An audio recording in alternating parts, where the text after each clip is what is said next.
Thank you, everybody. So we will have Lena Zezulin come up to make the opening remarks for today. Lena Zezulin, I'll just say a few words, is someone who was born and raised in the Rokor, the Russian Orthodox Church outside Russia. And she was for many years the attorney for the Synod of the Rokor and a very dedicated member of our church. That's also my present jurisdiction. And Lena has been disturbed by the role of the Russian Orthodox Church and the patriarch commemorated in Rokor churches in the war against Ukraine, and started going to an OCA church in the wake of the war, and has been vocal and has published on public orthodoxy more than one article expressing her position. And that's been very appreciated because she's really like a voice crying out in the wilderness as far as that specific jurisdiction abroad is concerned. And so, Diana, thank you for coming. Diana came here and is contributing her precious time and resources to be here with us. Thank you, Diana. Thank you, Sister Vassa. So I'm not the expert. You're going to hear from experts later on. So I'll be brief. As Sister Vassa mentioned, I grew up in Rokor. It was, when I experienced it as a child, a non-conformist church. My family left Russia after the revolution. My grandmother worshipped in the underground church in Russia before she left. She left in 1926, a year after Patriarch Tikhon died. She very much venerated him. We were raised in a church that protested against communism regularly. We picketed the Russian embassies on November 7th. The church spoke up on behalf of people who were unjustly imprisoned, religious dissidents, such as Father Gleb Yakunin, Father Dmitry Dudko, and many, many others.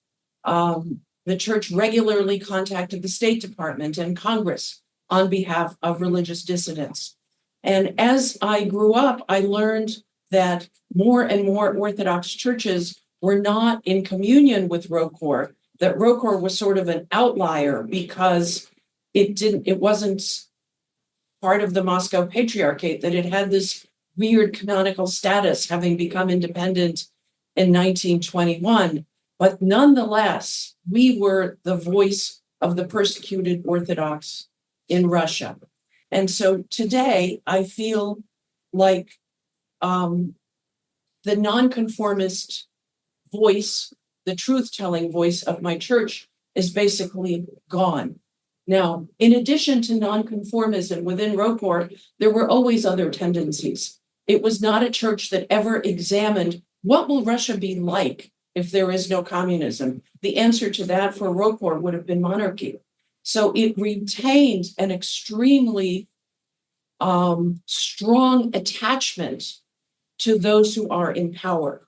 And one of the elements that Sister Vassa uncovered and other people also spoke about, were personally aware of, was Rokor during World War II was in Germany and styled itself the official Orthodox Church of the Third Reich to Russian immigrants in Germany, and sent out an epistle welcoming the German invasion of the USSR. So Rokor always did have this, we're going to respond to those who are in power if they bring order. If they stop persecuting Orthodoxy, we're going to respond to them.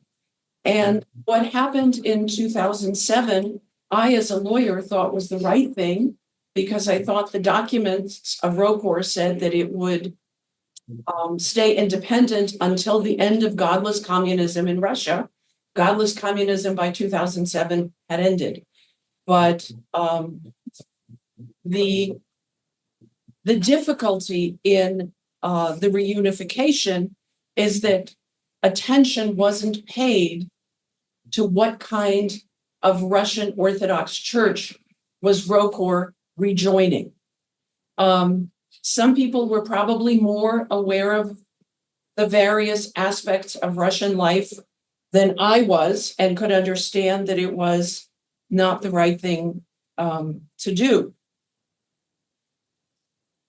Already 10 years after the reunification in 2017, ROKOR put out a statement about the Russian Revolution. 2017, 100 years of the Russian Revolution. Interestingly enough, they blamed the West for the Russian Revolution. And that to me was kind of the first sign that they've stood things on their head. I mean, they received such enormous protection from the West. ROKOR came into the United States, benefited from freedom of religion, benefited from freedom of religion in Europe, in Australia, and somehow it's the West's fault that communism happened in Russia. And that should have been a signal that they were really already totally in sync with the Moscow Patriarchate. And of course, once the war starts, ROKOR clergy at best are silent, at worst, totally support Putin's view. I mean, we have Bishop Gabriel, who told, I believe it was Alex Jones, that Russia was forced to invade Ukraine. So today I feel like a nonconformist within a previously nonconformist church. As Sister Vassa mentioned, I've started attending an OCA parish. It's not that there's anything wrong with any OCA parish, but it is sad that the church that I grew up in has totally betrayed its basic beginnings. I don't want to speak more about Patriarch Tikhon or how people felt about him, because we're going to have the next speaker who is a total expert on the subject. I have a child's and a worshiper's perspective, but we're going to get the scholarly perspective. Just a second. Here we go. So Scott Kenworthy is a professor of history and religious studies at Miami University. He went to St. Vladimir Seminary. He's a specialist in the history of the Russian Orthodox Church. He got his PhD from Brandeis.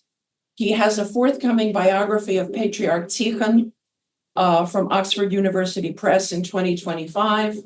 His other two books were also really noteworthy for scholars of Russia. One was called The Heart of Russia and Trinity Sergius Lavra. It was about monasticism and society in the 19th and 20th century. And he contributed to the Russian album on a series called Understanding World Christianity. And he will speak to the subject of Patriarch Tikhon. So I really don't want to say more other than to say that, you know, my grandmother, who died when she was 98, was still lucid. By that point, I had gone to Russia to work on a legal reform project. And as fate happened, the first apartment that worked for us was a 5-minute walk from Donskoy Monastery, where Patriarch Tikhon's remains were.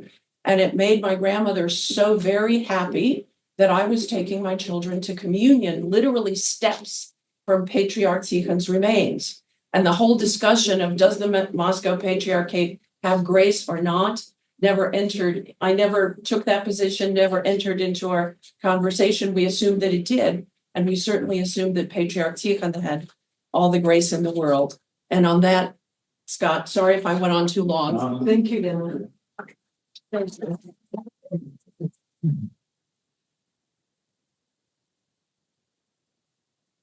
Guess I'm in the water.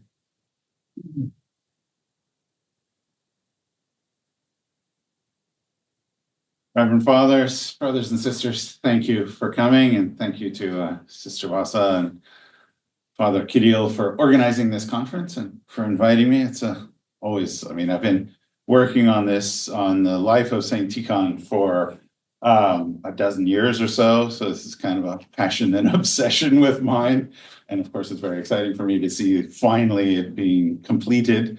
So for those of you who are in parishes, I'm happy to come talk about Saint Tikhon's life anywhere, anytime, invite me. And of course, we are, 2 weeks away from the 100.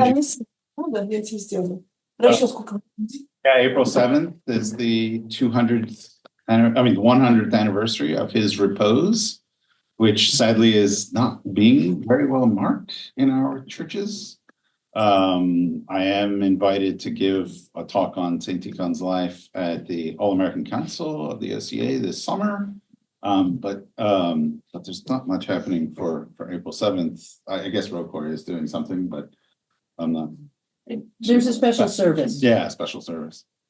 Anyways, to begin, there have been few,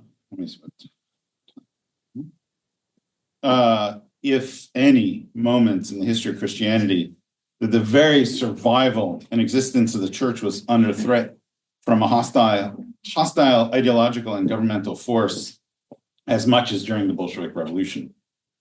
My talk will be kind of the opposite of Father Kirill's yesterday. He was looking at a span of 1,000 years. Mine will hone in on 7 or 8 years to follow in real detail the kind of how Patriarch Tikhon tried to navigate this incredibly tumultuous time. And I will spell out in detail, much of which may be new to you. Hopefully, I have a mixed audience, right? Some may know more or less background about the area, so hopefully this can speak to everybody. The conclusions are challenging to draw, right? It's not a black and white situation. Both ROCOR and the Moscow Patriarchate, after Sergei, sort of claimed his legacy, right? That the Moscow Patriarchate said Patriarch Tikhon had already kind of made a compromise of sorts with the Soviet regime, and that Sergei was really just following the path that Patriarch Tikhon had already laid out. And of course, ROCOR emphasized his anti-Soviet statements and, kind of championed that side and, not so much the other facets. I'd say to some extent, both of them missed the full picture, right? They were sort of latching on to specific aspects of what he said and did for their own ideological purposes, but we can discuss that after we work our way through the history. The other thing that sometimes is discussed is that in 1918, he proclaims, this anathema, which is very frequently interpreted as an anathema against the Bolsheviks. I will talk about that because that's not what it was intended. But then later on, he's arrested and he makes this kind of repentance in 1923 for his anti-Soviet statements. So some interpreters see him as having, this total shift from beginning as anti-Soviet and ending as kind of, broken or something like this. I see an overall consistency. There's a lot of nuances as the situation itself is changing. He's adapting and responding in different ways in different moments. But overall, I would say that he prioritized defending the church, right, and its faith and its canons, but at the same time knew that he was in a situation where the government had the reins of power and he had to find a way for the faithful, the church that he was the head of, to survive, right? That's ultimately, so kind of negotiating that situation. So before 1917, I mentioned already yesterday to those who are here that he was in North America for about 8 years, a long time. He traveled everywhere. He was the first bishop to visit Canada. He traveled all around Alaska, including places that no bishop had ever been before, like deep into the Yukon Delta. He traveled every year. He would spend like 6 months on the road, traveling back and forth between San Francisco and New York, down to Galveston, up to Minneapolis, just like literally everywhere. It was his goal to visit every single parish and, even fledgling congregations in North America. And he did, and many of them, of course, many times has consecrated the church here in Chicago on Levitt Street, Holy Trinity. Not only consecrated, but was actively involved. He was there looking at the plot of land on Levitt Street and approved of that purchase and secured the money for its purchase and all kinds of things. I mean, he was quite extraordinary in his time in North America. When he goes back to Russia, of course, it was after the 1905 revolution. He returns in 1907. There's a lot of political turmoil and division in Russia already from that moment. And I would say he was one who consistently sought to avoid associating the church with political movements or politicizing the church. So he became Bishop of Yaroslavl in 1907 and Archbishop of Vilnius in 1914, both times when his predecessors had effectively been driven out because of the meddling influence of the far-right Union of Russian People. And so he knew he had to be very careful how he handled, let's say, the Union of Russian People, because these were influential and had an ear in court and in St. Petersburg and so on. But at the same time, he was not a supporter or a sympathizer with those kinds of political movements. So he extremely tactfully sort of remained on cordial terms with their sort of personally with some of the leader in Yaroslavl was a very faithful person, right? So he kind of, tried to not get on their bad side, let's say, but never became an active supporter. And somehow he managed to navigate this tricky moment. After the fall of the monarchy, as I spoke about yesterday, he quickly came to embrace the principle of democracy. But at the same time, even there, he resisted the attempts of the provisional government to interfere in the internal life of the church. So that he was already in the summer of 1917, so before the council begins, he's elected for the first, I think, only time in Russian history, the first popularly elected Archbishop of Moscow. He's elected partially because he's seen as somebody who defends the independence of the church from political forces, whether they are from the left or from the right. When the Bolsheviks first seized power in the end of October 1917, the Orthodox Church was actually pretty slow to respond. First of all, nobody expected them to last. And secondly, they also proclaimed themselves to be another provisional, temporary government until the Constituent Assembly, which was going to be this democratically elected body, was going to meet and determine the future of the government. So when the Bolsheviks started passing decrees, they sort of ignored them because it's like, well, the Constituent Assembly is going to overturn these things anyways. Everything changed in early January 1918 when the Bolsheviks closed the Constituent Assembly after one day because it didn't embrace the Bolshevik platform. And then a couple of weeks later, the first real assault of the church, of the Bolsheviks against the church, when they tried to seize the Alexander Nevskaya Lavra in Petrograd. In parallel with this, and some decrees stripping the church of land and of its education and other things like this. So in conjunction with these sort of high-level things that were going on with the Bolsheviks, this transition of power left effectively a kind of vacuum of power on the ground. There was really no government in Russia. The Bolsheviks had Petrograd, but for most of the rest of the country, there was kind of chaos. There was literally anarchy.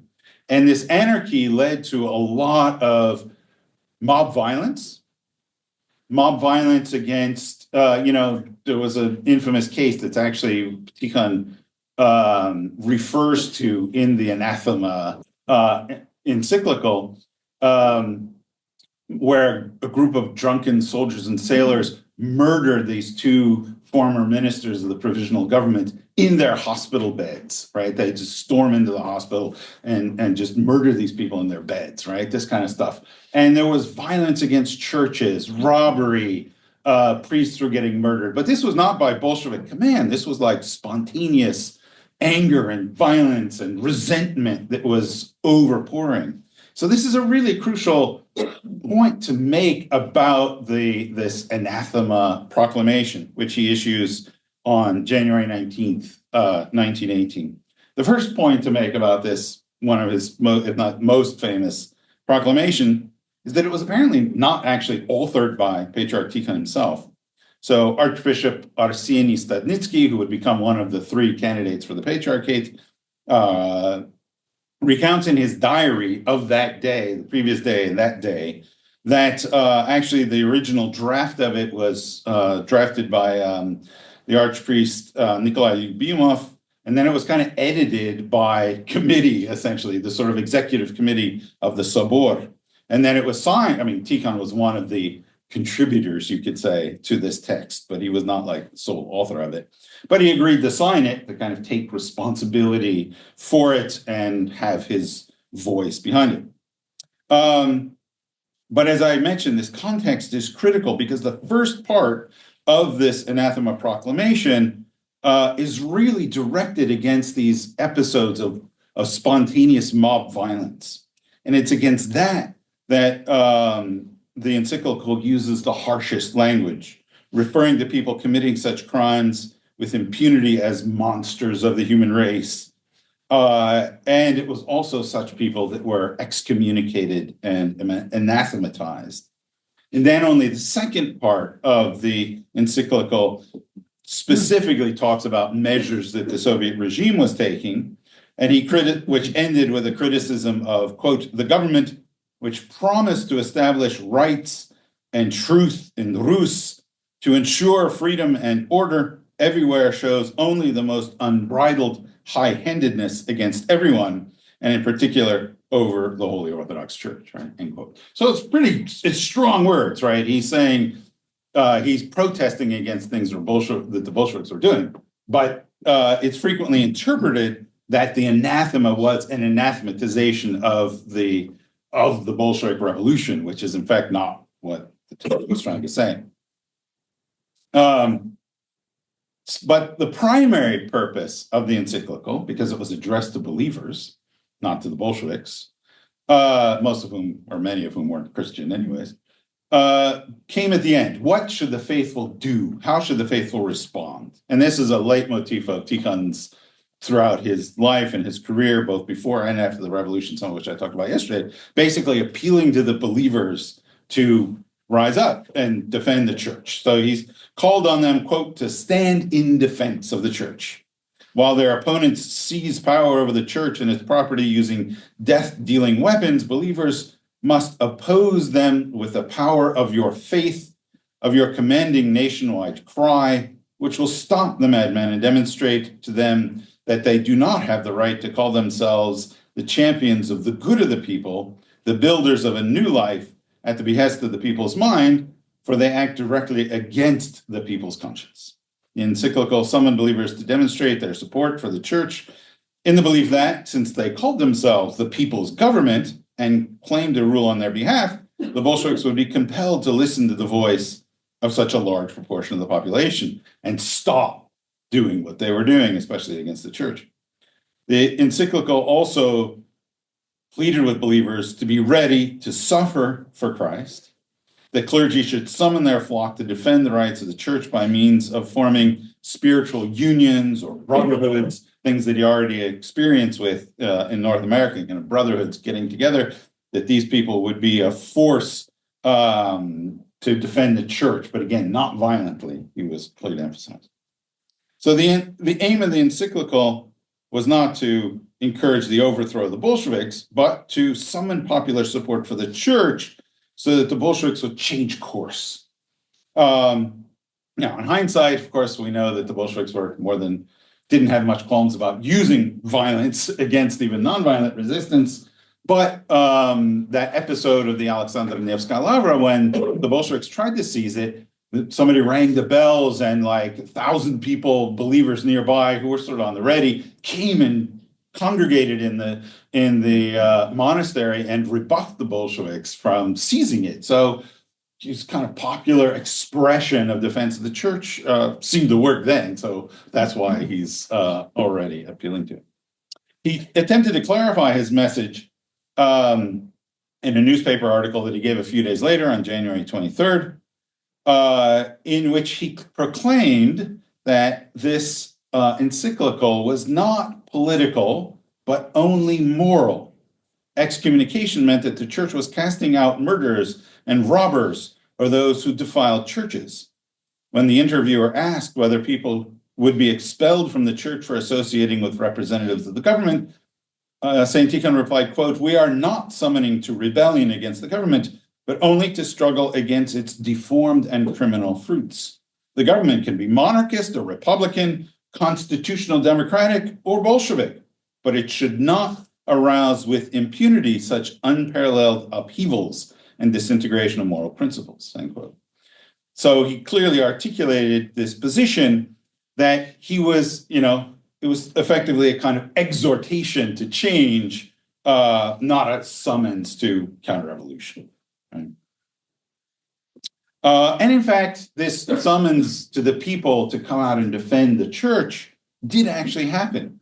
There were massive processions, religious processions, which were simultaneously kind of demonstrations in defense of the church in the winter and spring of 1918.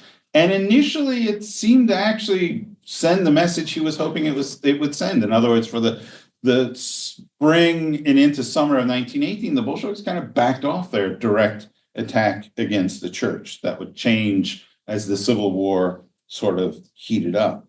But there was a moment, a kind of brief moment in 1918, where it seemed like some on the Bolshevik side, as well as from within the church, could engage in some kind of dialogue and a compromise.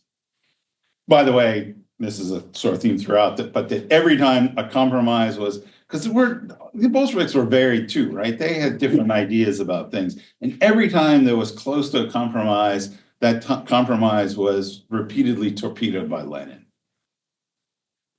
Through the rest of 1918, the Patriarch remained outspoken in his criticisms of Bolshevik policies. He criticized the Treaty of Brest-Litovsk in March 1918. He condemned the execution of Tsar Nicholas II in a sermon he delivered in the Kazansky Sobor right on Red Square, right? So pretty bold.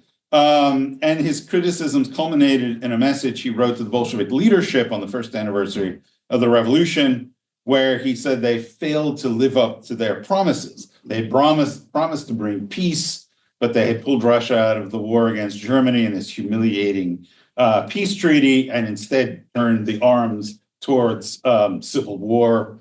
That they had promised freedom, but in fact, people were getting arrested all over the place. People were getting executed without trial. Hostages were taken and then killed just in retaliation if a Bolshevik happened to get murdered.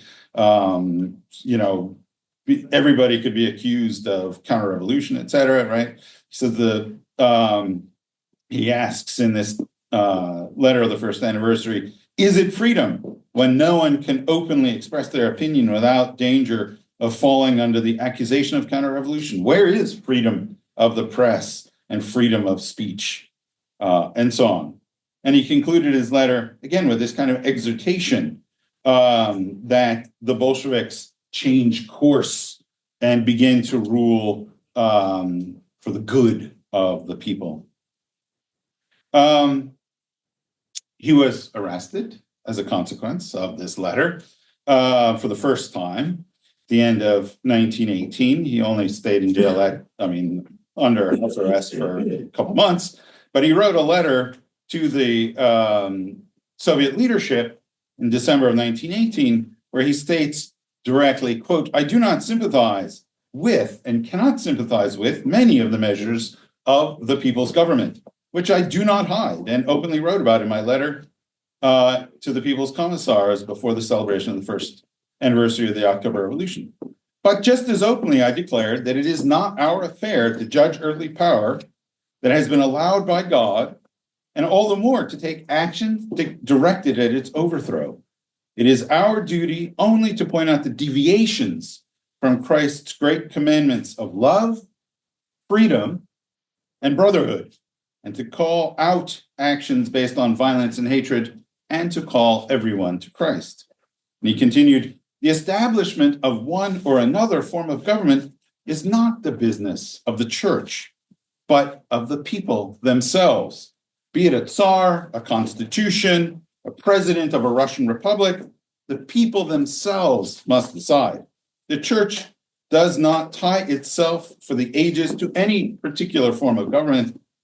because they have only relative historical significance. The church bears a different service. It is and should be the conscience of the government. Obeying the government in worldly matters, the church says to it that power is established by God, that is government power, to serve the people, to care for its good, to defend its interests, and that the church can bless only such an authority and such an order that brings people peace and truth, and not violence, resentment, and class animosity. So that's by the end of 1918. During the Civil War, which lasts from the end of 1918 through basically the beginning of 1921, his approach shifts somewhat. Perhaps, once the sort of lines were drawn between the Reds and the Whites during the Civil War, he was more cautious for what he said, especially publicly within the church, within Soviet territory itself. At any rate, he never openly or even secretly expressed his support for the whites. And in his sermons, he regularly spoke that the ultimate source of Russia's ills were spiritual and moral and could only be healed through spiritual and moral means, not through political and military means primarily, or first of all, right? So that was his aim. In 1919, at a critical moment, he issues only like 2 public encyclicals in 1919, one of which is against the pogroms that the white armies were mostly perpetrating against Jews during the conflict. And the second, where he called on clergy to remain politically neutral in the midst of the Civil War, that they should stand, quote, should stand above and beyond any political interests. The clergy specifically. They must remember the canonical rules of the Holy Church, which forbids its servants from interfering in the political life of the country, to belong to any parties, and even more, to make liturgical rites and sacred ceremonies into an instrument of political demonstrations, which some clergy were doing when the whites would capture a territory. Sometimes the clergy would have a moleben, a church service and thanksgiving that the whites had conquered. He's saying, don't do that. In fact, because that was usually what then, once the Reds would recapture those territory, all those priests would be arrested and usually shot, right? So there was a pragmatic concern clearly in the patriarch making these statements. Clergy should avoid those who create strife and division, citing Romans 16, and obey human authorities in worldly affairs, citing 1 Peter 2. It was particularly important for them not to do anything that would justify the Soviet government's suspicions, and that they should obey its decrees, or any decrees, right, whether it was a red or a white government, so long as they do not contradict faith and piety. This message of 1919 was actually kind of approved by the Soviet authorities, and was allowed to be published and mass distributed, which is a whole history in and of itself. All the same, the patriarch was arrested for the second time about a month later, towards the end of 1919. And there's this just sort of amazing interrogation, the record of the interrogation, this very notorious Chekist. So the Cheka was the secret police. So Martin Lotzis was one of the most notorious of the Chekisti. And he believed that the patriarch had reversed his position from his earlier rejection of the Soviet government in these early statements and the letter to the Bolshevik authorities in 1918, to an acceptance of the government in this encyclical about political neutrality. And so that he basically was trying to pressure the patriarch to retract his earlier statements. And so on December 23rd, 1919, Lotzis interrogated the patriarch for about 2 hours. And the patriarch explained that his previous views had not changed. His criticisms of the regime were still valid, but he did not reject the government per se. In the interrogation, he stated that his relationship to the regime would change, quote, if and when it, that is the government, changed its relationship to the church. But this does not mean that the patriarch ignores the decrees of the government, end quote. Tikhon had never instructed anyone not to obey the Soviet government in earthly matters, he said during the interrogation, but that one had to, in matters of faith, one had to obey only God. So there was, well, I won't go into the way in which, I mean, basically for the Bolsheviks, any criticism was counter-revolution. Whereas the patriarch was trying to take this position that he could give a moral criticism for sort of the abuses of the Soviet government without that meaning he was being counter-revolutionary and calling for the overthrow of the government.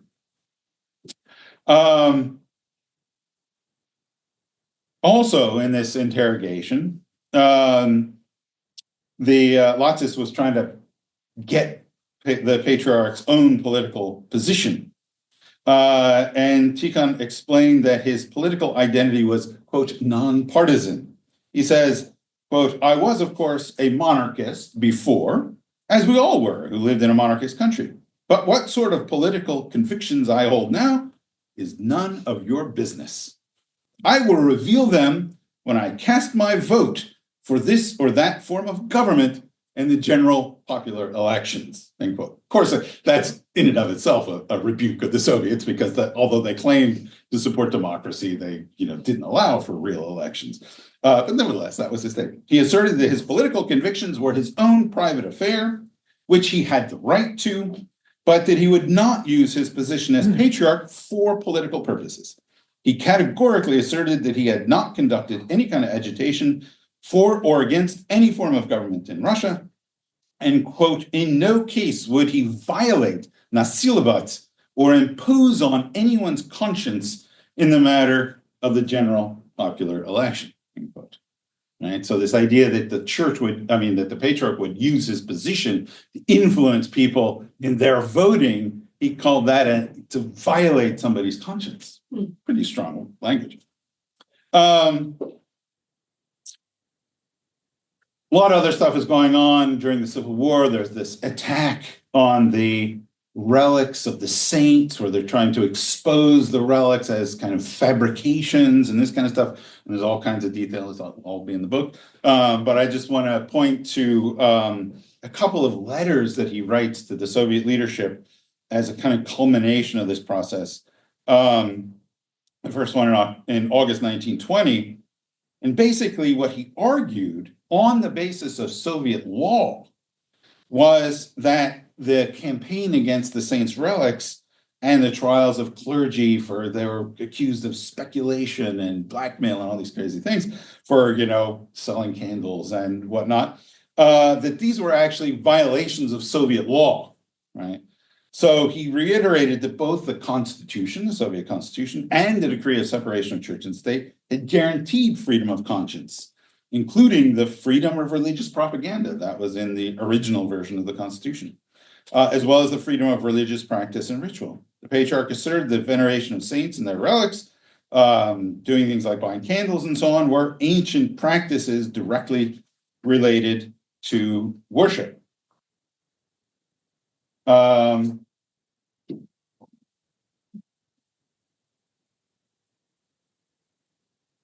That page.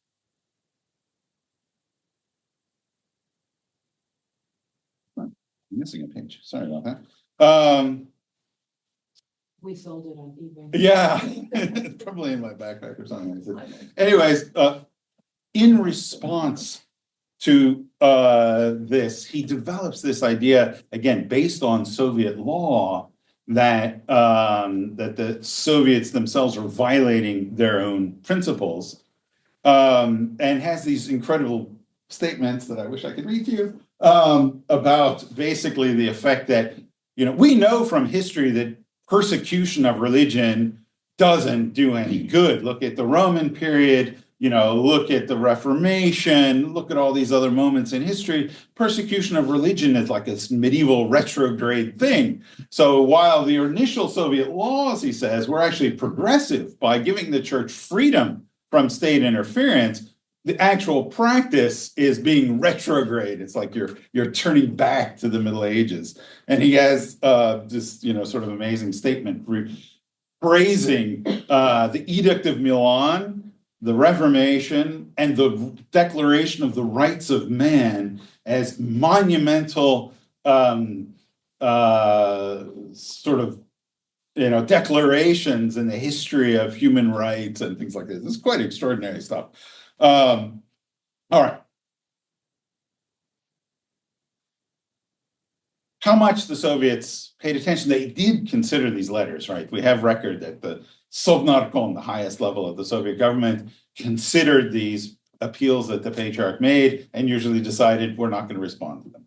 But by the beginning of 1921, the campaign against the relics sort of fizzled out. The Red Terror had basically stopped. And so through the year of 1921, there was this kind of stasis in the relationship between the church and the Soviet regime. Matters took a dramatic turn in early 1922 when the Soviet government embarked on its campaign to confiscate all the valuables from the churches. And leading up into this moment, the Patriarch had actually negotiated an agreement with a Soviet agency in charge of famine relief for the church's role in famine relief that included a limited and voluntary donation of church valuables for famine relief. Limited as that it could not be consecrated items, right? Not palaces, but other things, the decoration around icons and stuff like that could be given voluntarily. Those are the two key moments. The Soviet government, however, the whole idea of the confiscation of church valuables for famine relief was just the propaganda justification. They actually needed it because they needed to fund the Red Army primarily, and the government itself. So they passed a decree that in February 1922 on the forced confiscation of church valuables, sort of totally took the Patriarch by surprise because he just signed this agreement with them about the voluntary giving up, and then they issue this decree about the forced confiscation, seizure of all church valuables without any discrimination, including chalices and everything. So it's kind of put him in this like impossible situation. He immediately wrote off a rather sharp letter to Kalinin, who was sort of the official head of state, to express his dismay over this and try to avoid a conflict. As fate would have it, Kalinin was not in Moscow at the time and did not receive the Patriarch's letter in time. And the Patriarch was under intense pressure from the clergy in Moscow. How are we supposed to respond to this? So he issues a response, probably the most fateful of everything that he did, on February 28th, 1922, in which he recounted all that he had done for the famine relief already, and that in fact it was the government that had prevented the church from doing more. So this idea that suddenly they had to take it by force for famine relief because the church wasn't doing anything was, he's kind of arguing that that's not really true and so on. And finally, he says that those, while they were willing to permit the donation of non-consecrated valuables, he declared that the seizure of consecrated vessels used in the sacraments was sacrilege. Quote, we cannot approve the seizure from the churches even as if by voluntary donation of sacred objects, because their use for non-liturgical goals is forbidden by the canons of the ecumenical church, end quote. And he does cite some specific canons and so on. Those who participated in their seizure would be excommunicated, or if clergy, they would be defrocked. But the encyclical did not exactly instruct believers as to how they should respond. And this was received variously and sometimes critically. Some people thought he didn't go far enough. Others thought that he was, provoking a conflict. It's a real moment of crisis, even kind of within the church, where people don't know how to respond to what the government is doing. But, the general sense was, and the Patriarch later says under interrogation, that his intent was to try to put the brakes on what the government was doing in the hopes that they would reconsider and modify their policy. And so the bishop who administered the Moscow diocese drew up a petition for parishioners to send to the government, which explicitly said, we're not summoning to rebellion or disturbances, but we're trying to legally protest against this decree that was so profoundly disturbing to them. And this did lead, whether they knew of Patriarch's encyclical or not, it did lead to clashes where believers spontaneously came out to defend their churches from basically being robbed. And there were clashes with local forces. People were killed. With Lucy, we were talking about the most notorious case in a town called Shuya. And this kind of gave the government a pretext for an all-out assault on the church, as finally we can prove that they're basically breaking the law, that they're defying government decrees. And so they arrested clergy and believers, had show trials, people were executed, including the Metropolitan Benjamin of Petrograd. And finally, the patriarch himself was arrested. They spent over a year with the patriarch under house arrest and also in the Donskoy monastery, preparing for a show trial that was intended to culminate in his execution, right? But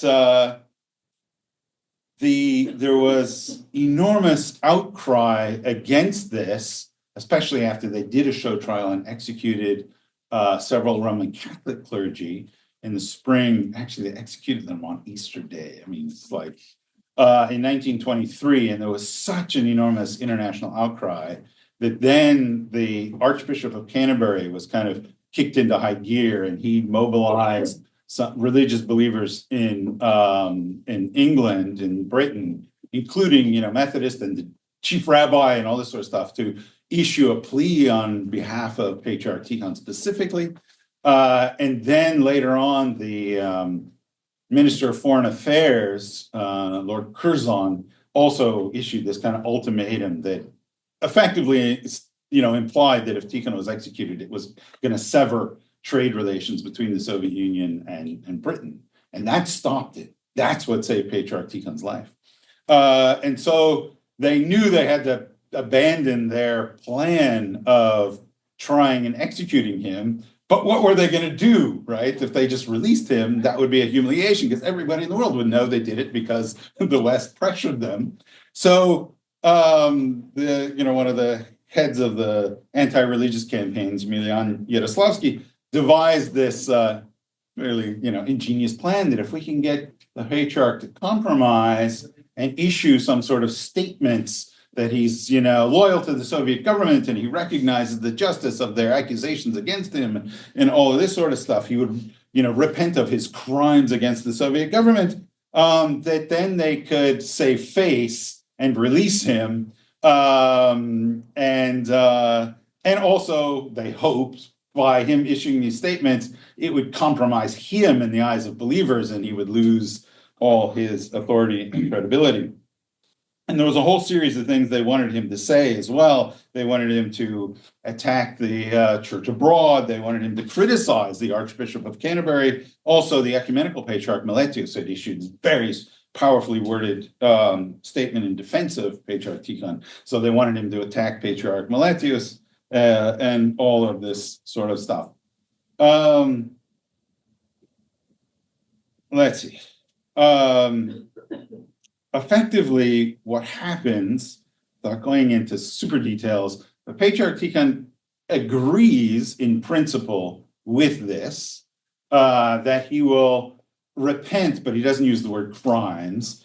He never declares loyalty to the Soviet government. His official statement was, "I'm not an enemy of the Soviet government," right? He does issue critical statements to the church against the church abroad for their politicizing their political statements, but he doesn't go as far as they wanted him to. They wanted him to suspend and defrock Antoni Khrapovitsky and things like this. We now know they were pressuring him to do these things, and he didn't go that far. He refused. For the last 2 years of his life, they were constantly trying to get him to make some kind of statement against the Archbishop of Canterbury, and he always refused to do that, right? So he kind of but what he got in exchange for it was not only his release, but they allowed him to return as head of the church, right? That was the crucial thing. And of course, by this point, the renovationists, this kind of left-leaning clergy, had basically taken over the entire apparatus of the church with Soviet support throughout the entire country, right? They were the first ones who declared loyalty to the Soviet government and all this sort of stuff. And so the patriarch was motivated to make some kind of compromise so that he could return to being the patriarch, so that he could put the church back together, right? To sort of bring it back from the brink of destruction through the renovationists.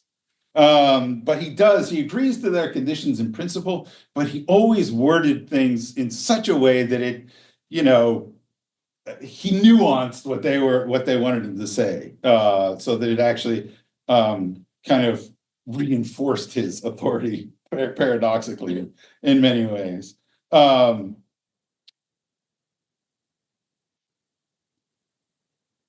right, let's see. Got to bring this to a close here.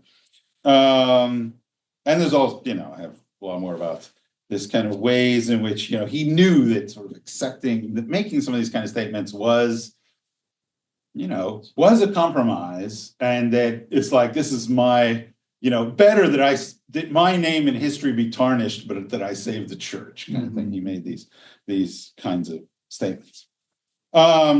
Last 2 years of his life, he's trying to basically reestablish the church. So a lot of the churches are, especially in the Moscow region, are returning to him away from the renovationists and so on. But the Soviets continue to try to pressure him to make certain compromises, such as adopting the new calendar, accepting back some of the renovationist leaders, and all these kind of things. And his basic principle was to, as long as he was not compromising the faith, the dogmas and canons of the church, on things that were not threatening the dogmas and the canon of the church, he was willing to kind of negotiate to make some compromise. So the new calendar, he was willing. He did not see, other than the date of Easter, he did not see that as a principle of canons or dogmas. So he was willing to negotiate on that and so on. But there was a super complicated kind of history and this sort of back and forth. And the main thing was that the people resisted the adoption of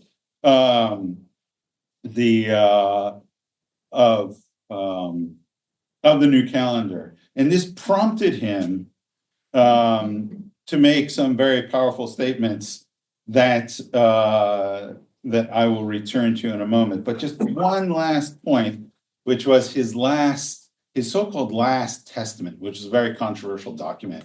Because it seemed to go further than anything else, both in its criticisms of the church abroad and its kind of acceptance of the Soviet government.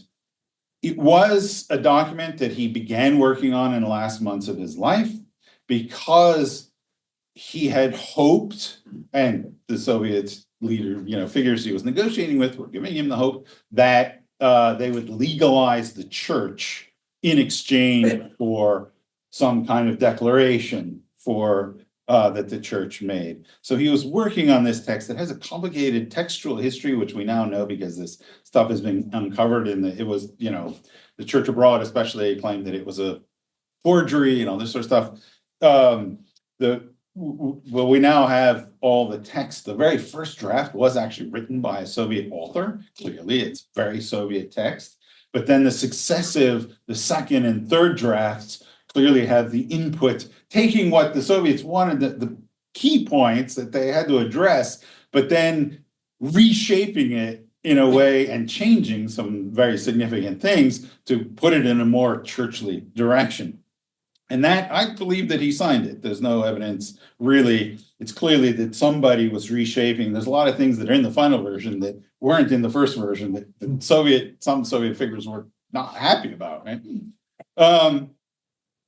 So he declares, quote, without allowing any sort of compromises or concessions in the sphere of faith, as citizens, we should be sincere towards the Soviet government and the work of the USSR for the common good, end quote. The church should not engage in politicking and should not harbor hopes or designs of the return of the monarchist order. And once again, said that separation of church and state and freedom of conscience should be a good thing. And also declared that obedience to the government, and I'm directing this to Sister Vassa because she's going to pick up on this, to the government, that they should obey the Soviet government without fear that they were going against the church, and moreover, that they should do so, quote, not out of fear, but out of conscience. This is a reference to St. Paul, and explicitly citing St. Paul, Romans 13:1, that there was no power that was not permitted by God.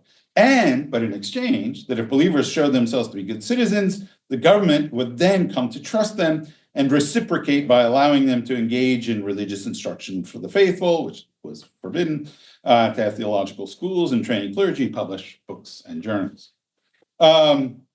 Which, in 1925, that actually seemed like it might be possible. There was this kind of moment where it seemed like a compromise was possible. Anyways, just the last word is that when Tikhon wrote this towards the very end of his life, and at the end of 1924, specifically about the church calendar issue, but it kind of issues this principle. Basically, I'm the patriarch, but I have to listen to my people. Because ultimately, the people are the bearers of the faith, and I can't force something on them that goes against them. So these are his exact words, and I'll end with this.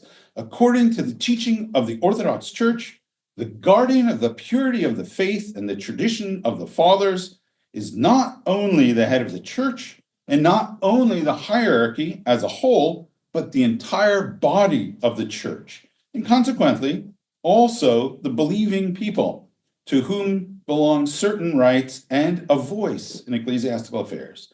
The primate of an individual Orthodox Church, and the Russian Patriarch in particular, is not the Pope of Rome, who enjoys unlimited and boundless power. He cannot rule the people of God tyrannically without asking their agreement and without regard for their religious conscience, their beliefs, customs, and habits. End quote. Thank you.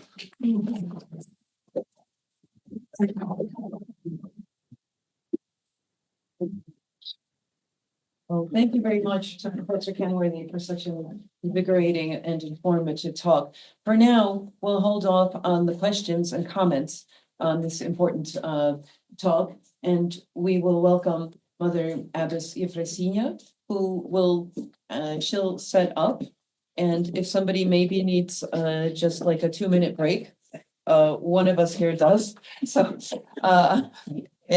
for egotistic reasons, we're gonna have a 2-minute break, right? But later we'll have a bigger break, and just give us a minute, all right? And then I will introduce our next illustrious guest, Mother Abbess Evfrosinia.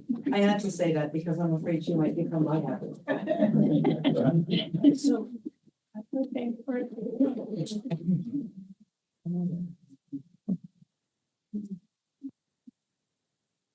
so next on our schedule is the talk of Mother Abbess Evfrosinia Molchanov of the Liesna Monastery in Provimont, France, who was born Elizabeth Molchanov in 1959 in Brooklyn, New York. Mother Evfrosinia grew up in a typical church-oriented Russian emigre family, a Rokor family. She studied art history with a specialization in Byzantine and medieval art and architecture at Hunter College and Columbia University. She entered the Rokor Liesna Monastery in August of 1981. The Sisters of the Convent voted to leave the Rokor of the Moscow Patriarchate in 2007 because they did not accept Rokor's union with the Moscow Patriarchate. Mother Evfrosinia was appointed and consecrated as abbess of the community in July 2019. That was then the 38th year of her monastic life and experience. And she is now 6 years abbess, right? And 44 years a nun. So she knows things. I hand it over to Mother Evfrosinia. Thank you. Okay, this is not an academic presentation. Sister Vassa asked me to explain why we chose this path of non-conformism. Father Kirill so kindly presented a whole introduction to this whole topic by pointing out that the path of monasticism is actually a path of non-conformism. So we're trying to live up to his expectations there. To understand why we did what we did, you need to know some of our history. So I'm going to start with the history of the monastery. The Lesno Monastery was founded in 1885 on the western outskirts of the Russian Empire in what is today Poland. It was known then as Polskaya Rus, near the small village of Lesno, where a miracle-working icon of the Mother of God had appeared. Now, like a lot of icons and other sacred objects in that area, for centuries it went between the Roman Catholics and the Orthodox. But in the 1800s, this was firmly part of the Russian Empire. And when a very sort of missionary-minded, energetic bishop, Leonova, was appointed to this whole diocese to ensure that the icon would remain with the Orthodox, he decided to found a monastic community around it. And it was his decision to invite Duchess Evgenia Borisovna Efimovskaya, the future Abbess Catherine of Lesno, to set up this new community on the very outskirts of the Russian Empire. Now, she was already known as a very sort of active proponent of women's rights within the church. This was a time when all of these questions were being actively discussed in the church. Mother Catherine wrote a lot about she was greatly in favor of the restoration of the female diaconate, for instance, and Bishop Leonova was aware of what she was doing. She worked in education. She worked in the famous Tatyev schools. She was in touch with a lot of the Slavophil movement. And this whole idea that children should be educated within the church. So Lesno was started because of her and her interest in all of this as the first active monastery rather than a purely contemplative community that was dedicated to education and social work and not only purely monastic life of prayer. And she had a great success. The monastery formed a whole educational system from nursery schools up to a teacher's college.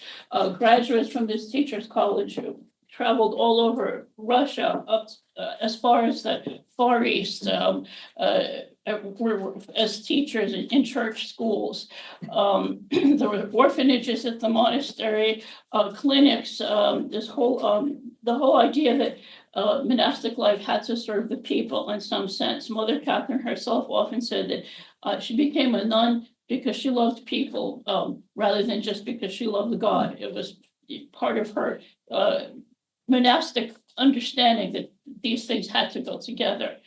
Undoubtedly, the monastery had such a great success because this, of course, coincided with the Russification policies of the Russian Empire at the time, who were, of course, interested in having someone there, not only protecting this icon for the Orthodox, but teaching the kids Russian, bringing them up as Orthodox Christians. Nevertheless, Matушka Ekaterina accepted children of all faiths, including local Roman Catholic children and Jewish children into the school. There was no forced conversion. Medical care was also available to anyone. In that sense, she was quite progressive. In her youth, she had been a liberal-minded Narodnitsa. So this was a big switch to suddenly become sort of part of the establishment per se. But a lot of it, of course, has to do with her personality. She was, by all accounts, a very charismatic person and was not above using that to attract people, to attract donations. She traveled often to St. Petersburg. She dug up some connection to the Tsar. Some, they were distant relatives. And she got him to call her Tiotoshka. And Yesna is not far from Spalo, where the Tsar's hunting lodge was. That famous episode when the Tsarevich almost died, and Rasputin healed him. This was just down the road from Yesna. So the imperial family would visit. They were, of course, interested also in all this education, all this sort of missionary work. The emperor supported them and all of that. There was a lot of, this was suspicious at the time. Though this was a time of great ferment, besides Yesna, nursing communities were being formed. That was also sort of considered a sort of semi-monastic thing. Schools, church schools, and all women were involved in all of this. And people in the church did write against this. The Evfrosinia elders put out a letter saying that no, nuns were supposed to pray. They weren't supposed to be doing social work. That was some sort of thing. And Matushka Katerina did travel to Evfrosinia to get Elder Ambrose Evfrosinia's blessing to do this. And he said, start your new monastery in a new way, and gave a prayer rule for the sisters. So she knew how to navigate all of this.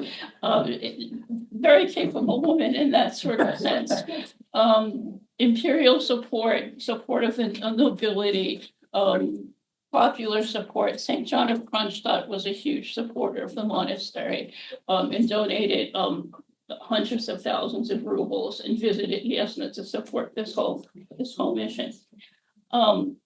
Though she herself had been so liberal, Metropolitan Anthony Kropyvnytsky was also a friend in this sort of thing. It was a huge success. Within 16 years, the monastery had 300 nuns and 500 orphans. And this probably would have continued had not World War I started. And of course, the front lines came right to the monastery, and they had to evacuate. The bishop at this time was Bishop Anastasy Gribonovsky, the future second metropolitan of the church abroad.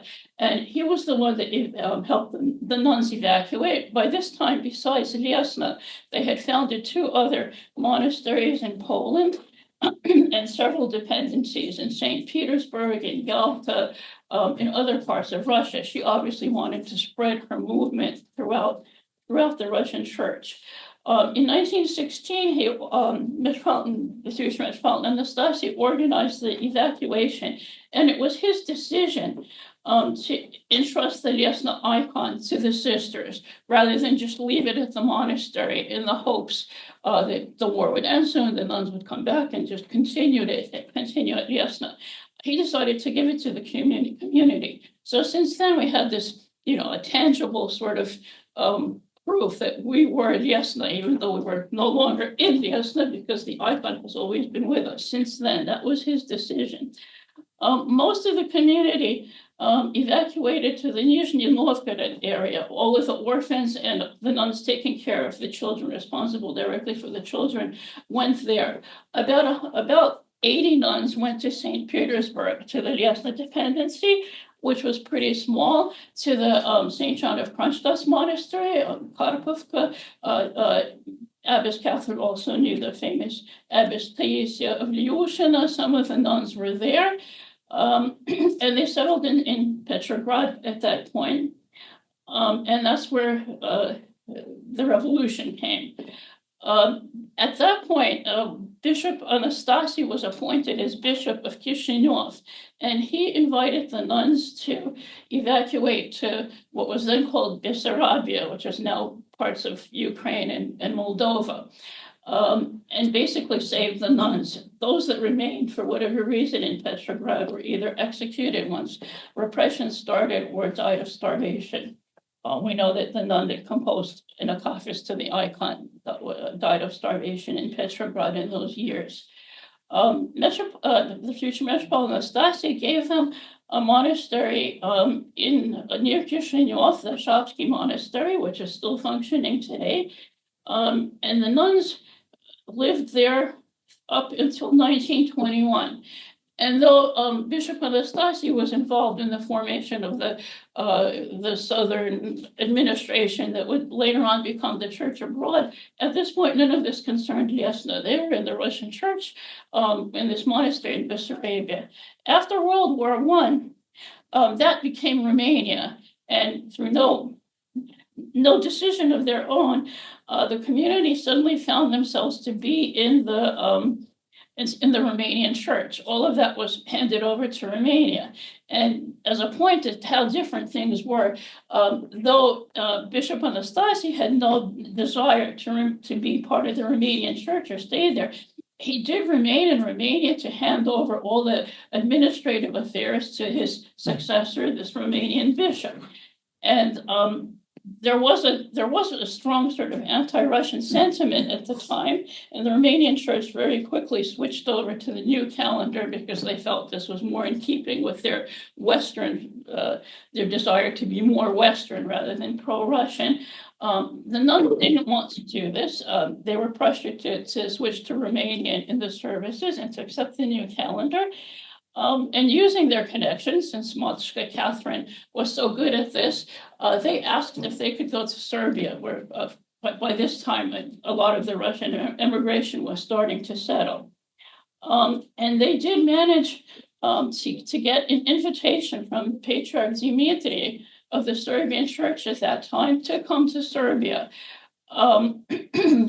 He knew of her work. Yesna was well known and famous, and it was his idea that perhaps the nuns could help revive women's monasticism in Serbia, since at that point there were no women's monasteries at all in Serbia. Everything had died out during the Turkish yoke. So the nuns were invited with this idea that they would be helping the Serbian church. So it's important to note that Yesna during this period was never part of the church abroad. They were given the historic Klopova monastery on Fruška Gora, and they were part of the Serbian church, not a Rokor monastery. Of course, that didn't stop them. Fruška Gora is just down the road from Sremski Karlovci, where the church abroad was the administration was centered. And of course, they did have all sorts of relations. They were visited by Vladika Antoni Krapovitsky, by other Rokor clergy and bishops. They did open an orphanage again. Russian children from Belgrade, including even my father, spent their summers at the monastery. They tried to revive their social work to the extent that that was possible. They also continued, as they had done in Yesna, as a sort of completely independent. Mochka Catherine didn't like anyone interfering in her administration or finances. So she fell out with Patriarch Tikhon over that, the story goes, because he wanted to do an audit of their books and she refused. And the story goes that she's the one that had him sent to America.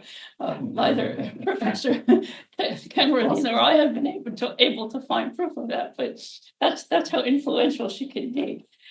In Serbia, the practice was that women's monasteries there weren't any, but an archimandrite was appointed who was supposed to administer the place, and the nuns were just supposed to, as often as the case, just pray and do their monastic bit. They completely ignored this archimandrite, and the archives in Sremski Karlovci have piles of these complaints of Serbian clergy about these Russian nuns doing whatever they please and not paying any attention to the Serbian archimandrites, and that's what they did. Again, Mochka Catherine was hugely successful. In a short time, 7 Serbian women's monasteries were founded, both with Serbian sisters and with usually abbesses chosen from the Yesna community. Just about every Serbian women's monastery open today is somehow related to these, they're to these original Yesna nuns that came then in the 1920s. all of this, again, everything was going really great until World War II came. And the monastery ended up, Fruška Gora was right in the center of fighting between the Croatian communist partisans on one side. There's Hopova, where the nuns were living, is like on a hill. On one side, it's all forest. That's where the communist partisans were stationed. And the German, the Nazi occupying force was using the monastery bell tower to shoot at the partisans. So all of this was going right through the monastery. And of course, each side was accusing the nuns of supporting the other side. And all of this came to, there was a really traumatic episode when the nuns were threatened, were just about executed. And it was the German occupational forces actually that stopped the execution. And finally, in 1944, on Holy Week, the monastery, the partisans managed to set fire to the monastery, burnt down most of Hopova, and the nuns were evacuated to Belgrade and finished off World War II as living in a former seminary in Belgrade. And again, through no decision of their own, ended up like all Russian communities, parishes, or Russian organizations that remained in Serbia after the war, after World War II was over, were handed over to the Moscow Patriarchate. By then, Serbia became Yugoslavia, a satellite state of the communist government. Tito was pro-Stalinist at this point. Anything Russian that was left, whoever had managed to leave early enough, became part of the Moscow Patriarchate. They were just handed over. The Serbian church was pressured, as Patriarch Tikhon in his time, to condemn Rokor, that they had been so instrumental in setting up, and they refused to do that. They were quite courageous at that point. And of course, this is when Stalin starts his campaign to get as many Russians as possible to return to the Soviet Union. The sort of, all is forgiven, come home, everything has changed. The fact that the Patriarchate had been restored, and the church was expected to fully participate in this, to convince people that the church was now free, persecution was over, come home, Russia has, the Soviet Union has been victorious. We're going to build this new great Russia and all of that, and the church can be a part of that. The abbess at this point, Molchanov were reposed in 1925.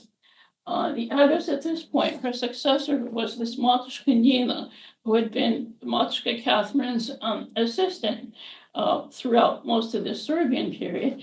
And she was elderly and sick at this time. And when they said that the nuns could go home to Russia, basically that was all she wanted. After two world wars, famine, evacuation, civil war, it just sounded great to be able to go home to Russia, especially since, but at this point, Alexei the First was patriarch, especially when he promised to give the Yasna sisters the Novosevichy convent in Moscow. So she had this idea that, she was going to be able to die as the abbess of one of Russia's most famous, most illustrious monasteries, the Novosevichy convent. And again, you can see how this campaign was working, that she would actually believe that the Soviet government would allow for this missionary-minded open monastery to exist in the middle of Moscow in the 1940s, 50s, as of course, no one had any intention of doing that. And then quite dramatically, they were set to do this. When we managed to get hold of records from Rokor records that are in Moscow, there was this whole correspondence, lists of sisters who needed Russian passports, who was going to go. A lot of the sisters were not in favor of going home. Some of them were of the Russian nobility and their families had been slaughtered. A lot of them were widows of White Army officers and had no illusions about what they might face in the Soviet Union. But, monastic obedience, the abbess decided they were going to go, and they were on the lists for these passports. And then again, quite dramatically, Molchanov dies. Now, she was a very sickly person, and, she was on her deathbed for like endless times. So when this last episode started, everyone was like, no, not again, and then she actually did it. The next abbess was Abbess Theodora, who had been in the world, Kniginya Lvova, and had no illusions about going home and being happy. And she started thinking about perhaps there was something else they could do. And going through Matushka Nina's papers, she found a personal letter written by John of Kronstadt saying that, I quote that, I have always cared for the Yesna monastery, and I always will. And that really got her thinking, if this priest that had been so important and so supportive of the monastery, of course, if they had gone to the Soviet Union at that point, in those years, you couldn't even mention his name as a monarchist, reactionary, Czechoslovakian, all the rest of it. Well, Rokor was already speaking about canonizing him, about glorifying him. So therefore, in her way of thinking, of course, they should go to where, St. John was being venerated, which is what she decided to try to do. Two of the nuns were tutoring the children of the Swiss and French councils in Yugoslavia at that point, and they did manage to get visas for the sisters to leave to Europe, which is a small miracle in itself. The Serbian church, again, was very supportive, and though officially, canonically, whatever, they had no reason to do this. They went out of their way to get exit permits for the sisters, and they even gave them a canonical release, though these weren't officially their people anyway, a canonical release to the church abroad, just as the Romanian church in its time had also given the sisters a canonical release to the Serbian church. So all of this was, being done exactly as it's supposed to be done. In 1950, this August 10th, 1950, the sisters got on a train and went to and moved to France. The last hitch sort of was were they going to be able to get the icon through? Was border control going to take it? And again, I still have the lists that they presented to customs, and they took all the decorations and everything off of the icons, and we have these lists like 5 coats, 3 blankets, pots and pans, the Minea icon, pillows. And they did manage to get it through. It arrived in Paris, and since 1950 we've been in France, first closer to Paris, and since 1967 where we are now, in Normandy.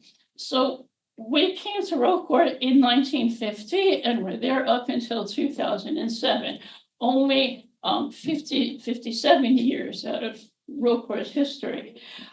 Again, because of the strange way our monastery works, we ended up in a sort of special position. Abbess Theodora happened to be the aunt of 2 of the Rokor bishops, Leonti and Anthony Bartashevich. She was their maternal aunt. So instantly she was sort of in this position of authority in Europe, since her beloved nephews were the bishops there. And also it was one of these nuns that was connected to the French consulate that had managed to get exit papers for Vladika Anthony Bartashevich, who was threatened with imprisonment and being deported to the Soviet Union. So there was also this personal debt to the monastery. As after Matushka Fyodora, the next abbess was Matushka Magdalena Graba, the beloved sister and closest friend of Vladika Grigory Graba. So again, we ended up in this sort of special position with our own sort of into Rokor affairs, into synodal affairs. Matushka Magdalena, we're only going through all her correspondence with Bishop Gregory now, was on top of everything going on.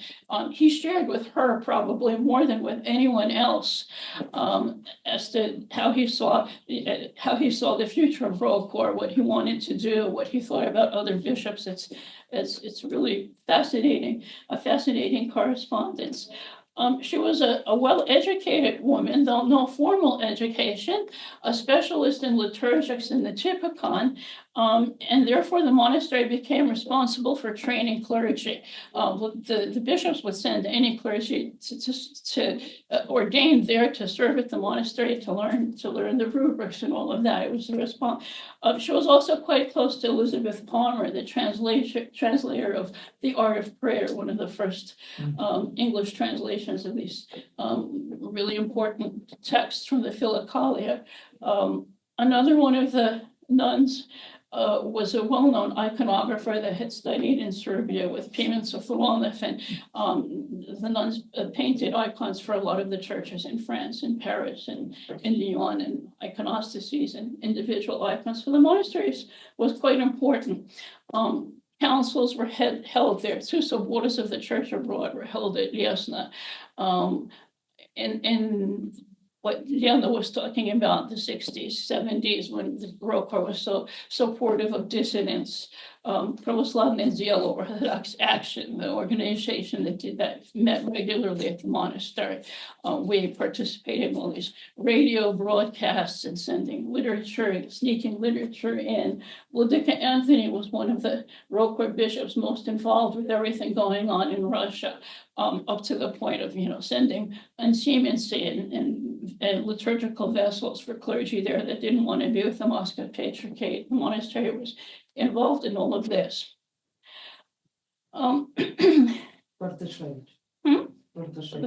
Yeah. Okay, so we have this, really great position, place, and life in ROCOR up until practically 2000, when talk of union first started. Though Vladika Anthony was so involved with Russia, and everyone considered him this, real liberal that really wanted union, he was much more cautious than people realize. Of course, Matушka Magdalena, who was still abbess, she proposed in 1989.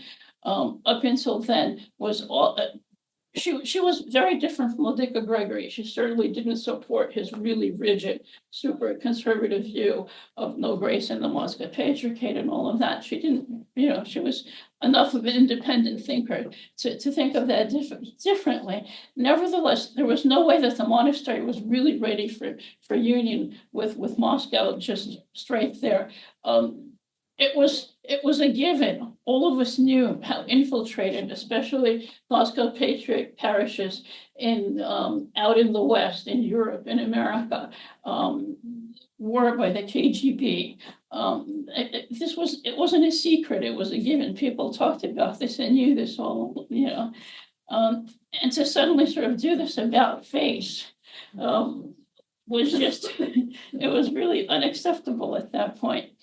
During the Perestroika years, a lot of sisters from Russia, Ukraine, the former Soviet bloc entered the monastery. So we did have this real mixture of former emigres, people from the Soviet countries, a real mixture. Some of them were from the Moscow Patriarchate, some of these Russian sisters, some of them were from parishes that ROCOR had accepted in those years that were already sort of, moving towards a more ROCOR sort of approach to the church. And all of this, of course, exploded when Metropolitan Vitali was retired. And Europe was the first place where a group split off that didn't accept his retirement and formed this Russian Orthodox Church in exile. We did not support that at all. Metropolitan Vitali held 2 soboras at Jasna, and we saw how elderly he was, how really incapable he was of administrating the church. It was obvious that he wasn't in charge. It was a very difficult time, and as sad as that was, we did agree that he needed to be replaced. Therefore, we didn't support this new church in exile. Or anything that was happening then. One of the clergymen at that point pointed out that the difference, the split was not because people didn't want union, that the difference was more between those that believed that we could get there, that we could work out the differences, that union was possible, and a small faction that was already ready to write them off. No grace, this is not the church, union is absolutely impossible. It was more nuanced than just, for and against. Our bishop at that time was Archbishop Serafim Dolgov, who grew up in France, though he was still born in St. Petersburg, and had finished, he completed his studies at Saint Serge. He had studied with Kartashov, and was much more on top of historical, canonical issues than a lot of people whose responses were basically just really emotional. And when all of these divisions started, he basically told everyone to calm down, and he felt that it was not the responsibility or the obligation of all of the laity to make decisions at that point. And he refused to suspend, let alone defrock any clergy that left with this group. His whole approach was that as a bishop, he had no right to suspend any clergyman if he didn't have someone else to put in that place right away. That he himself would be forcing people into schism if he just suspended clergy left and right because he felt they were wrong. He said, you can't expect people not to be born, not to want to get married, and they're just going to turn to whoever's available. And if we don't have someone else to put there, we can't suspend this clergyman, because then we're the ones that are forcing them to just go elsewhere. We're the ones that are pushing them. And he's probably one of the few bishops that he was bishop for altogether for around 25 years. He never suspended or defrocked a single clergyman. He told everyone basically to stay where they are, that all this unification or non-unification process was going to last a long time, and that talking about it, everyone remembers this time. This is before the internet really took over. It was still faxes, accusations, who was a KGB agent, who was stealing money somewhere. All of this was flying around. And he said, none of that is going to help you in your church life, in your spiritual life. This is not important at this point. And he did a lot to keep the peace.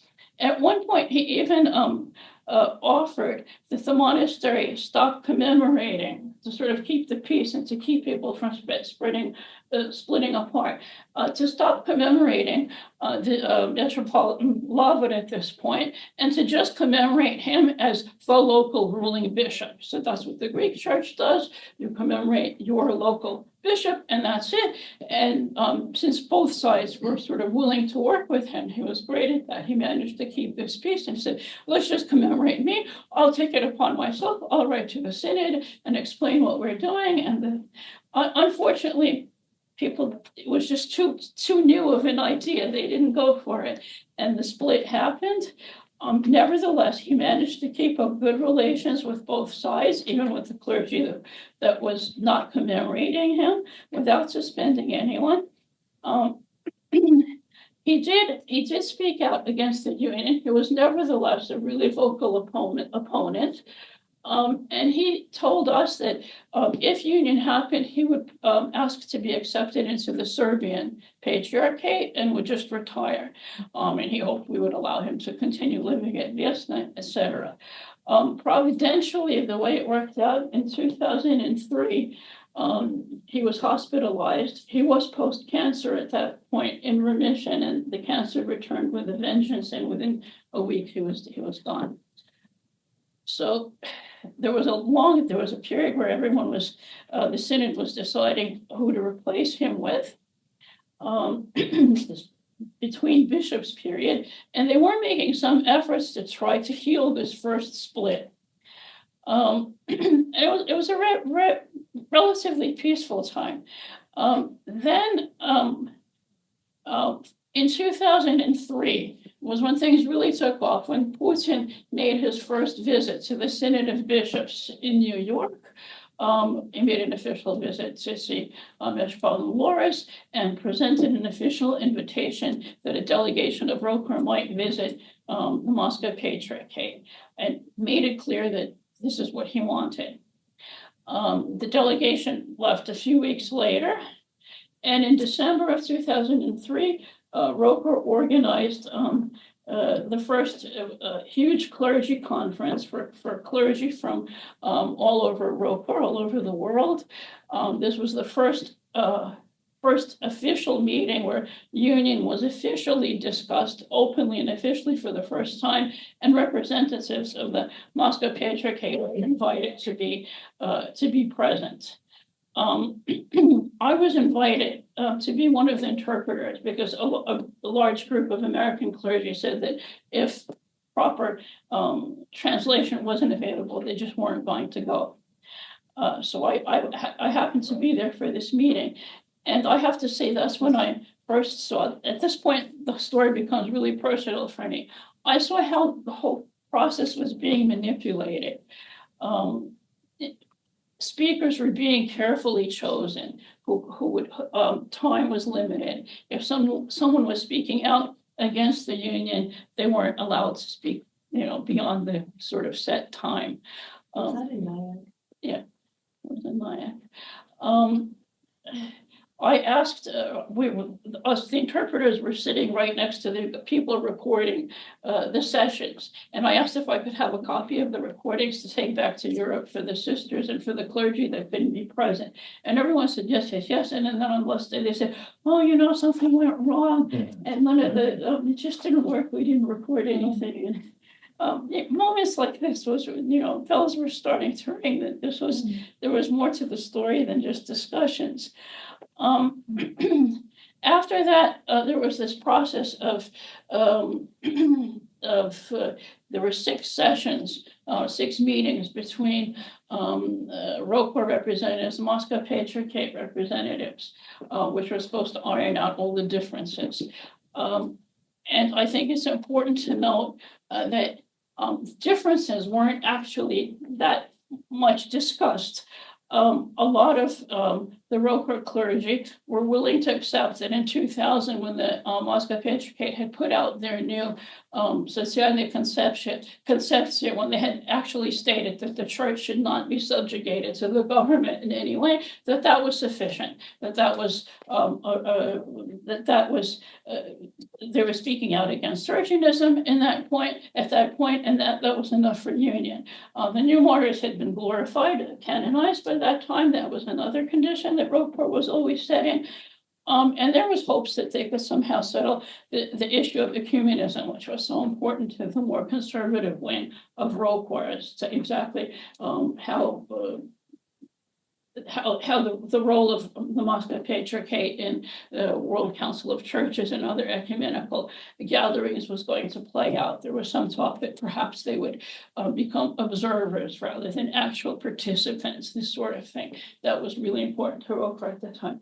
A lot of time was spent on individual cases. All the clergy that ROCOR had accepted from the Moscow Patriarchate. Each bishop was supposed to present a list of his Russian clergy. I know because our bishop called the monastery asking about our Russian priests, how and when they had come to ROCOR, and each case was discussed individually. And that already was suspicious to me, because obviously more was in play here than just these differences about ecumenism or surgeonism. These meetings, they put out several documents dealing with surgeonism, ecumenism, all of that sort of thing. And there was this whole sort of campaign. Each diocese had to hold a diocesan meeting that was expected to somehow speak out in favor of this process. And again, this was sort of all being orchestrated. It was decided that the subboard that was supposed to vote on union was going to take place in 2006. And originally I was asked again to be one of the interpreters.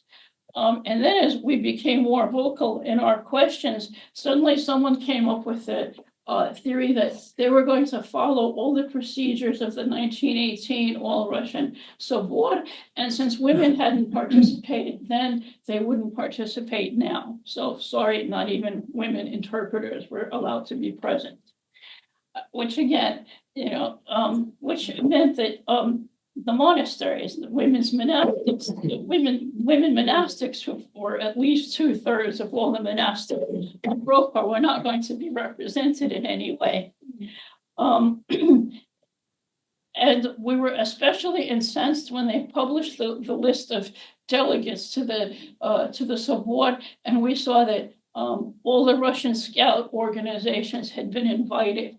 The Russian Sports Association of Australia was a delegate. The Mayopac Candle Factory had to be represented at the Sobor, but not a single women's monastery was, And we did publish an open letter complaining about this. It made some noise at the time. And I had several nasty letters, from Roquefort people saying, why were we being these feminists and all of that.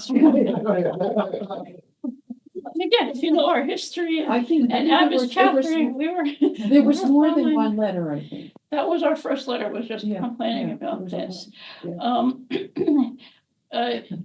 The Sobor also, we had a lot of problems with the fact that it was largely funded by a Russian emigre that had basically become a Soviet oligarch, and he was allowed to address he was allowed to address the Sobor and state what he wanted the Sobor to do. We did manage to get our open letter to the Sobor itself read at one of the meetings, and this again caused a lot of waves. We said we were against the union. We said parts of our history that we had been in the Moscow Patriarchate. And one important point in those that come home all is forgiven campaign. The bishop that was sent from Moscow to convince the nuns and the other Russian clergy still in Serbia at the time to come home did know that he left the monastery from Russian imperial times. And though, he played his part perfectly and told everyone to go home to Holy Russia and all of that, there was a moment, one of the nuns went to see him off at the train station on his way home to Moscow, and he did manage to lose his KGB handlers for a moment and pulled her aside and said, whatever you do, don't go home. And again, there's no record of this. It's monastery tradition that he said that. And she ignored that, He did manage to, there was this moment of truth. And again, it worked out differently. But back then, even these people still had some sort of, conscience or anything. He made it clear that he was playing this part. All of that was part of our history. We tried to bring this across that, we'd been there. we all supposedly knew what this was about. Why are we suddenly blindly, again, not that everyone was so against union ever at all, but there was still a lot of work to be done at this point. And then especially when you see things like this oligarch getting up there and telling them what they're supposed to do, there were a lot of questions. Nevertheless, the Sobor did come out with a statement saying that they were all for union when all the differences were decided. It's in the wording of the Sobor. That was completely ignored. Instantly, there was this media campaign. Sobor votes unanimously for union, which just wasn't true. There were people that refused to sign, and that's not what the resolution said. Never, everywhere, though, all over the internet, by this point, it was a unanimous vote for union. But because it was worded that way, we thought, well, there's still time. Especially the way the Russians move, it'll be at least 2-3 years before anyone really gets going, And then, so this was in May. In September, there was a Senate session, and after that, I heard that it had been decided that the support was enough, the vote was unanimous enough, and that from then on, everything would be decided, as I said, administrativным путем, by administrative means. At that point, they were setting the date for January, for the Feast of the New Martyrs, the first celebration and official signing of documents. And I thought, oh, this is it. There's no 3 years. If we're going to make a move, it has to be now. So this is where things get difficult for most of you. We did temporarily, sir, we did think about what Dick Seraphim said, and we considered joining the Serbian church. The Parisian exarchate did contact us through acquaintances and said that if we were leaving and we had to leave our property, they could offer us a monastery. They made that gesture. But we were really pretty set in this ROCOR mindset that, they were all completely in communion with Moscow. So though we wouldn't be officially under Moscow, we would still be in full communion. So basically, what was the difference? We had already rejected this ROCOR in exile. Of course, we knew. So like the alternative, the choice became what is known, for lack of better terms, as alternative orthodoxy. All of the old calendarist groups, these things like ROCOR in exile, all of these groups that formed because they had various complaints about what was going on in what they call official orthodoxy. Basically, what's left of the original ancient patriarchates of the Orthodox Church. I know for most people, this is this sort of messy, murky, really chaotic, dark area of a lot of extremists, fanatics, bigots, and just plain crazy people that kind of bother kidding. And and for a lot of people, that's a real, they're not even going to consider anything there. But ROCOR did have a long-standing relationship with all of these old calendar groups. A lot of bishops in ROCOR, even if they were against actually consecrating clergy for them, had a lot of sympathy for this. They sort of saw a parallel between the persecution of the old calendar and persecution of the faithful by the Bolsheviks in Russia. These people were also suffering for their faith. There was a lot of sympathy for that.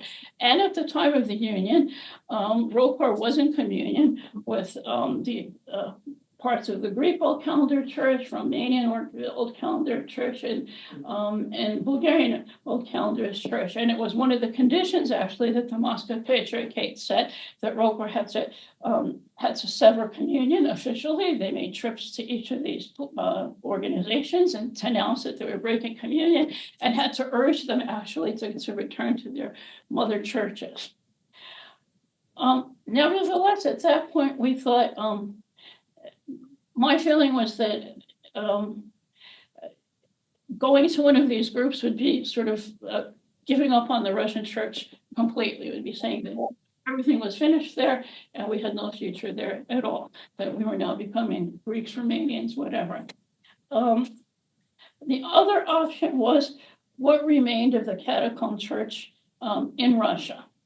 Again, if you know ROCOR history, you know that throughout most of its history, ROCOR was very firm that they were in communion not with the Moscow Patriarchate, but with the catacomb church, the parts of the Russian church that had never accepted the declaration of Metropolitan Sergius, had never in any way said that they were loyal to the Soviet government, and formed this clandestine underground church. Current historical academic studies like to push the point that the catacomb church was finished by World War II. That they were, there was a huge, this is no time to go into the whole history of the catacomb church, but it was a really big movement.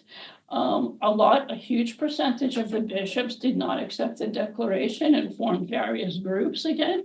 And they were severely persecuted. And it's true that just about everyone was gone by World War II. Another huge percentage left the catacomb church when Alexei I was elected patriarch. A lot of them decided, for various reasons, to accept that this was a legitimate canonical election, and that therefore they could now join this Russian church. Parts of them didn't, and the last bishop to actually be consecrated by Patriarch Tikhon, that was part of this clandestine church, died in the 60s. ROKOR at various times did have connections, did manage to communicate with various people within the catacomb church, and in the Perestroika years consecrated 2 bishops for them. When I first started traveling to Russia in the 90s, I did visit monastic communities that could trace themselves back to the 20s and to pre-revolutionary monasteries, clergy from these little catacomb groups that did survive. Of course, it wasn't, so there was this presence that we felt had always been a real Russian church. And again, I'm not making any judgment that the Moscow Patriarchate was graceless and this was it. But there was this other presence, this other movement. And we saw that as being closer to what ROKOR had always been, and decided to turn to one of these groups ultimately. All of these alternative Orthodox groups like to publish lengthy apologia of why they're canonical, why they're historical, why they're legitimate. And I realized early on that wasn't going to convince either me or the sisters, just because someone could quote, Canon 354 of the Sobota 463, therefore it was all good. We were looking for a living connection, a continuation of our own tradition. And there were bishops that had been consecrated within ROKOR that we knew. They had been present at the Sobots in our church. There was no question in our minds that they had been ROKOR bishops and part of our church. And basically that was what we decided. It was really important to me that the whole community be involved, that everyone make a decision. We had a lot of meetings. We tried to keep up with everything that was being published. Back history as well. And though I was pretty much decided, we did say to the sisters, I was the assistant to the abbess at this point. I did say that everyone has to make their personal decision. The final sort of meeting when we were talking about this, I said, okay, Motzka and I have decided that we want to go with this Vladika from the catacomb church. You don't have to do this. No one is going to be forced. And every single sister has to make her own decision and come to the abbess and say, I'm going to do this. If you don't want to go with us, fine. We'll help you go wherever you want to go. We'll pay for it. We'll move you, whatever. One sister did stay with ROKOR. She was a spiritual daughter of Vladika Mark and ended up going to Germany. One sister left to join her spiritual father in Australia, who was with another group. But basically, all of us made this decision together. So on mid-Pentecost, 20 days before Ascension, when the official documents were being signed in Moscow, we made our announcement, put out another open letter that we were going to do this, that we were joining this catacomb group. That we didn't condemn anyone. It was a difficult time, difficult choices. The monastery would remain open to all pilgrims, as it always had been, of any jurisdiction. We were not making any statements of someone being without grace or whatever, but that this was the choice for our community. It was really difficult. We had very close, warm relationships with just about all of the bishops in ROKOR. With Jordanville, with the monasteries in the Holy Land, all of that was finished. There were letters against us on the internet. People were no longer blessed to visit the monastery. Fortunately, we were completely financially independent of ROKOR, so we could make our decision without any strings attached. But still, it was frightening to know that there was, really nothing to fall back on, that we were, this was it. We were solely responsible for, at that point, there were 20 of us for all 20 sisters.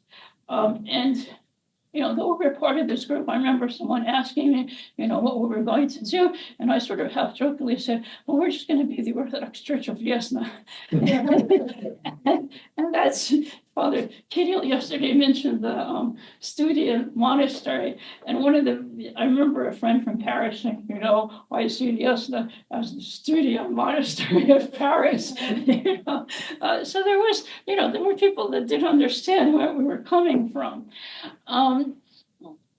To our surprise, a sizable amount of faithful decided to follow us. Not all of them because they were so convinced the union was wrong and they didn't want to be with Moscow. A lot of it was personal. They were attached to the monastery. They wanted to remain in contact.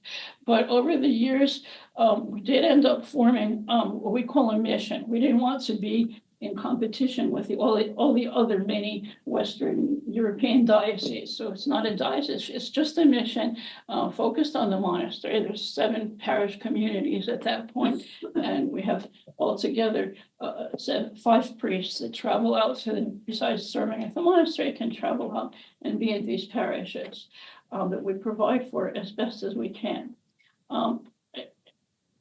It was a relief in many ways. It was sort of, this painful decision process was over and we could just concentrate on being a monastery again. And when you go through something so difficult as a community, I found that, it really binds you. In many ways, it was a positive experience just for the monastic community as a whole. Unfortunately, this sort of honeymoon period where everything seemed fine again ended when the Ukrainian problem started. And especially when the uprising in Donetsk and Lugansk began. And to my amazement, not only Russian emigres, but these Russian supposedly catacomb Christians who better than anyone knew what the Soviet Union and persecution were suddenly 100% behind this Putin regime. For me, when these things started, the first thing they did was bring up, red flags and Soviet symbolism. They're obviously restoring this, and yet these people are talking about the restoration of some Holy Russia, Novorossiya, and all of that. And one of the bishops that we were with at that point came out with a statement saying that at this point in time, the interests of the church are the same as the interests of the Putin regime, which was just so eerily close to, Vaše radosti, naše, your joys, and, the declaration of Metropolitan Sergius. So here we were again thinking, where did we end up? Maybe they're crazy after all. And so to make a long story short, we ended up asking to go under the omophorion of a Serbian bishop that we knew personally and that we trusted. And though he's not completely in line with the way I see this, he nevertheless gives us the freedom to follow our consciences. One of our parishes, for instance, in Spain, is 95% Western Ukrainian. Of course, is praise for the Ukrainian army and all of that. We do have enough pro-Putin people in our circles that nevertheless somehow managed to stay with the monastery, though we've never hidden our position. But our priest, to some bring us all together, he likes to quote Patriarch Tikhonov's famous Ukaz of 362 that the Rokar was always based on. His interpretation is that this Ukaz gives the church the freedom, basically, when the situation is not normal in the Russian church, as Patriarch Tikhon was faced with this totally new, completely not normal situation and was looking for a way out. He did urge the bishops the faithful to form their own administrations, a decentralized sort of system of administration, like we've tried to form with our monastery and our parishes, that enter into communion with whomever they can around them, and form this sort of decentralized, not necessarily national church, based on a unity of faith and a shared sort of vision of what the church is supposed to be, rather than just hierarchical administration that is going to be built on faith and trust and a common vision of what the Orthodox Church actually is. So as unacceptable as it might be to more official Orthodox, at this point in time, that's where we are. Thank you.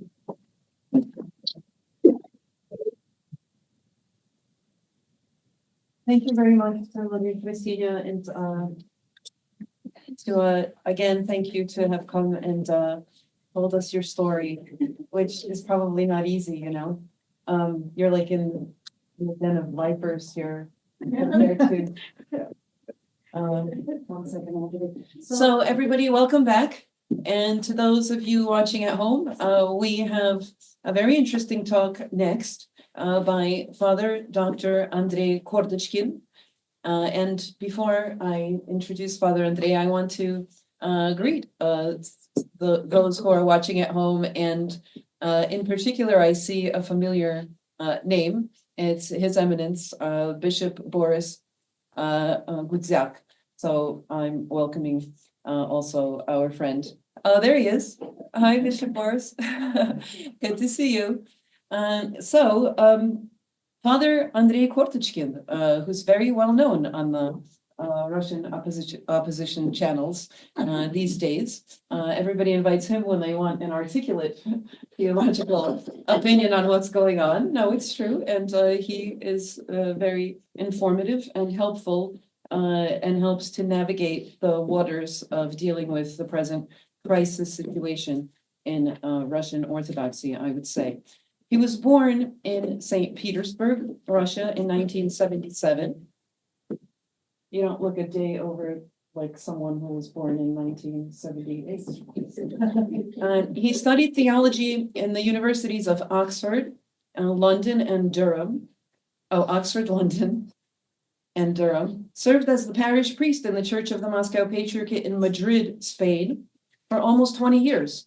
I'll just insert here that I visited Father Andrei when he was the parish priest in that church, and we went to bullfights together.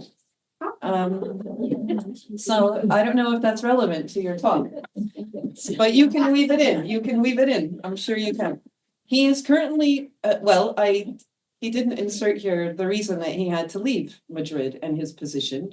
Father Andrei was vocal in criticizing the war in Ukraine, against Ukraine, and also the role of the Russian Orthodox Church in it. And so you were told that if you don't leave, what was going to happen?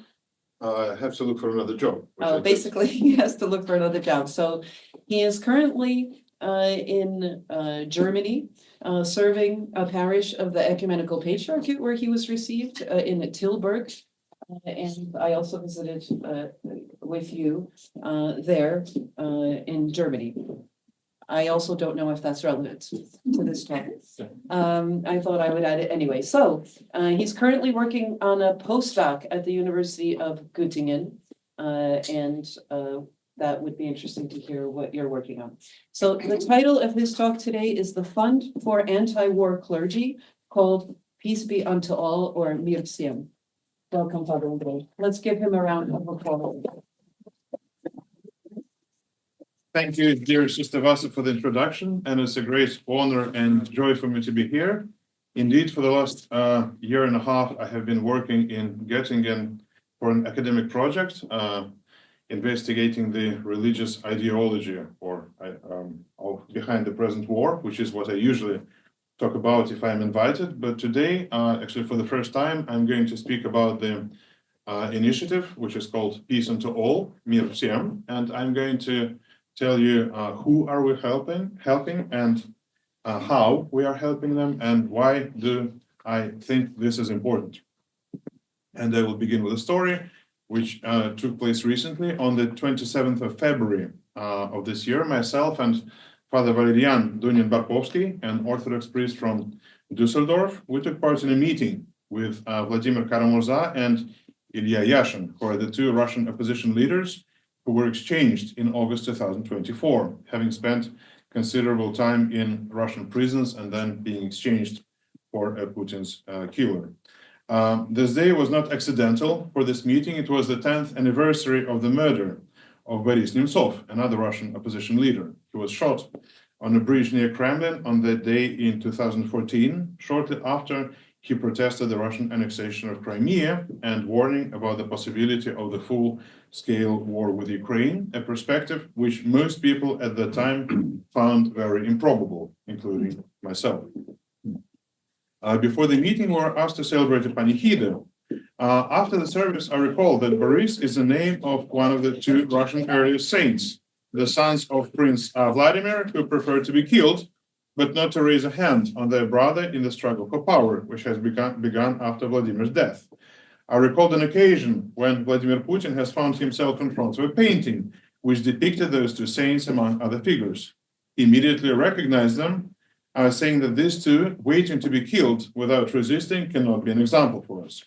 So I said, the choice for today's Russia is exactly as it was 1,000 years ago. It is not even about choosing between democracy and totalitarianism.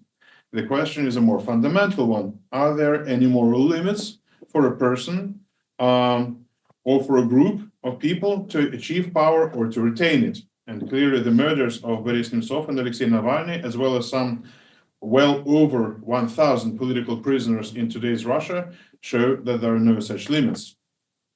We have all seen this before. I came across a brochure published in 1947. It was a lecture by Robert Burley, educational advisor to the Control Commission in the British Zone in Germany, under the title, The German Problem and the Responsibility of Britain. He was saying that the military victory over Nazism is not sufficient. The solution had to be found on a deeper level. A community of people found itself unable to distinguish between the good and the evil, as politics was separated from the morality. Indeed, the ethical dimension is absent from both foreign and internal politics in today's Russia. Politics is a dirty business, politika gрязное дело, is the most popular Russian expression on the subject.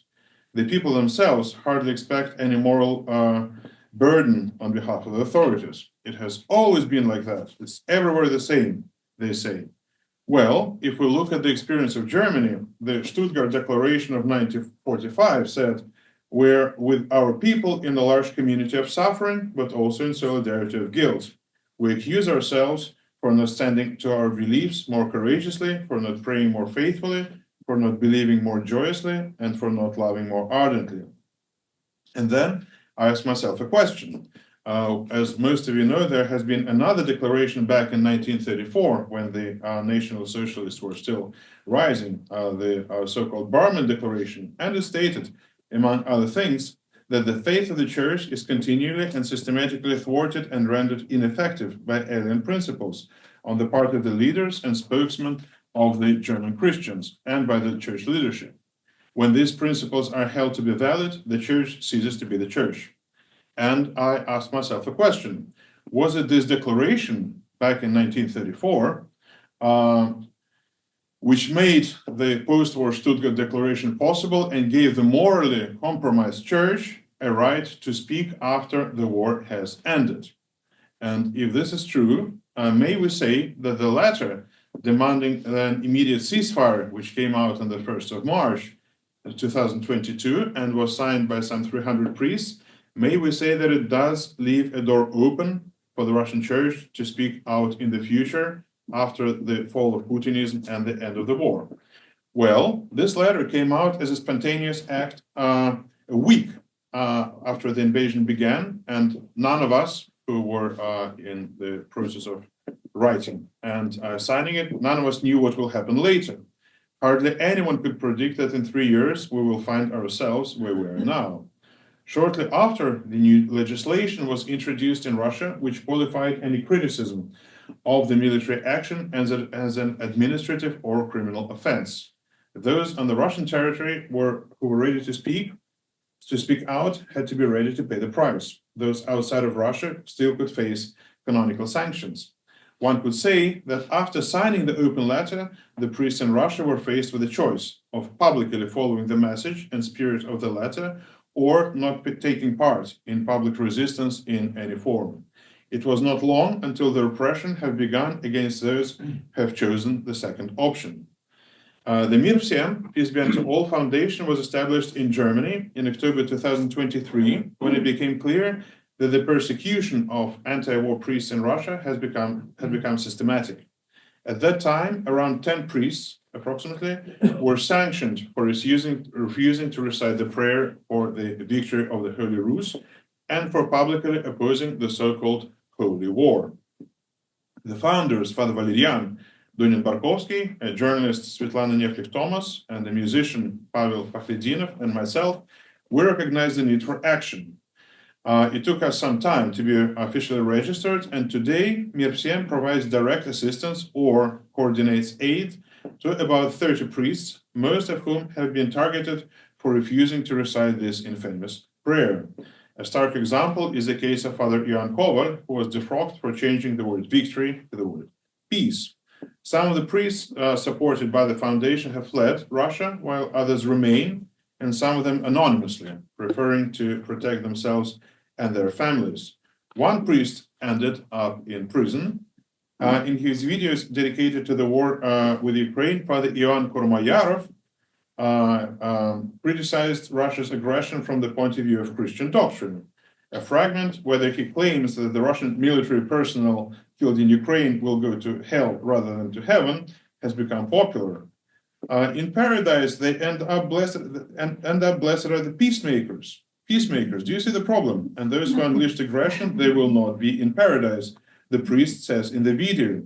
He was condemned to 3 years of prison and was freed on the 1st August of 24. And I'm glad to say that now he has found himself a place in the convent of Mother Evfrosinia, where he could come with a humanitarian visa, having come out of Russia. One of the first victims also was Father Ion Burdin from the Diocese of Kostroma. He was fined for a sermon on the Forgiveness Sunday in March 2022, being denounced by his own parishioners and ultimately suspended as a priest. Burdin was going to move to Bulgaria and transfer to the jurisdiction of the Orthodox Church of Bulgaria. All the formal requests were made by the Bulgarian authorities, but when the papers came to Moscow, to the Patriarchate, instead of being transferred to Bulgaria, he was being suspended, formally on the foundation of the 55th canon of the Holy Apostles, which says, if anyone annoys the bishop, and also due to the fact that blasphemy against the church was found in the materials he published on his blog. He said in one interview, a Christian must testify to love more than ever. Christ said about the last times that because of the increase of lawlessness, the love of many will grow cold, and that our light must shine before people, and that we must watch ourselves. It is not the light that is in you of darkness. For me, he says, this is a direct guide to action now. I see no point in calling to stop the war. These calls will have no effect on those who started it and support it. It will last as long as God allows. I see no point in curses and accusations. They are not capable of generating anything except hatred. And there is enough of it now. I see meaning in words and deeds of love, from helping refugees to forgiving and praying for your enemies. I try to embody this in my life first and foremost. I was reported to the police.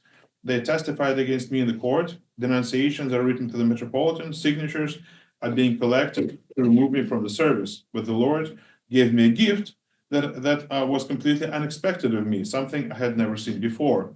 I calmly look at these people and see that they are thus revealing their essence to God. And now I want to present a little gallery of the people that we're helping and to show the situation in which they found themselves. For example, Father Nikolai Platonov from Chelyabinsk, he says, I remember the next day after the war started very well. My father's birthday was 25th of February. It was the last day we saw each other. For more than 2 years now, I haven't spoken to my father and brother. For them, I am a traitor. I did not realize that the invasion would lead to hundreds of thousands of deaths, but I already understood that I would be required to bless soldiers to go to a criminal fratricidal war. That's when I realized that the dictator had finally moved, and it was time to make a passport, so I did. Shortly after, he recorded a video where he said, I don't see myself in the coordinate system of this fascist power. Take care of yourself, your family. It will not be easier for anyone if you're fined or imprisoned. Run away, God is no longer here. Soon he received a phone call from the acquaintances from the local mining and processing plant, which was a sponsor of his church, and was told that the management was preparing some kind of action after which the bishop would suspend him. That's how he ended up in Armenia. Threats began. Andrei Remezov, deputy general director of this plant, wrote to him, calling him a rotter and demanding that he returns the money that the plant had given for the construction of the church. Remezov said that I would regret and that he would not forgive this, recalls Father Platonov. He demanded to delete the video, and I published his threats. Later, acquaintances informed Father Platonov that some people were looking for him at his new address. He had to live with someone else's SIM card and constantly move around Yerevan. I lived in Armenia for 3 months, he says. I came back because I ran out of money and my mother fell ill. But I realized that I wasn't coming back for long. Already at the airport in Moscow, I was not allowed to pass control for 2 hours, having been subjected to an additional reinforced check. They asked, why did you come back? In Russia, he did not stop making anti-war videos and openly expressing his position. As surveillance began, unknown people followed the priest and took photos from the car when he came to the window. I rented accommodation and hardly ever went outside. Whatever shop I went to, always with an escort, he says.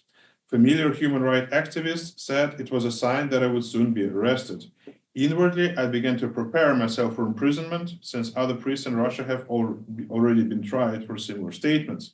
However, there were those who talked me out of sitting and waiting for prison. I left because I want to be useful to serve people and the Christian world. And in Russia, my preaching is not needed. Another priest who receives help from Mirosyan, he says, at the very beginning of the liturgy, we have a whole series of prayers, including for a God-protected country, its authorities, and its army. And I added the words, and for the Ukrainian country that suffers from it, he tells. Soon, one of the parishioners complained about it to the rector of the church, and he approached the priest to sort it out and strictly forbade me to add anything. Okay, I understand. For everything that happens in the temple, the rector will be held responsible, recalls the priest. But when in autumn of 2022, Patriarch Kirill made the prayer for Holy Russia, so-called, an obligatory part of the liturgy, he realized that this is the red line. He came to the rector and honestly said that he could not read this prayer. The rector did not succeed in changing his mind. I told him that I was ready to leave because it goes against my conscience. He sniffed, thought, and did not say anything concrete to me, says the priest. Well, and I just began to serve without reciting this prayer. For 1.5 years, probably everything went on like that. He, you could say, covered me, for which I am very grateful to him. How all this reached the church authorities, he does not know. When asked why is it so important for him not to recite the prayer for the victory of Holy Russia, he replies, it seems unethical to me to ask God for help in a wrong cause. We are communicating with the living God. Lord, what are we asking you for? What can't we do ourselves? Helping those who are suffering is wonderful. Not everything is in our hands, he says. But help those who have been wounded, of course, give intelligence and talent to the medics who help them. But do not lie before God and say that someone there has turned against Holy Russia. If Holy Russia is meant to be us, then it was us who came with tanks to their territory. Another priest that we're helping, he says, God calls for love, but the church calls for war. He recalls that in his childhood, in the late Soviet years, everything was saturated with books, films, stories about the victory in the Great Patriotic War. And whether we want to or not, we still perceive everything through these films, he believes. When we were a country under attack, I can understand that we pray for victory. But when the attackers are we, well, whatever the problems are, to solve them in this way, I think is not Christian. Christian faith and morality limit our methods of achieving even the most just things. He is convinced. There is such a man, Dad, what if we kill all the bad people? Will there be only the good people left? No, son, there will be only murderers left. At least that's how I read the gospel. Father Vadim Kuzmitsky, that we're helping, recounts one of these conversations with a senior priest of the deanery. Why does your opinion about SVO, which is the official name of the war in Russia, and the only one which is officially permitted, why does your opinion about SVO does not coincide with the patriarchs? I'm an adult, I have my own opinion. No, it shouldn't be like that. You should think as a patriarch thinks. What should I think? No uncle will decide for me, no matter how nice a hat he wears. Soon other authorities became interested in Father Vadim. Police officers began to come to his services, followed by people in civilian clothes who stayed for meals and listened to what the priest was saying to the parishioners. Father Vadim's last official service took place on 12th of June 2022. There was no official ban.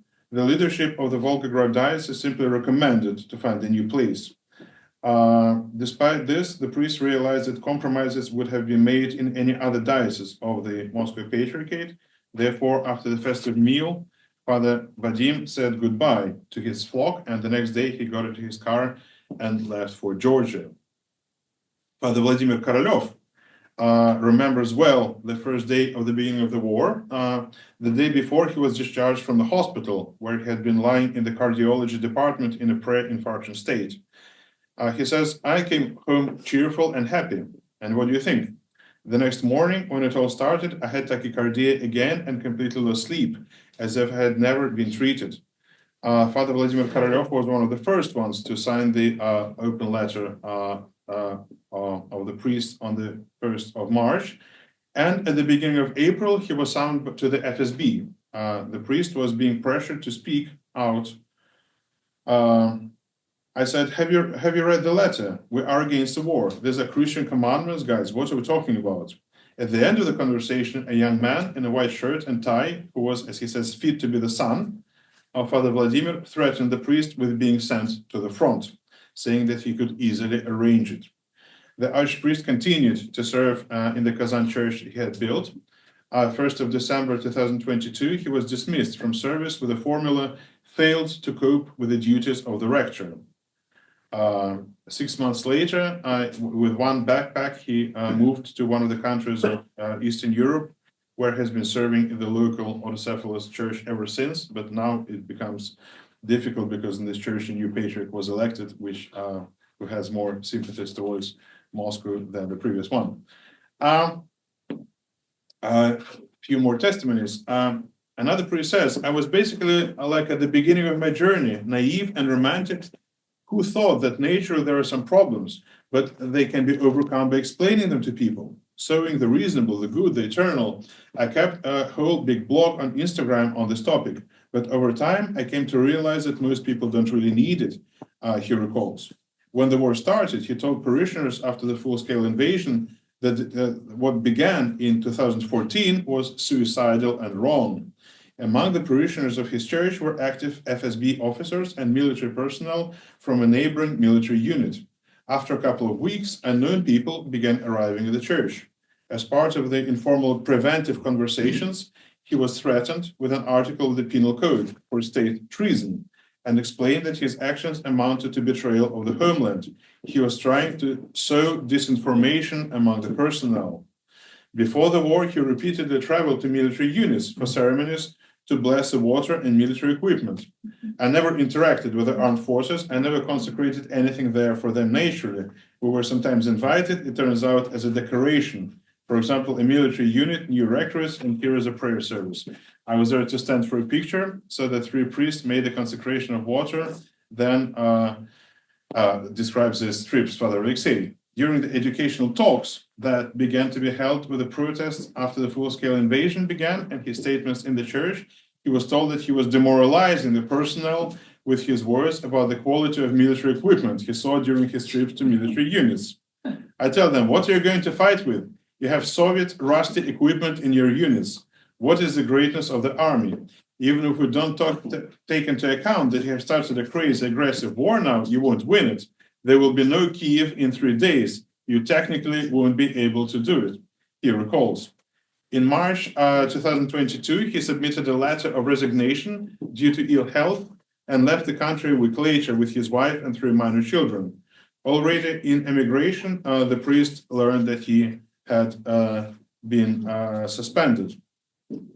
In September 2023, with financial support from Peace to All, he traveled from his family to Mexico and crossed the border into the United States, where he is seeking political asylum. He told his relatives that he was in America on a religious visa, so as not to traumatize them with his experience. A few more pictures from our gallery. Another priest says, after the shock, a period of waiting began. Up to a certain point, there was silence at the top, then the first speech of the patriarch on the subject with an unambiguous position, and then came the letters with his prayers, at first with a milder content, and then for victory. At first, it might seem that it was a prayer for the end of the conflict, although there were some clinging phrases. But then they sounded more and more specific, and finally came the our wars, the weaving of camouflage nets, and the well-known rhetoric from the pulpits. For example, when I learned that a man had a son or a grandson serving conscription, I advised him not to sign a contract under any circumstances, not to go and agree. Sometimes I explained my position with leading questions, saying that what was happening was evil. With more familiar people, I talked about the war quite openly. I had almost no conflict with anyone, and until the day I left, I was left alone. But it was all temporary. I hope that once the full-scale war broke out, the church would at least try to call for peace, because it is possible to serve God, not the fatherland and the king. When the fatherland and the king go mad and are dangerous to the world, one should listen to God, common sense, and have a conscience, and not look for excuses. Another priest says, my story is an example of struggling with the internal enemies. I was brought to light by the rector and the dean. Through heart-to-heart conversations over lunch with a drink, through monitoring my social networking page. In no way do I compare myself with those who suffered during Stalin's repression, but watching the activity of my still yesterday kind fellow believers, I involuntarily remember Davlatov's words about those who wrote 4 million denunciations. That's a famous Davlatov quote when he says that we endlessly curse Comrade Stalin, and for a good reason, but I still want to ask who wrote the 4 million denunciations. The priest says, I will not tell you all that happened to me after the unfortunate table conversation. So far, everything ended with the satisfaction of my petition for my resignation for health reasons, which, it must be said, has deteriorated considerably. I'm not a hero and try to promise to keep my head down. But to my assurances that I would keep silent, that I was ready to delete my internet page, the rector replied that he did not accept my convictions, and the rector said that he could not stand with me in the altar. As a result, I was confronted with the fact that blessing soldiers to fight in Ukraine and speaking a sermon from the pulpit about the importance and necessity of the defensible forces is not a political action. And posting an anti-war poster on a personal page in social networks is the most direct politics. And in general, in today's political situation, a priest's anti-war beliefs make him unfit for office. That's what my rector told me. This is our ecclesiastical and civil reality. Whoever has a word to say to the Christian community or to the civil society is afraid to say it, and I'm afraid. And thousands of other priests are afraid now. The atmosphere of fear is growing. Silence, keep your mouth shut. One of the priests that we're helping, Father Perminov, comes from a city with a wonderful name, Kainsk, which obviously refers to the name of Cain. And when he refused to read the prayer, he was called by the bishop, and the bishops began to ask him questions. Now, what are the questions? Why did you not serve in the army? Do you support single-sex marriages? Why do you receive wage which is bigger than the minimum one? And the priest has 5 children. After he was suspended, finding a secular job was not easy. In a small town, everybody knows everyone, and no one wants to show his disloyalty. Sometimes people I don't know greet me on the street. Probably the effect of the interview remains because there was a film about him, which was seen by over 1 million people. But when the parishioners see me, they hide their eyes or pretend not to notice. and unfortunately, they do not take part in my situation. Not all of the priests that we're helping are in Russia. Some of them are at least two of them are in Kazakhstan. And one of them, Father Yakov Vorontsov, he celebrated in the cathedral of the capital of the country. And on the first day of the war, he wrote in the cathedral chat, WhatsApp chat. Here you see what's happening. Huge, heavily armed Russia has attacked small Ukraine. There are reports of terror, tanks are coming, airplanes are dropping bombs. I believe that this is absolutely wrong and efforts should be made to stop it. And since Kazakhstan is hosting a Congress of leaders of world and traditional religions, we, as the Orthodox Church, could involve other traditional religions and jointly appeal to Patriarch Kirill, Father Yakov said. He was convinced that it was possible to initiate a peacemaking process through the efforts of the clergy. None of the chat participants supported his idea. He nevertheless continued, saying, this model of authoritarianism that Patriarch Kirill is building, it does not suit us. Church life, the life of communities, the life of ordinary parishes is stagnating, and religious education is deliberately driven below the plinth, as the typical Russian expression, by Patriarch Kirill's reforms. The reason for this comes from Moscow, and it would be useful for us, for the Church, for Kazakhstan, to have more autonomy in the Church. In March 2022, Father Yakov was summoned twice to disciplinary panels. The first time he was required not to speak publicly about the war and to close his Facebook page. At the second commission, he was told to write an explanatory note and admit that Kazakhstan should help Russia. The priest preferred not to change his position. At the same time, he was temporarily suspended from service and sent into exile in one of the monasteries in Kazakhstan, and the clergy declared a boycott of Father Yakov. I would come to the cathedral and no one would look me in the eye. Everyone would avoid me, they would not greet me, they would not talk to me, he says. He continues to actively express his position on social networks and has no plans to leave Kazakhstan. He says, my flock is here, and what?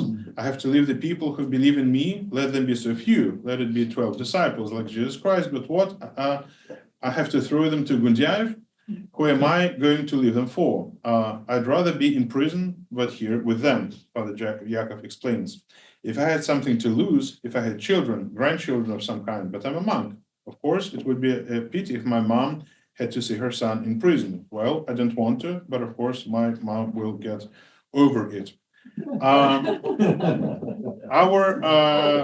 Mir Всем actually has exposed the mechanism of political repression within the Russian Church. And when one of our priests was called before the Diocesan Disciplinary Commission for refusing to recite the prayer for the Holy Rus, he recorded the proceedings of the commission and we published them. And we sort of tried to reveal how the canon law is being used as a tool of political control. And here are some questions and remarks from this disciplinary commission to the priest. The text of the prayer for Holy Rus does not say that anyone has to kill anyone. Have you considered that perhaps you misunderstood these words? Do you still persist in these beliefs? Do you find the text of this prayer unacceptable? You realize, yes, that you have thereby violated the priestly oath that you signed before ordination. That's a very typical accusation. Divide and conquer has been a principle since the ancient Rome. Now it is to divide the church into those who read the prayer and those who do not read it. We really don't have enough clerics, Father. And if everyone is suspended, well, so maybe you should look at this prayer in a different way. His Holiness blessed this prayer. He and others must have thought about the text, not just sent it. If people start interpreting some points in their own way, we can only throw up our hands. In fact, the prayer is good. The prayer is good, and there is also what is stated in the oath. And there is a thing called church discipline. It is a very good thing, so that the church does not turn into a community of people who do not understand what is on the right and what is on the left. I think it is necessary to read it and pray, not just for a tick, for pro forma, but to put your mind, your spirit, so that the Lord will help you. And the sooner it will be done, the sooner peace will come. These people, and there are millions of them, you can't take them anywhere. At the same time that we priests, laymen, can only help with the prayers. And I think that this dissent is only harmful. In this case, do you oppose yourself to the whole church, which reads this prayer with the blessing of the priest, of the patriarch? Do you think that your opinion is correct here, and the others are wrong? If the whole church prays and you do not, then you think that everyone else is wrong? And the priest says, well, my opinion is that I cannot join in that. Has there been any feedback to the work of our foundation? There has been indeed, and I want to read a short publication from a Russian media, which is called The New Insider. And the title of this text is in Russian, well, in English, The Priestly Stranglehold, Peace to All as a Recruitment Structure of the CIA. Выдавка для священников, мир всем, вербовочная структура СРУ. So what does it exactly say? Kordochkin is the founder of the NGO Peace to All, a structure created to form a split in the Russian Orthodox Church. Methods: slanderous information, recruitment, and the word here, verbovka, which specifically refers to recruiting the spies of the Russian Orthodox Church clerics. The structure presents itself. The goal is to help those clerics of the Russian Orthodox Church who, because of their anti-war public stance after 25th of February 22, are being suspended or being defrocked and left without means of subsistence. In reality, the text says, the emissaries of the project find priests inclined to betrayal, unbelieving liberals, sodomites, fornicators, treasury thieves, promise them money and the parish in Europe, where they transfer to the Patriarch of Constantinople and the Ukrainian Orthodox Church. This is how they recruit them. Peace to All closely cooperates with the CIA, which supplies information about persons ready to betray. Close cooperation with the Patriarchate of Constantinople and the PCU sect. On their basis, Washington is trying to form an alternative Russian church, tolerant of LGBT, on the positions of Russophobia. Vulgar pacifism attempts to distort the Holy Scriptures. Pacifism works only in one direction, against Russia. Priests who do not want to pray for Holy Russia, having found themselves in the clergy of the Ukrainian Orthodox Church, pray for the Nazi regime of Kiev and the physical destruction of Russia and Russians. The number of traitors is not great yet. A declaration in support of the Ukro-Nazi regime in March 2022 was signed by several dozen clerics of the Russian Orthodox Church. Those who have fallen into the net of Peace to All are required to take actions that will force the clergy to ban them from ministry, to defrock them, and then the persecuted will be restored to the dignity in the Patriarchate of Constantinople or the Ukrainian Orthodox Church. If a critical mass of renegades is gathered, an alternative church will be proclaimed. Financial reports are regularly published on the website, the size of donations by sponsors, what they're being spent on. The reports do not reflect even a small part of the money that is being spent. Money for bribing renegades, their move from the Russian Federation to the European Union is not insignificant. The project's Peace of All receives finances from the State Department for work with the world religions through private funds, through the foreign agent Khodorkovsky, a spacer in the CIA funding of programs and projects against Russia. Well, finally, what do I think is the meaning of this project and why do I think it's important? Well, initially, the foundation's primary goal was the financial aid to the priests and their families, but Mir Всем has never really been only about the money. We aim to provide these priests, courageous priests, a sense of solidarity, especially those who are in the remote regions. And we also give them a platform to make their voices heard through our Telegram channel and video sermons featured on NO Media, which is run by the Nobel Prize winner Nova Gazeta. These priests speak to thousands, amplifying the voices of those who are silent. When the manifest of the so-called Nakaz of the World Russian People Council came out, 3 priests affiliated with Mir Всем spoke out and subjecting it to severe criticism. Through these efforts, we've shown to the world that the Russian Orthodox Church is not a monolith, wholly supporting Putinism and the war. Priests like Vadim Perminov have become heroes with documentaries like The Suspended, Запрещенные, reaching 1 million viewers on the YouTube. The narrative of the Russian priests resisting the war has gained attention, and every major Russian-speaking media has covered their stories. In a broader sense, we try to support the Russian Orthodox Christians, many of whom have stopped attending church or participating in public worship. And letters and comments on our videos show that for many of them, Mir Всем is the only remaining connection to the church. There is a theoretical path for the frog priest to appeal to the ecumenical patriarchate and be received by other jurisdictions. But so far, there has been only one case that is being restored by Constantinople and being received in another patriarchate. And future prospects remain unclear. It is vital for the broader Orthodox Church, including the OCA, I believe, to create a roadmap for clergy persecuted for refusing to endorse nationalist militaristic doctrines. Well, if we look back to the example of Germany, which is where we have begun, hardly anyone doubts that the convictions and ideology behind the war will end after the ceasefire. So the ceasefire and even the end of the war cannot be considered to be a definitive solution. The war itself is only possible in today's Russia because there are no institutions which are capable of guiding between what is good and what is evil, because it is only the state which has claimed the ultimate authority in these matters. The loyalty to the state has become a superior civil and religious virtue. The initiatives to canonize Patriarch Sergei Stargorodsky from within the Moscow Patriarchate, therefore, are not accidental. Well, the differences between Germany then and Russia today are too important to be ignored, but something is similar. According to the Russian scholar Lyudmila Brovka, before, during, and after the war, it was the issue of patriotism that was the Achilles heel of the German Christians. They saw their loyalty to the state as a fundamental civil and religious virtue. How can one go wrong in being loyal to one's country?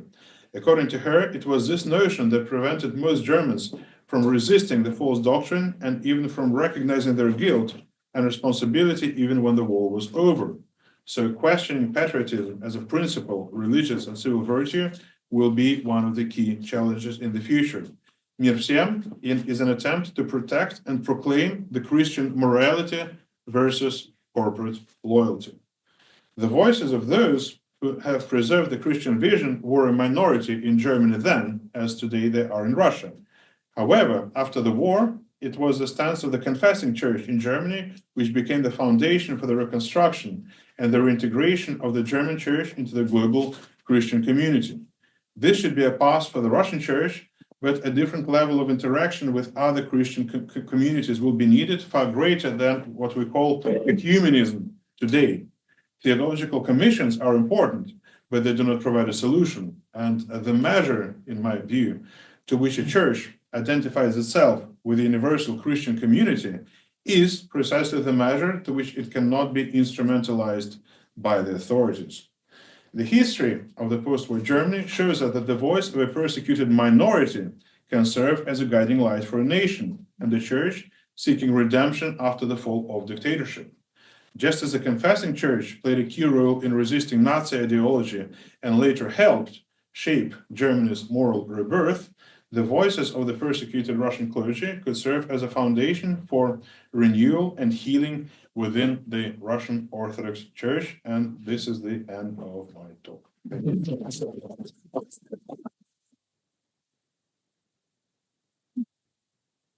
Thank you very much, Father Andrei. So we'll have a session for Q&A with the three speakers that at this point have spoken and not received their questions and comments yet. Come up here. If you could grab a chair.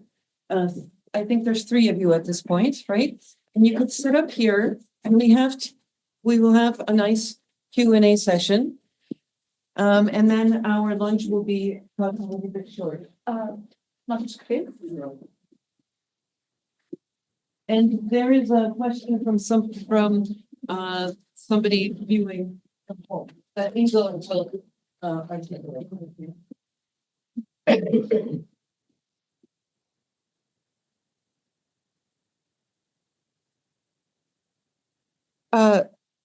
So I'll just open up with that and then we will talk in the room. There's a question from Metropolitan Boris Gudzak.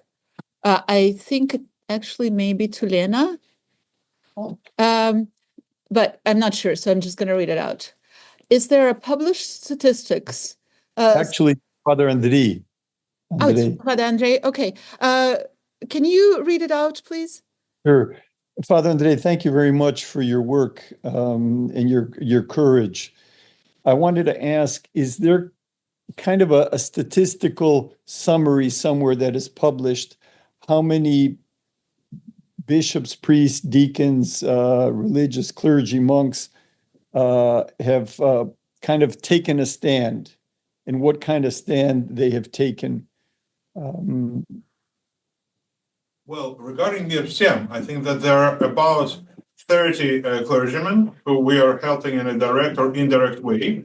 And some of their biographies can be found on the website of Evfrosinia, which has its English version. But the difficulty is that some of the people that we're helping are still in Russia, and not all of them are prepared to be public. So you can say that some of the stories are transparent and some are not. But I think that on the whole, we're speaking about approximately 30 people. There's So- also a website, Christianity. There's also a website, Christianity Против войны, that's right, which is, there is a Belarusian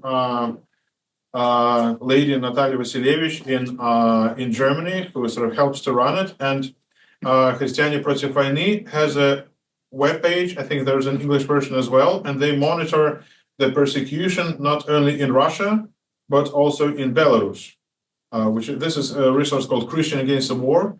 And if you look for an English version, it has a special page dedicated to the monitoring of religious persecution. So there you will also find some numbers and some figures and some names. So these are the two resources that I'm thinking about, but I don't think that there's anything else. But Christianity is probably the most comprehensive, because it also has sort of random clergy persecuted outside of Russia and Belarus, who like in jurisdictions that are somehow associated with the Russian Church. Father, just to be clear, so these 30 are the 30 that you are helping.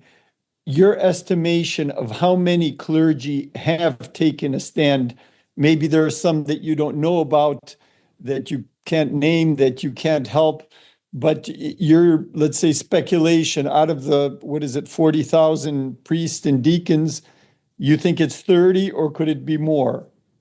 Well, I don't have any numbers, but I can say that there is a new expression that I came across, which in Russian is "novые тихие," the new quiet ones. And these are the priests who do not have any sort of public expression of themselves. They don't make themselves public, but they, most of them, for example, they still, they do not read this infamous prayer, because once you stop reading it in Moscow, it becomes kind of very obvious. But in the Russian province, I think there is a fair number of priests who sort of get away with it, because people sort of not everyone realize that they don't read it, or they change it and alter it. But I think it would be very hard to say what are the numbers. And then, of course, and I mean, you may have various. You may have different opinions about this, but there is also a fair amount of priests who do read this prayer, and they sort of, well, it's a compromise. I mean, they read it, but on a private level, they would not support the values of this prayer. So there is also a number of them, but I would be hesitant to give kind of any numbers. I think that's a tricky task. But I always we receive a fair amount of comments and emails from Russia, from the priests, who say that we are silent, we cannot speak, but it's important that you who are outside of Russia, that you carry on what you're doing. But to say exactly the numbers or the proportion, I would be very. I mean, of course, it's a minority, but perhaps maybe some people who sit here would disagree with me, but I think that those people who actively support this, what we call Z theology and Z ideology, I don't think that they're really a majority. I mean, the thing is that they're loud, they're given on all the platforms, they're being heard, but in fact, I would not say that they are a majority. I may be wrong, but this is what I feel. But of course, their voices are so amplified. That you have these people like Metropolitan Kirill, who leads this military department, or Episcop Sava, and you have some more. But then you also have a fair amount of bishops who have completely, their names have not been heard of course, they are in a situation of compromise. I mean, they presume they read the prayer and, they do that sort of thing, but they have not been heard in actively supporting this sort of Z agenda. But maybe you want to disagree. Thank you, Father Andrei. And for the question from Metropolitan Boris, I just want to remind us that we have, I'm sorry, I'm blocking, if I'm blocking anybody, I'm not sure if this is visible on the screen. So I'm reminding us that we're also, right now, the speakers are taking questions. We had this very informative lecture by Professor Kenworthy about Patriarch Tikhon, right, and this very complicated situation in the wake of the Russian Revolution. So please, if you have questions to Professor Kenworthy about Patriarch Tikhon and various issues connected to that. And then we had a talk by Matushka Abbess Evfrosinia about the personal and very real recent journey of a non-conformist, in a way, convent of the Rokor, and her description and testimony to what they went through. This is an interesting real life case. We've got a live one here of Orthodox women taking a stand. That's been very, very difficult and interesting for us to hear about. So if you have questions to her, and finally, of course, Father Andrei, from whom we just heard about the testimony and examples of priests. Okay, I'm just reminding us, please don't be shy. Father Kirill? No, I wasn't the first to raise my hand. No, but you paid me, so. Okay. Well, this is like a disclaimer. I have a question to Scott. Thank you for a wonderful presentation, which was really enlightening. And I'd like to ask you, what is your take on Patriarch Tikhon's take on the national liberation movements in Ukraine and Baltic countries in his time? Because many people in Ukraine are not quite happy about how he handled the Ukrainian issue. So, what is your judgment about that? So I do go into this. So the question was about Patriarch Tikhon's position towards Ukrainian church in particular during that time period. But in fact, it was not just the Ukrainian church, it was the church in Poland, the Baltics, and all of this kind of stuff. And each case is actually quite different. And I did a whole chapter where I just go into each of these. The Ukrainian church, specifically, what I can say is that in 1918, he felt compelled, let's say, to follow the lead of the church council in Moscow and also the church council in Kiev. And of course, it's sort of complicated history with the church council in Kiev, but in the second session, of course, a lot of the pro-autocephalists were expelled or excluded from the council. So especially by the third session of the council, it was, those who were for autocephaly were not really in a majority, and so it was essentially a kind of autonomy. So what resulted at the end of 1918 was that the Ukrainian Orthodox Church would exist as a parallel to the Russian Orthodox Church. It would both be united by being under the Patriarch, but each would have its own Holy Synod, right, and have a certain degree of their own sabor and everything else. The later movement, he was, part of the problem is there was just the communication between himself. There was, Antony Khrapovitsky was still the Metropolitan of Kiev, but of course was not in Kiev. And so there was no authoritative bishop in Ukraine that he was really able to communicate with and understand the situation. But he did not support the autocephalists because by that point, Ukraine was not an independent country anymore. It had been subordinated to the Soviets by, let's say, 1920, 21. And he did frankly, view the people who really were pushing autocephaly, especially in 1921, as kind of inclined towards being schismatics, because they were also anti-episcopal, and there were many other things in which they almost foreshadowed the Renovationists, kind of in favor of married bishops and a whole variety of things like this that he did not support, which was partially because of the information that he was getting, but also it's complicated. But I think that in 1918, where there was sort of the greatest moment of the possibility of a independence for the Ukrainian church, he felt like he couldn't go against what was said by both the council in Moscow and the council in Ukraine. Okay, I'm utilizing a privilege of one of the moderators. I have a quick comment to Scott, not so much question, and then I have a question for Matushka Evfrosinia, if I may. So the comment is that I have. This is one thing that Scott didn't mention, but that I wrote on as an architect. Metropolitan, actually, he did mention the church that was built in Levitt, that was constructed in Levitt, that Metropolitan Tikhon was very involved in. I was writing an article about Orthodox architecture, and I actually read the letters between Metropolitan Tikhon and St. John Kachurov, which was in itself the original letters, which was in itself a great privilege. They're the two saints of the church of the 20th century. And what struck me in that, and that's how it relates to the theme of the conference, is that the commission for the church was given to the American architect Louis Sullivan, which was quite controversial at its time.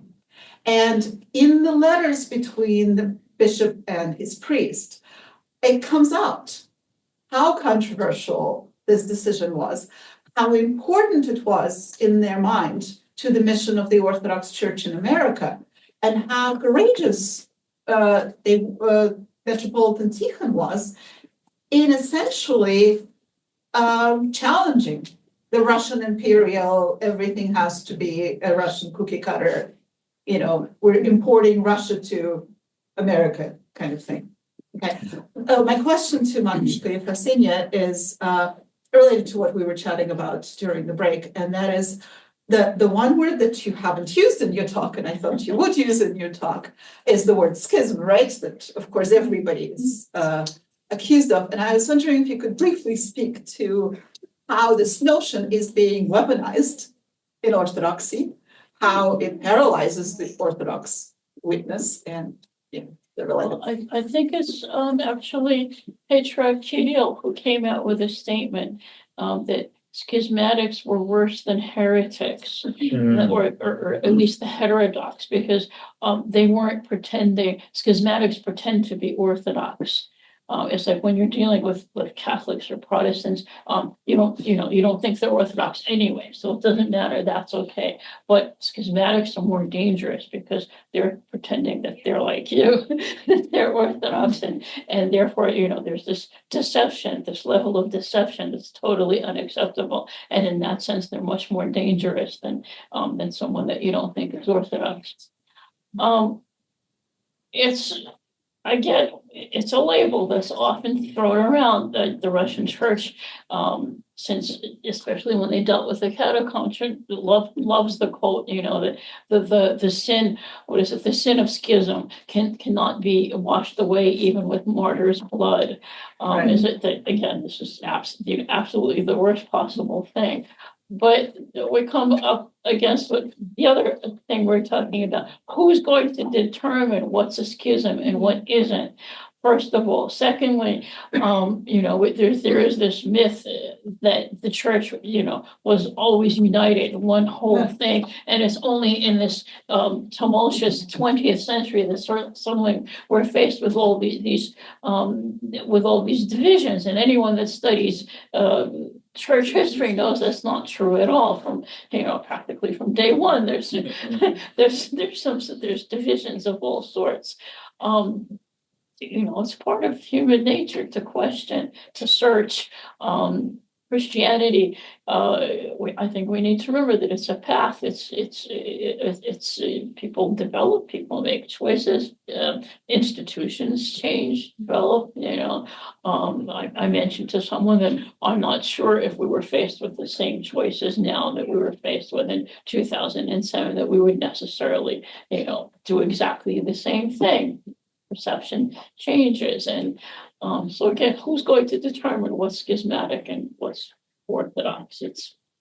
I think we have to learn not to be so scared of these labels. Thank you. Thank you. Professor Kenworthy, thank you for most illuminating the presentation. Just wonderful paradigm of how to navigate through difficult times. I had a kind of trivial question about the final decree. You said there were multiple versions of it. Are those accessible to read? And what is your analysis of comparison between the versions? So that's I would call them drafts, right? So successive drafts. So these were found the St. Tikhon's University, Orthodox University in Moscow, in the year 2000, published a collection of documents nearly 1,000 pages long out of the secret police archive, the Chekhov, FSB, KGB archive. And so it's in there, these three successive drafts. And essentially the succession was that the first one was aping church language, but clearly was written by a Soviet person, somebody very familiar with the church and church ways of doing things, but still it's very Soviet. The second draft is some attempt at a compromise in between. So it sort of takes some steps in a more churchly direction, but still retains a fair amount from the original draft. And then the third one, which is the one that gets published a week after his death, is changed even more radically. So some things in which in a more churchly direction. Yeah. So it still retains some of the things that the original draft, what the Soviets wanted him to say, as it were. But then there was also, one of the things that was interesting, and this comes back to this, you obey the Soviet government out of conscience, was that the Soviets wanted him to say, you obey the Soviets because it's the ideal government and this is, the culmination of everything there is. And he's like, he takes that out and replaces it with, we obey because as Christians, we're supposed to be good citizens of the country we live in as long as their laws don't, contradict our faith and things like this. And he puts more emphasis on how the decree of separation of church and state in the Constitution are to protect the freedom of religion. That was not in the original draft, interestingly enough. And he's like emphasizing this, I think, in the hope to make the, not as like, see, we can celebrate the Soviet Union because it has freedom of conscience, but actually to remind people that the Soviet Union is supposed to grant freedom of conscience and things like that. And then this last little bit about, well, if we're good citizens, then the government will reciprocate by giving us these things. There's a third, so you have these three drafts, three successive drafts, and then there's an anonymous note at the end by, we don't know who actually was doing these because you only have sort of the typescript, but an anonymous note from a Soviet person who I'm guessing was involved in that first drafting the very first draft, who's pissed off at the way the final draft ended up. He's like, this goes against the whole thing we wanted if people are obeying because of their Christian conscience rather than, and we're supposed to reciprocate, Yeah, it's really interesting. Valerie, please. I have a question for Father Andrei and a comment for Evfrosinia, although I would also appreciate your feedback or observations on it. So I'll do that one first, which is that whole thing about the female monastics being excluded from this reminded me of earlier in Byzantine history. So you have at the time of the Fourth Ecumenical Council in Chalcedon, the Empress Pulcheria, who's basically ruling, she's married, former General Marcian to have the, so that it seems like there's a man in charge, but she's really the power behind the throne. And she sends out a letter. She doesn't want all these monks involved in the ecumenical council. And so she's got this letter sent out against these monks wandering around and that they all need to be, back at their monasteries. But it's sort of a generic thing against monks and nuns. Now contrast that with the Seventh Ecumenical Council, Nicaea II in 787, where fully half of the signatories are abbots, but there are no female monastics involved in it. It's just male monastics involved. So that was, and I thought about how things haven't changed very much. You look at the Great Council that was held in Crete several years ago, and while there were lay people involved in that, very few of those lay people were women. So I would appreciate your feedback on that. And then for Father Ivo, you're raising the comparison with the confessing church. I had been thinking about the same thing in Germany with the Lutheran church, a split early on in the under the Nazi regime. But it seems to me, if I remember correctly, that it was about a third of the pastors who became part of that confessing church who split with, yes, it was a majority that went along with the Nazi program, but it was, it was really a much larger percentage than what we're seeing in Russia today. And I wondered what you thought might account for that difference in the numbers. Well, I think that's very simple. I think that Germany, by the time when the war has begun, has remained largely, traditional Christian society. And Russia, by 2022, has been subjected to over 100 years of what you may call negative selection. And of course, any dissent has been persecuted for well over a century, which does not really construct a very optimistic environment. I think that's my explanation. Maybe there is something else behind it, but maybe you have other. I wondered if the role of hierarchy may also play. Montushka hasn't had a question. Oh, she hasn't. To comment on that, when this whole business came up that, they were going to follow the precedent of the all Russian Sobor and not let women participate. It was also just poor history because actually our Abbess Catherine was invited to present a paper to the, she wasn't a delegate, but she was invited to present a paper about the restoration of the female diaconate because that was supposed to be addressed at the Sobor. Again, they didn't get around to that just as they didn't to liturgical reform and other things because she was one of the major proponents of this restoration. So, it was ironic that her community, were being told women aren't supposed to participate because they didn't, when actually it was our women that did, Again, 1918, it would have been strange just in the context of the times to suddenly say, women are going to participate but they did, they did present papers, their voices there was an attempt, at least some sort of recognition and feeling that their voices should be heard, and to just sort of blithely, refer to that and say they didn't do it then, therefore that was just unacceptable. And women did vote, by the way, at the parish level for the delegates. Yeah. Yeah, very well. This question for, I don't know, whoever wants to answer it, probably primarily for Father Andrei.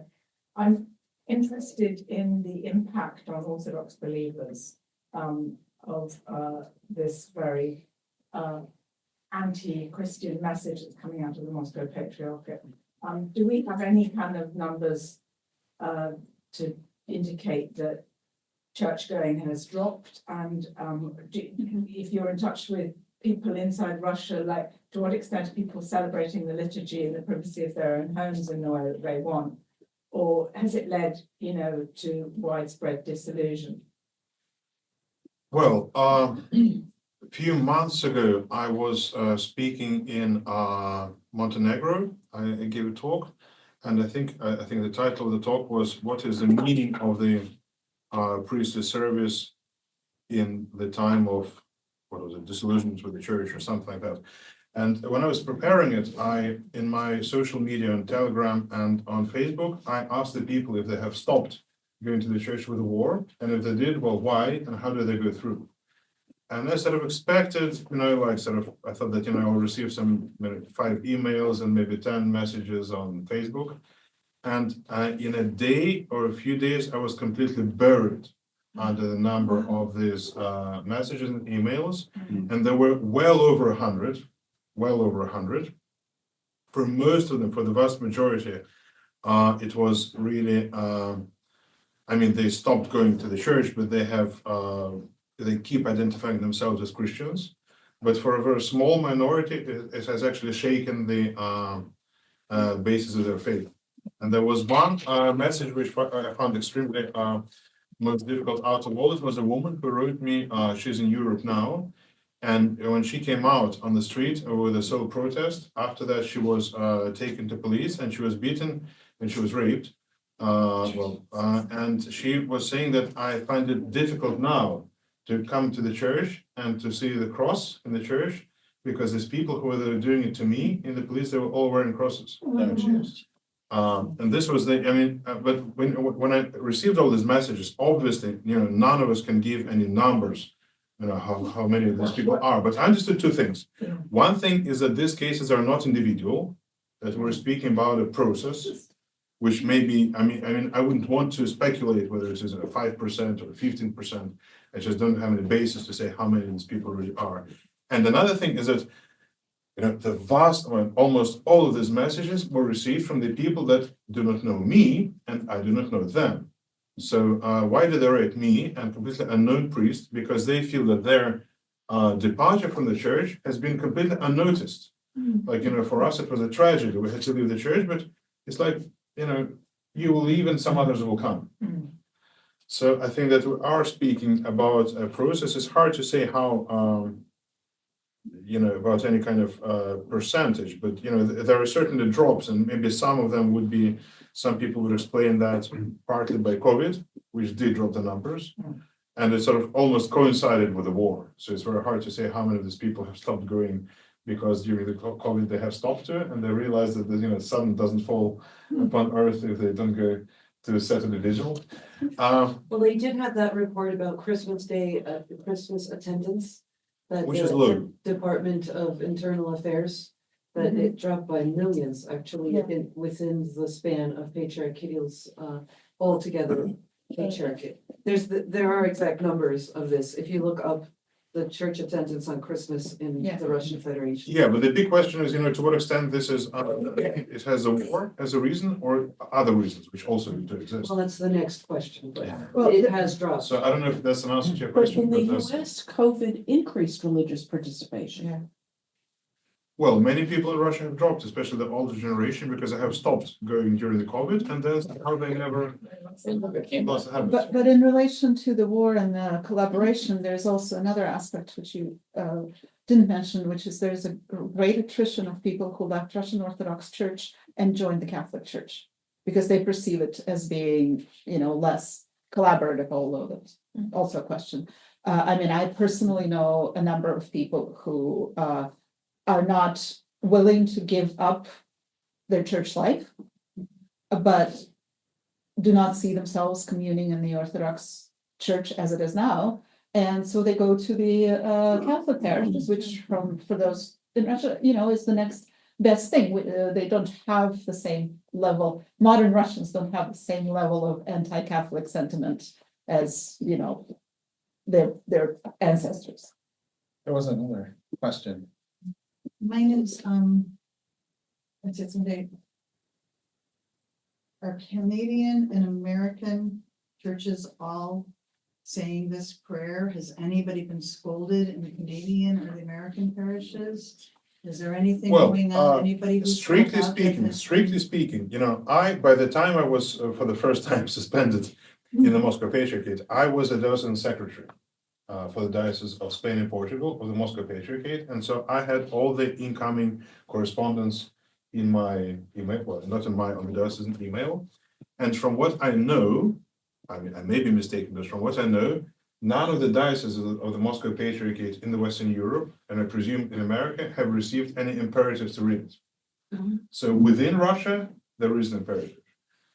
If we didn't receive it in our diocese, I assume it has not been received in either the other dioceses as well. So if people read, whatever prayers they think are appropriate. For example, we in Madrid, we read the prayer which comes from the Molebin written by Archimandrite Ivan Chekhovskoy when the Second World War has begun. And we thought that the text was completely relevant. So everyone does his own thing. I think it's going to be very hard to find someone, even in Western Europe, reading this prayer of the Patriarch. Because, for example, in our diocese, which is Spain and Portugal, I mean, we had approximately 40 priests, and some of them Russians, some Ukrainians, some people from everywhere. And I have to confess, I mean, sincerely speaking, that out of 40, only one was openly and publicly supporting the sort of Z agenda and Putin. All the rest were sort of, I mean, they didn't go public, but it was, it's neutrality as I understood it. I'm not trying to justify them or saying that they did a good thing, but to say that on the whole, I didn't see this kind of this support. And actually, there was a curious story now when the Patriarch, I mean, although I left Moscow Patriarchate a year and a half ago, but as Patriarch Kirill insists on defrocking me, and in theory, it should go through the diocesan ecclesiastical court of our diocese in Spain and Portugal, of which I was actually a member, and they didn't want to do that, so it had to go sort of one level up. So I mean, when you speak about sort of support, I think you kind of have to be careful. I mean, the situation is grave, but I don't think that the sort of active Z ideology is openly proclaimed by the majority of clergy. There may be people who disagree, but this was my experience in my diocese. Also, well, did they go publicly against this rhetoric? No. But there was, as I said, out of 40 priests, there was probably one who sort of went pro-Putin kind of message. I have a question about the United States. I'm in an Osage parish, but we have people from ROCOR churches coming to our church because we pray for peace, and their church is praying for victory. So the U.S. ROCOR parishes are saying that prayer. I think it's a different prayer. The ROCOR, I heard what ROCOR is praying in New York. They're praying against the Smuta, which is actually an insurgency in Ukraine. That's what they're for the. Or they're praying against the Sobna Rhine. Yeah, I mean, But they have two places at the great entrance. They're not doing different things. They're doing different things in different parishes. It's a different one. It's a different one. Yeah. They're not praying overtly for victory. I mean, they are commemorating the patriarch. So if one doesn't want to stand there while a war criminal is being commemorated, it's difficult. I mean, there are a lot of ROCOR people who don't like that. I know choir singers who don't sing that part, but yet they come and sing the rest of the service. That's the prayer that's been read since Maidan, since the events on Maidan in Kyiv. Yes, that's right. So, and it was time when it was kind of relevant at the time, like to quiet the unrest, become brief. But then it's really odd one because it also they pile up like things in Ukraine. Actually, they don't even say Ukraine. At least our late bishops never said word Ukraine. That doesn't exist. Correct. There's always Rus or something else, Kievskaya Rus, whatever. Once or twice, maybe some clergymen attempted. They said Ukraine. That was shut down very quickly. So it was back to Kievskaya Rus, then Kievan Rus. It's like Byzantium. Like let's pray for Byzantium now, okay? Same idea. And since then, and then if for some reason they add a prayer for this American land in the same prayer against drunkenness. The Gulf of, the Gulf of America. So it was really odd. So it's still the same prayer. So essentially it's a prayer of confusion, I would call it. Well, I think it's what she said, that I've heard people say they commemorate a career. Yeah. That's enough. They leave because of that. Just to make clear, and maybe some of you do not know, but just to explain why this prayer has caused so much turmoil. I mean, apart from the actual word victory, which is there, if I'm not mistaken, 2 times, it has 2 affirmations. One is that Russia - Holy Rus is presented as a victim of some global forces of evil that are trying to I'm trying to divide and it's trying to so it's actually a way to present Russia as a victim. That's one thing. Another thing is that speaking about the Russian-Ukrainian war, it uses a nation, Единый народ, one people, one nation. That basically denies the existence of the Ukrainian nation as such, which is actually the main thesis of Putin's article, which was called, I think, Русские украинцы единый народ, published, Russian Ukrainians are one nation, published a year before the war. And of course, if the Ukrainians are not entitled to consider themselves a nation, obviously they are not entitled to be a state. So, what this prayer is actually a whole kind of geopolitical statement. Rather than being, I mean, liturgically it's a prayer, but in fact it is. So this is why it has caused so much, and of course the word victory. So this is the thing. Thank you very much. So maybe is it okay with everybody if we leave the remaining questions to our big panel discussion? Is that? There was one question very persistent. Yeah, but Like, wait, we- I don't want to be allowed question between this group and lunch. Yeah. Okay, I'm speaking. I have 2 questions actually, but they're very brief. So one question is about Patriarch Tikhon. I mean, when does the penny drop and he realizes that these folks he's talking to are not negotiating in good faith?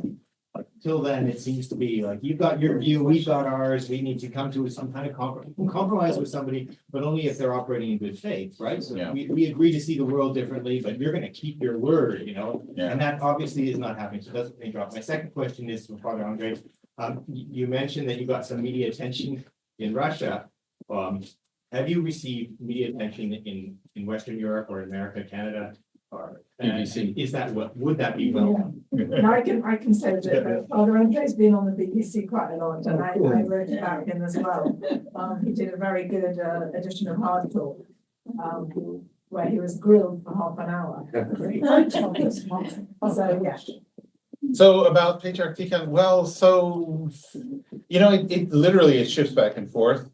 And so, I mean, he really, that moment when he negotiated this compromise about giving up the church valuables and then they turned around and said, we're going to take them anyways, was one of those, like, I tried negotiating and you, but then after Lenin's death in whatever it's January 1924, then they actually do become more accommodating and they do become more willing to compromise. So up until the end of his life, he's still trying to negotiate and compromise because there actually did seem to be a window when that was possible. Well, just by force of personality. Yeah, it was also He wasn't a his nature. pessimistic person. Isn't that also the look time for to the do good an in act? people. Yeah. He wouldn't have given up. I mean, that leads up in other ways. Yeah, no.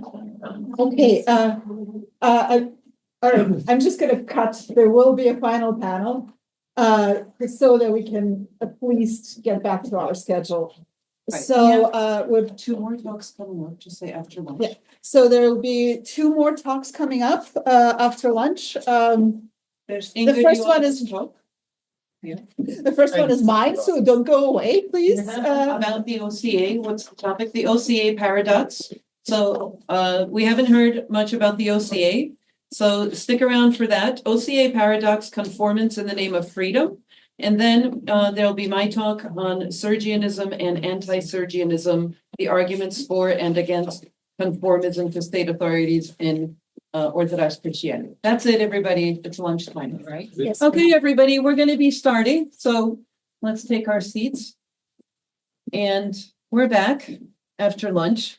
We have a topic now that's a new aspect, or a different jurisdiction will be now addressed in our overall topic of Christian non-conformism in East and West. The topic of the OCA paradox, conformance in the name of freedom, will be presented by none other than Inga Leonova. Inga, my dear friend, is, I know I have something about you here, is the editor-in-chief of the very well-known and leading progressive Orthodox and progressive intellectual, well-educated publication known as The Wheel. This Journal of Orthodox Theology and Culture is something that Inga has now been the editor-in-chief of for years. She is also a practicing architect and educator. She is currently co-editing the monograph on Orthodox sacred space in modernity for Fordham University Press. Thank you for coming, Inga, and I will leave you to it. Thank you for the introduction. I have to begin by thanking my dear cum, Father Andrei Kordochkin, for supplying me with a perfect opening, reminding me of the canon against those who annoy the bishops, because I'm afraid that one who annoys the bishops is essentially my middle name, as the Synod of the OCA can attest to and could for a couple of decades. And I'm afraid that this paper is going to increase the annoyance, but that just can't be helped, I'm afraid. My late dear Bishop of Northeast, the Northeast Archbishop Nikon, when I served on the Diocesan Council, I served one term and resigned after one term, and he was trying, because I just couldn't deal with it. And he was trying to make me stay, and he said, look, one of your greatest contributions to the Diocesan Council meetings is that you walk in and annoy half the people in the room. I said, that's not enough of a reason. Anyway, so I would like to present to your judgment and consideration the curious case of the OCA. And I would like to preface it by telling you that I am OCA through and through. I was not born into it. I was baptized in Moscow Patriarchate in Russia, but I have lived in the United States since I was very, very young, and my theological formation and my ecclesiological formation belongs to the OCA. To this moment, in spite of difficult paper that I had, a painful paper that I had to write, I'm very committed to the raison d'etre of the OCA, and as a local church in the United States that was intended to surpass cultural, ethnic, and political allegiances. And it grieves me greatly that I think that it forfeited its own mission. But again, this is just my personal take on the matter. Okay, so without further ado, in order to put the current position or a lack of a defined position of the OCA vis-a-vis Moscow Patriarchate, it is necessary to present a very brief outline of the American autocephaly as understood by the Orthodox Church in America. OCA's claim to autocephaly as a unifying jurisdiction for the American Orthodox stems from the original mission and ethos of the Russian Metropolia, representing the missionary ethos of the Russian Church. Historically, the Russian church has always had a very strong missionary mindset, conveniently coinciding but not necessarily equating the colonial expansion of the Russian Empire. Without going down this particular rabbit hole, I would just remind us that the Orthodox Church in America recounts its history from the 1794 mission to Alaska and the ensuing evangelization of the Alaskan natives. In the 19th century, the mission expanded into the mainland under the tutelage of St. Innocent Beniamino, and again, its thrust was missionary rather than inward focused. The official title of St. Innocent is Apostle to America, which, like the titles of St. Nino of Georgia or St. Cyril and Methodius, signifies the evangelical significance of his service. The Russian Metropolia understood itself to be a steward of all Orthodox communities in North America, which was technically the case until the Communist Revolution and the fracturing of the jurisdictional order in North America. This phenomenon of ethnically focused American jurisdictions maintaining strong ties to the mother churches persisted throughout the 20th century.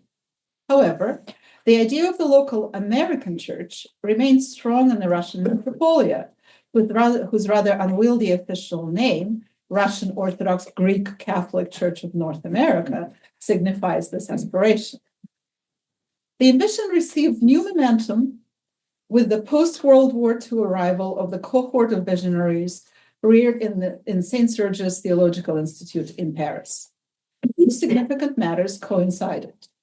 The desire of the Russian Metropolia to normalize its canonical status, thrown off kilter by the post-revolutionary separation from the mother church in Russia, and the idealistic ecclesiology of Russian theologians who saw an opportunity in ecclesiastically pluralistic America for the development of a local church unencumbered by its affiliation with the government. The latter led to the need for the establishment of autocephaly, self-governance. And autocephalans, self-added, if you translate it from the Greek, auto and cephalus, church elects its own bishops, which was not the case with any of the diaspora jurisdictions except Rokor. That, of course, remains the crux of all the current interjurisdictional squabbles and controversies. The ecclesiological case for American autocephaly was outlined by Alexander Bogolepov, professor of canon law at St. Vladimir's Orthodox Theological Seminary, in his 1963 book, Toward an American Orthodox Church. The 1960s saw attempts to normalize the jurisdictional chaos in North America. Most importantly, it saw the establishment of SCOBA, Standing Conference of Orthodox Bishops of America, which included representatives of all American Orthodox canonical jurisdictions. The one significant exception, and that's why I used the word canonical, was Rokor, which, unlike the Metropolia, was unwilling to sit at the same table with the representatives of Moscow Patriarchate, revived by Stalin during the war. Parenthetically, I would remark on the irony of Rokor maintaining its steadfast principled stance against what they deemed a church beholden to the communist regime, and yet becoming utterly captivated by the siren song of the same church allied with Putin's regime. And I think Sister Vassa will probably speak a lot more on this subject. Armed with a canonical case for autocephaly in 1966, the two visionaries of the autocephaly project, Fathers Alexander Schmemann and John Meyendorff, in full accordance with canonical order, went to see the ecumenical patriarch Athenagoras with the appeal to grant the Metropolia autocephaly as an American church. The patriarch, however, was not impressed with the case. Leaving aside any speculation about his reasons, he has informed the ambassadors that as far as Constantinople was concerned, the Metropolia was part of the Russian Church. And since the Russian Church now had a functioning patriarchate, it was up to Moscow to resolve the American-Russian problem. It must be noted that the first overtures to the American Metropolia to resolve their differences came from the Russian Church, namely from Metropolitan Nikodim Rotov, the head of the Moscow Department of External Church Affairs, as early as 1963. In spite of several meetings being described as cordial, little progress has been made at the time. Among the clear differences was the administrative structure of the Metropolia, which saw itself as continuing the reforms enacted at the Moscow Council of 1917-18. These reforms included a broad participation of the laity in the church governance, a setup that, with the exception of the now deceased Russian Exarchate in Europe, remains unusual in the Orthodox ecumena to this day. I would add that the Metropolia has developed the vision of the Moscow Council further, because it includes participation not only of clergy and laity and monastics, but clergy, laity, and monastics of both sexes and in between. And as I already mentioned, I myself had a tenure on the Diocesan Council and was also approached to serve on the Metropolitan Council. So it's a serious commitment. Okay, so having been essentially snubbed by Constantinople, the Metropolia again renewed its contacts with Moscow. After 4 years of talks, in 1970, the Tomos of Autocephaly was granted by Patriarch Alexei I of Moscow to Metropolitan Theodosius, and the story of the local American church began.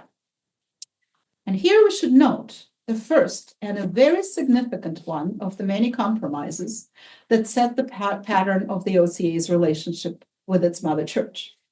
Per the Tomos, the Moscow Patriarchate retained 43 parishes in the United States and the entire Diocese of Canada. This was a significant change from the original agreement signed by Metropolitan Nicodim and Archbishop Cyprian during the negotiations, which stated the following. First, the termination by the Patriarchate of its jurisdictions in America. 2, the granting by the Patriarchate of the Autocephaly. 3, the transfer to the Autocephalous Church of all property and rights, with the exception of St. Nicholas Cathedral in New York City. And 4, the securing by the Moscow Patriarchate of the recognition by all Orthodox churches of the new Autocephaly. In his very informative recent YouTube video, Father Alexander Rintel, professor of canon law at St. Vladimir's Seminary and the former chancellor of the OCA, the immediate former chancellor of the OCA, called the Tomos creative and the Autocephaly a 3/4 autocephaly. Creative may be one way to describe it. What happened, however, is that instead of retaining a single representative parish, a normal Orthodox practice, Moscow added to the canonical chaos by essentially setting up its own jurisdiction in America. It must be noted that over the years, several of the original patriarchal parishes, as well as the Diocese of Canada, have moved to the jurisdiction of the OCA.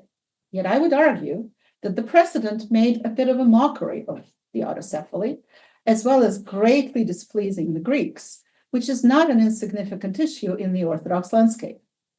It also helped reinforce the Constantinople's position that to this day treats the OCA as an autonomous church under the Moscow Patriarchate. And this is the Constantinople's not formulated, but at the same time, official position. And this is how the OCA was treated, for instance, in the entire negotiations of the ill-fated Council of Crete. I would like to suggest that in a way, the OCA has become beholden to its old canonical argument. Unlike Rokor, which for the entire Soviet period put the principle of opposition to the communist captivity of the church as the core of its identity at the expense of its canonical status, the OCA's focus on canonicity and the perceived need to retain its connection to the MP as the guarantor of its canonicity has made it vulnerable to exploitation by Moscow. As a realist, utterly devoid of religious romanticism, I do not subscribe to the naive belief that the Mother Church has had any benevolent purpose in granting the Tomos. I have read the Tomos and the letter. It is beautifully written. The Russian Church, with the exception of the relatively brief confessional period of the early Soviet years, has never been anything other than an arm of the Russian state. The normalization of the canonical situation of the metropolia afforded them, MP, a much broader field to exercise soft power in the West. That history stretches back decades and includes various more and less nefarious examples, from the financial shenanigans exposed in the mid-aughts in OCA scandal, financial scandal, to securing religious visas for people connected to Russian intelligence. The ephemeral character of the OCA's autocephaly was exposed especially starkly in the process of the unification of Rokor and the liberated Moscow Patriarchate. Logically, the OCA should have been a dominant player in this process as a local independent church with a historical connection to the Russian church. Instead, the OCA stood by and watched as Moscow, by virtue of this unification, claimed a much broader hold on the American continent. Yes, the unification meant the restoration of communion. But did it contribute to the OCA's mission of the growing and strengthening of the local Orthodox Church? Hardly. Markedly, the reception into Rokor of several disaffected OCA parishes in the last decade served as a further indication of Moscow's real esteem of its autocephalous daughter. An honest, romantically unencumbered study of the OCA history shows that from the Russian perspective, autocephaly was never genuine. They always intended to get the OCA back under Moscow's control. This almost came to a head in 2010, when Metropolitan Jonah Paphausen, whom I personally have always considered a Russian agent and can substantiate it, attempted a bold move of returning under the Omophorion of the Mother Church. That got even the generally inert OCA bishops to sit up and pay attention. Losing their personal independence was unacceptable. I would be amiss not to mention the governing official mindset in the OCA, that of the unifier and mediator. And I am talking about this completely unironically and respectfully.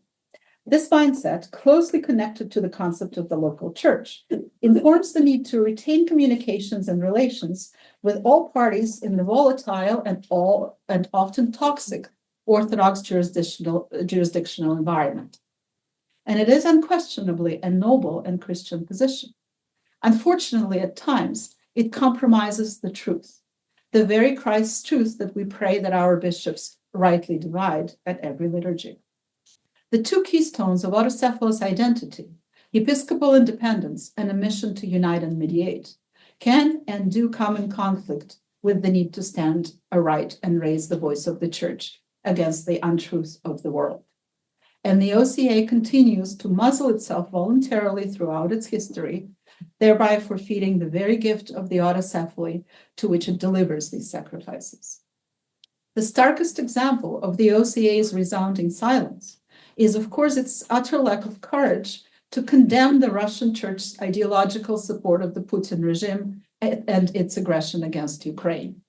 That history is too long. The OCA has never spoken up against the human rights violations in post-communist Russia, or in defense of political prisoners. It has completely ignored the kangaroo court that made mockery of the canons of the church in the regime's persecution of the members of Pussy Riot that Lucy talked about yesterday, and the draconian sentence imposed in the name of the church. Yet the bishops cannot claim to be uninformed. I have a file of letters with dozens, sometimes even hundreds of signatures that have been sent to the OCA Synod, imploring it to intercede on behalf of the victims of Putin's regime. Nadia Savchenko, Oleg Sentsov, Alexei Navalny. These are about 3 names of people wrongfully imprisoned and tortured by the regime, 3 of the thousands. Not one peep came out of the OCA Synod on behalf of these or any other victims. Not one response came out of the Synod or the chancellor to these letters, acknowledging their receipt. And to this, I will have to note that the much maligned, and rightfully so, Metropolitan Herman and Metropolitan Jonah and their secretaries maintained at least correspondence, but the post-Jonah Synod doesn't. The issue of Ukraine remains a bleeding wound and a condemnation of the moral impotence of the entire Orthodox world. In all facets of the Ukrainian problem, the OCA again chooses ostensible neutrality. But this neutrality is in fact siding with Russia. In the same aforementioned video, Father Rintel boasts of the OCA being the only jurisdiction that sat with Patriarch Bartholomew and listened to his position on the Ukrainian question, and sat with Patriarch Kirill and listened to his. Hearing this in 2025, 3 years into the genocidal war that Patriarch Kirill champions and glorifies, made me gasp. Yet the rubrics of the OCA do not commemorate Metropolitan Epiphany of the autocephalous Ukrainian Orthodox Church. Again, a little personal note. The OCA prays for cessation of hostilities against Ukraine. Depending on the parish, some parishes say it prays against cessation of Russia's hostilities against Ukraine, and some parishes don't. But this is the official language of the prayer. Metropolitan, I didn't want to go on a tangent with that, but there is a letter. There are 2 letters from the Synod signed by Metropolitan Tikhon. One expressing sorrow. I didn't go into that because I published a paper on that in Public Orthodoxy. There's the early one expressing sorrow about the hostilities, and then the second one that was stronger worded. However, the Synod has been called to task for its lukewarm position more than once, and by very, very respectable and venerable clergy and laity. And another thing is, I personally introduced at 2 diocesan assemblies of New England when Metropolitan Tikhon was locum tenens of New England, when we were between bishops, resolutions calling for the Synod to consider its position on Ukraine. The resolutions were co-signed by several members of the clergy. They were very carefully worded, since we are well educated and we were not telling the Synod what to do. We were imploring them to consider their position. Both times, the resolutions were not brought to the floor, with Metropolitan giving at the first assembly a rather lengthy answer about the Synod knowing its business and that the strong condemnation is forthcoming. This was in November of 2022. We're still waiting.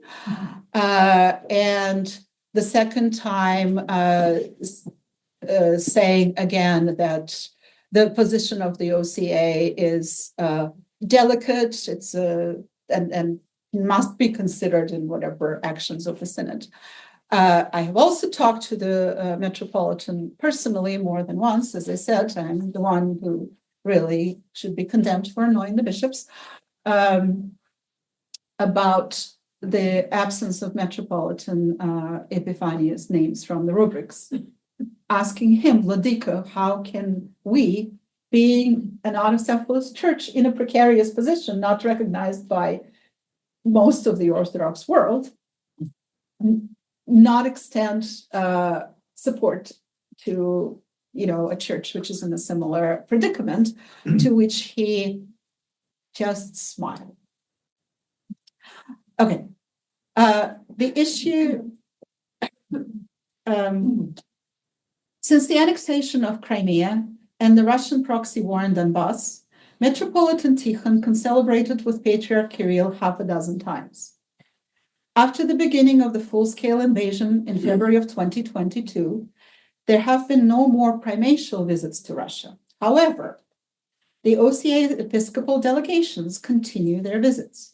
Let me just highlight two. Last summer, the delegation headed by Bishop Daniel of Midwest, the local bishop, visited Tikhvin Monastery to celebrate the 20th anniversary of the, in my opinion, very unfortunate return of the Tikhvin icon. At this visit, Bishop Daniel and the OCA delegation concelebrated with Patriarch Kirill himself. As recently as last December, Bishop Gerasim of Fort Worth, an auxiliary bishop of the South, of the Diocese of the South, visited Moscow and Kazan, concelebrated with the Russian bishops, and met with the chairman of the Department of External Affairs, among others. The fraternal relations with the war criminals continue. The most scandalous example of the OCA's conformity, however, is its treatment of clergy who are being persecuted by the Moscow Patriarchate for their anti-war position, including such minor infractions that Father Andrei was talking about, as replacing the word victory with the word peace in the liturgical prayer, legislated by the Patriarch in support of the Russian invasion. Suspensions and defrockings of such clergy continue apace, both in Russia and abroad. At times, the Church even denounces its own clergy to the state so that judicial action can be taken, and we have record of that. Naturally, persecuted clergy, who often have to flee Russia to avoid imprisonment, appeal to the free churches of the West for shelter. Yet the OCA assumed an official position that it would only accept clergy who hold letters of canonical release from the Patriarchate, an absurd stance toward political refugees that implicitly demonstrates an alliance with the persecuting church and state. I will note that during the Soviet times and into the post-Soviet times, there was no official stance like that. When Father Leonid Kishkovsky of blessed memory was alive and was the Minister of Foreign Affairs, essentially, for the OCA received, under its omophorion, number of the members of the Russian clergy who had various problems with the Patriarchate.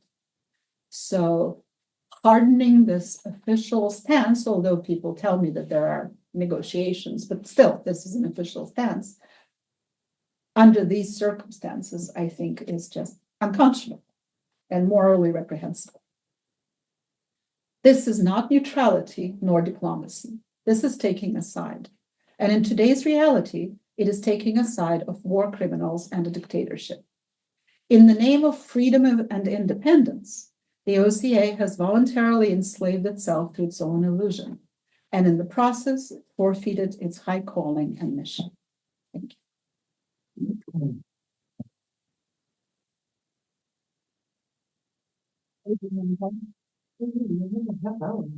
All right, take questions. Attack.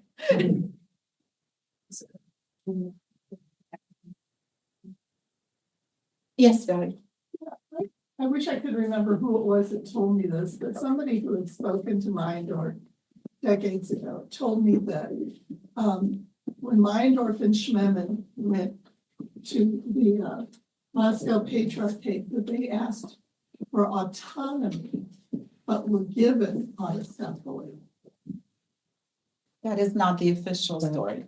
Well, so what I have outlined is the official story, and I have actually carefully sidestepped some of the contradicting ways that it's told by the Greeks and the OCA. But this is the outline. Having known a lot of the people who were involved in the process when they were still with us, although not Father Schmemann or Father Meyendorff, I can tell you that this is the way they told the story in the later years as well.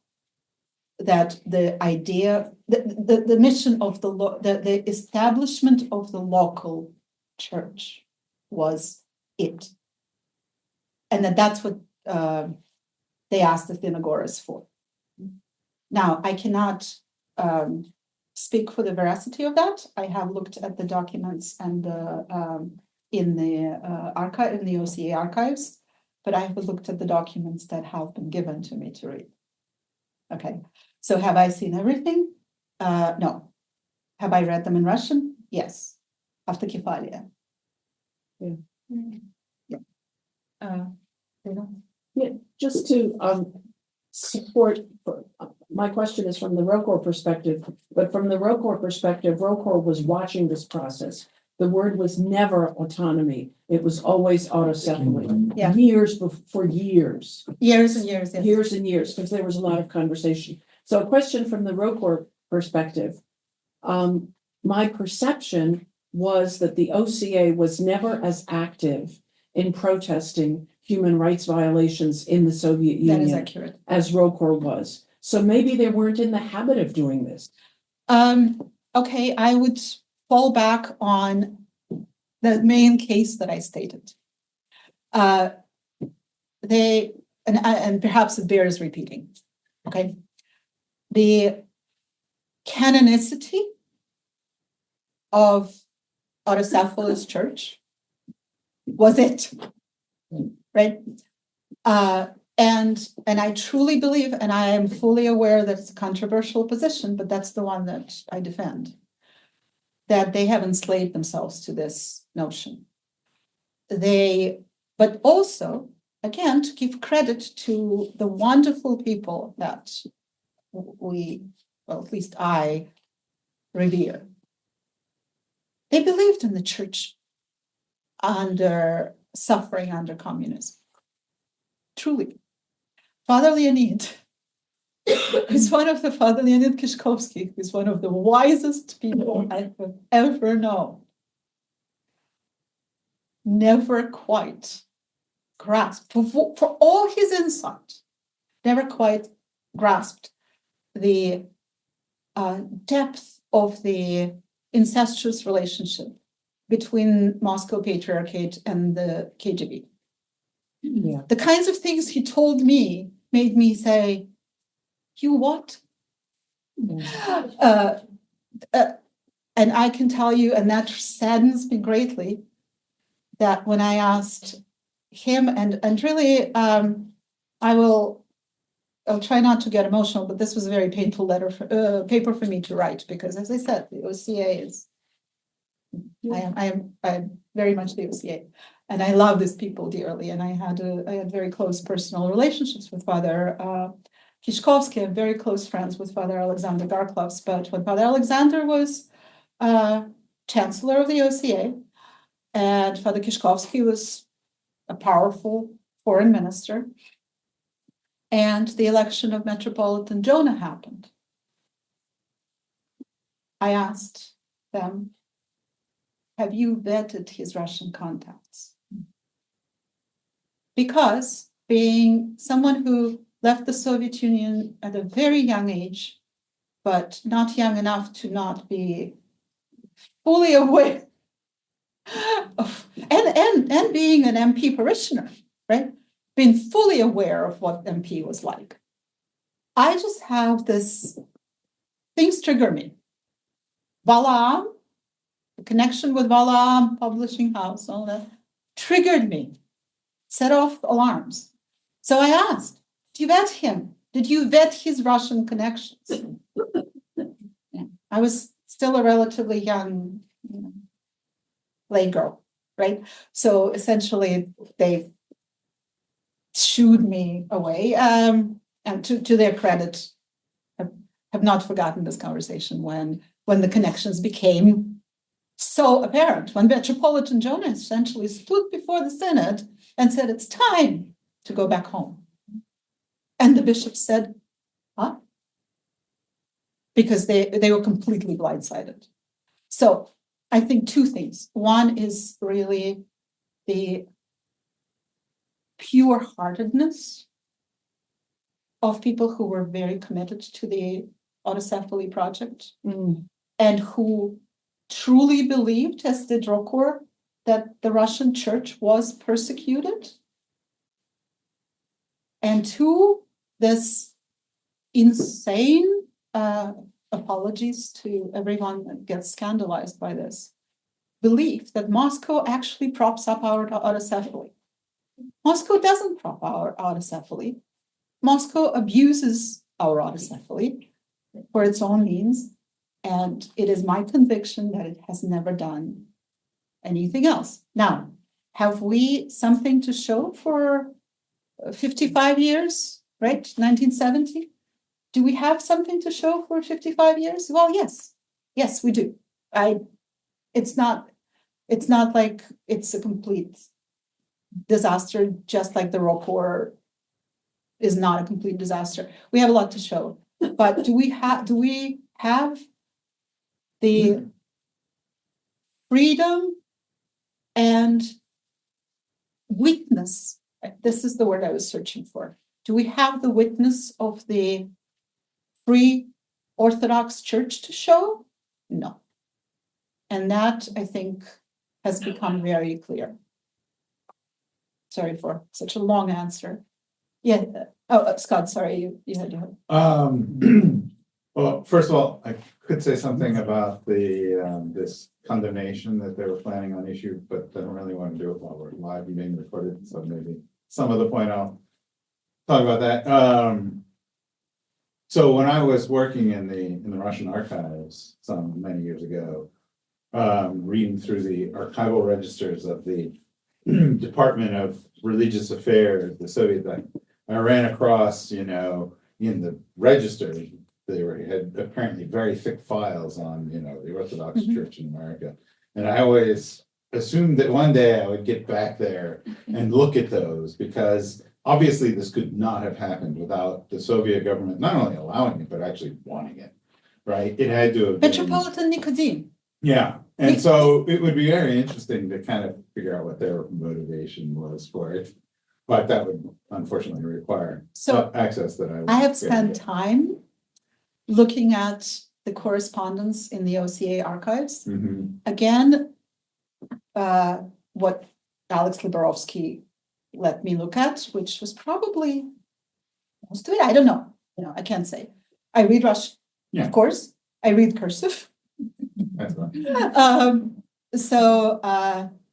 Because the question of what Moscow asked for, as opposed to,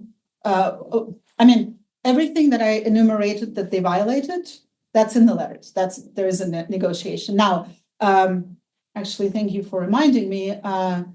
There was a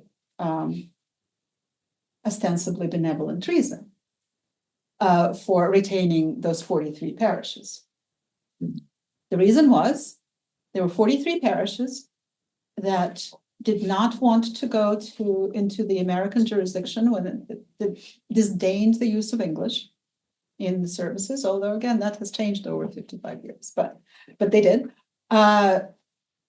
were bothered by the canonical independence from the mother church. And they actually believed they drank the Kool-Aid in a different way, and didn't want to join Rokor. Some of us sitting in this room have first-hand memory of what a painful process it was, right? The dissolution of the metropolia. So people were in pain. And so the case was made that parishes that were not willing to submit to the OCA and were not willing to go to Rokor should have a canonical home, and naturally that canonical home was Moscow Patriarchy. Okay, so it's all just like the Thomas itself. If you read the Thomas, or if you read anything we write, right? It's so beautiful. It's so well written. It's so high-minded. What you think we have to read between the lines. Not even read between the lines, but we should just consider who wrote what. Yeah. We know, and in that respect, I would go out on a limb and say we are an institution, yes, but we are people, right? And we have to trust who people are and what their motivations are. We know who Father Schmemann was, and Meyendorf, and Ishkovsky, and Verkhovskoy, Professor Verkhovskoy, and Professor Bogolepov, for all their very human shortcomings. We know their quality, right? And we also know that, Metropolitan Nicodim, a strong and very independent metropolitan, was a KGB asset, right? We know so much from the very brief period when the archives were accessible.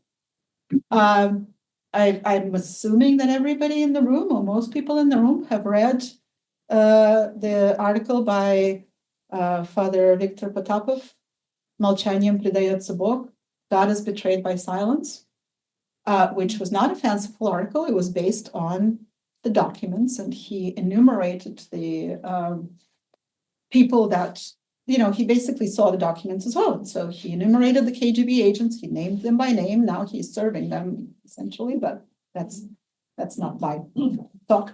But the facts are actually out there, right? So I don't know if we're gonna find, I've been looking for the smoking gun for a long time. I think we will not find the smoking gun until we see the unsealed archives of the Department of External Affairs of the Moscow Patriarchate and the KGB, if they're not burned, because KGB is not Nazis. They have no problem with, they don't always retain archives if they don't have to. They do. They don't Oh, like to throw it. On the other hand, they need to. Even the interrogation. Well, they need to blackmail people. So of course, naturally, they keep things. But until we see that, we're probably not going to know. One last thing I was gonna say is, I assume that if the OCA, whatever, commemorated the Autocephalous Church in Ukraine, that they have been threatened that Moscow would revoke the Tomos or something like that. Yeah, which is impossible. Yeah, so what would happen? What would happen realistically, not just the canonical. Well, there are canonical scholars in the room. Yeah. Who can speak to this much better than I do. But the short answer is it's impossible, which is why this very fanciful notion, very dear to my heart, that Constantinople should recall Moscow's Thomas from back, 1488? No, the Serbian autocephaly was not consistent. Right. Okay. Yeah. Short answer is. But in even aside from the canonical Hashem, to kind of leave the OCA pretty isolated. Yeah, it's not isolated now. It is, the OCA is conjoined. Ask the Greeks, okay? Valerie, be my witness. According to the Greeks, the OCA is not just an autonomous church under Moscow. The OCA is Moscow. The OCA is the church that is beholden to the war criminals. Now, not all the Greeks care, but that's, as is the Rokor. As is the Rokor. So I see. So what will happen? The sky will fall? Yeah. Okay. The sky will fall? You know what? It keeps falling. Yeah. No, this is my question. Actually. Yes. What is at stake? Because the autocephaly can't be revoked, right? No. And even if they say they revoke it, okay. I mean, they defrocked some people in the room without pointing fingers, and those people are accepted into fully canonically into other jurisdictions. And what is going to happen? then they can't defrock members of the OCA. No, they can't. So what exactly are they Nothing. afraid of? And This that's- is my point. They must be frightened of something, otherwise why would they not say a squeak about the war in I'm not Ukraine? Metropolitan Tikhon. I have asked Metropolitan Tikhon that question. No, they do squeak.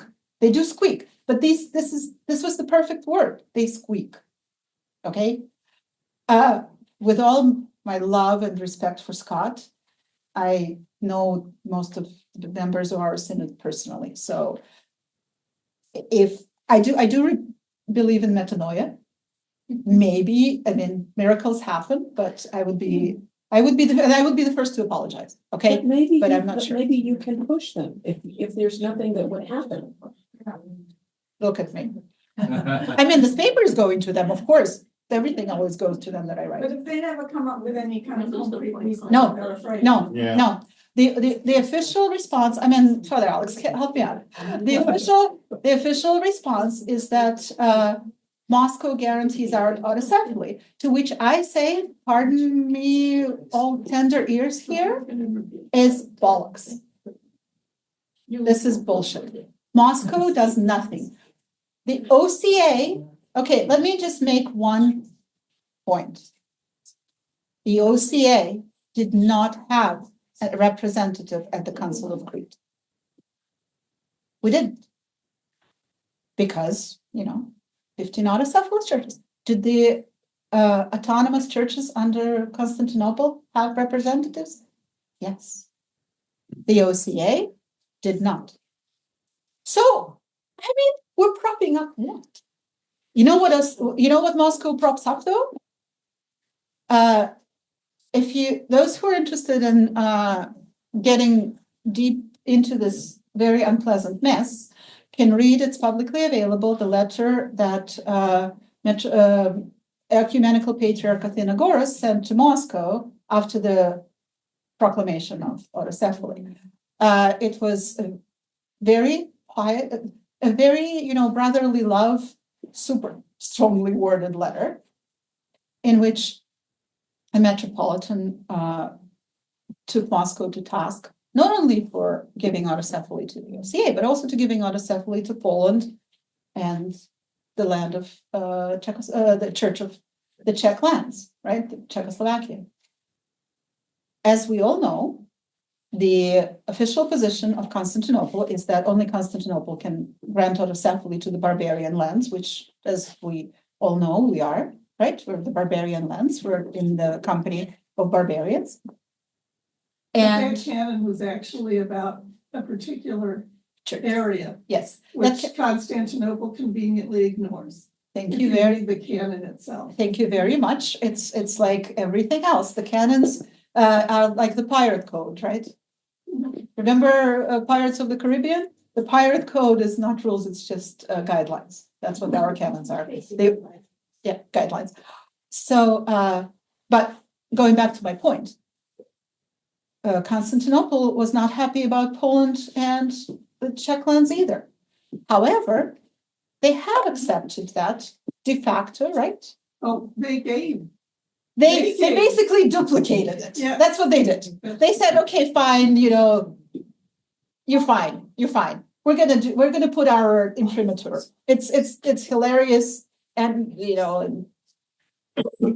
frankly pathetic.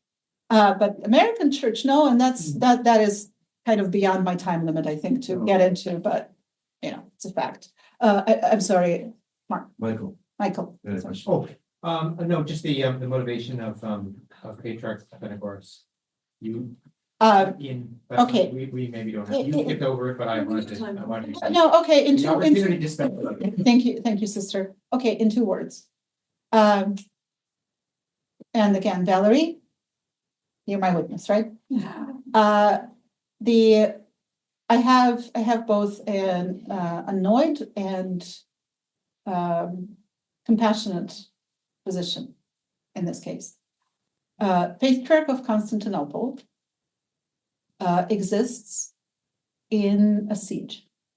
It lives in an enemy state, surrounded by the the country and the government who constantly harass.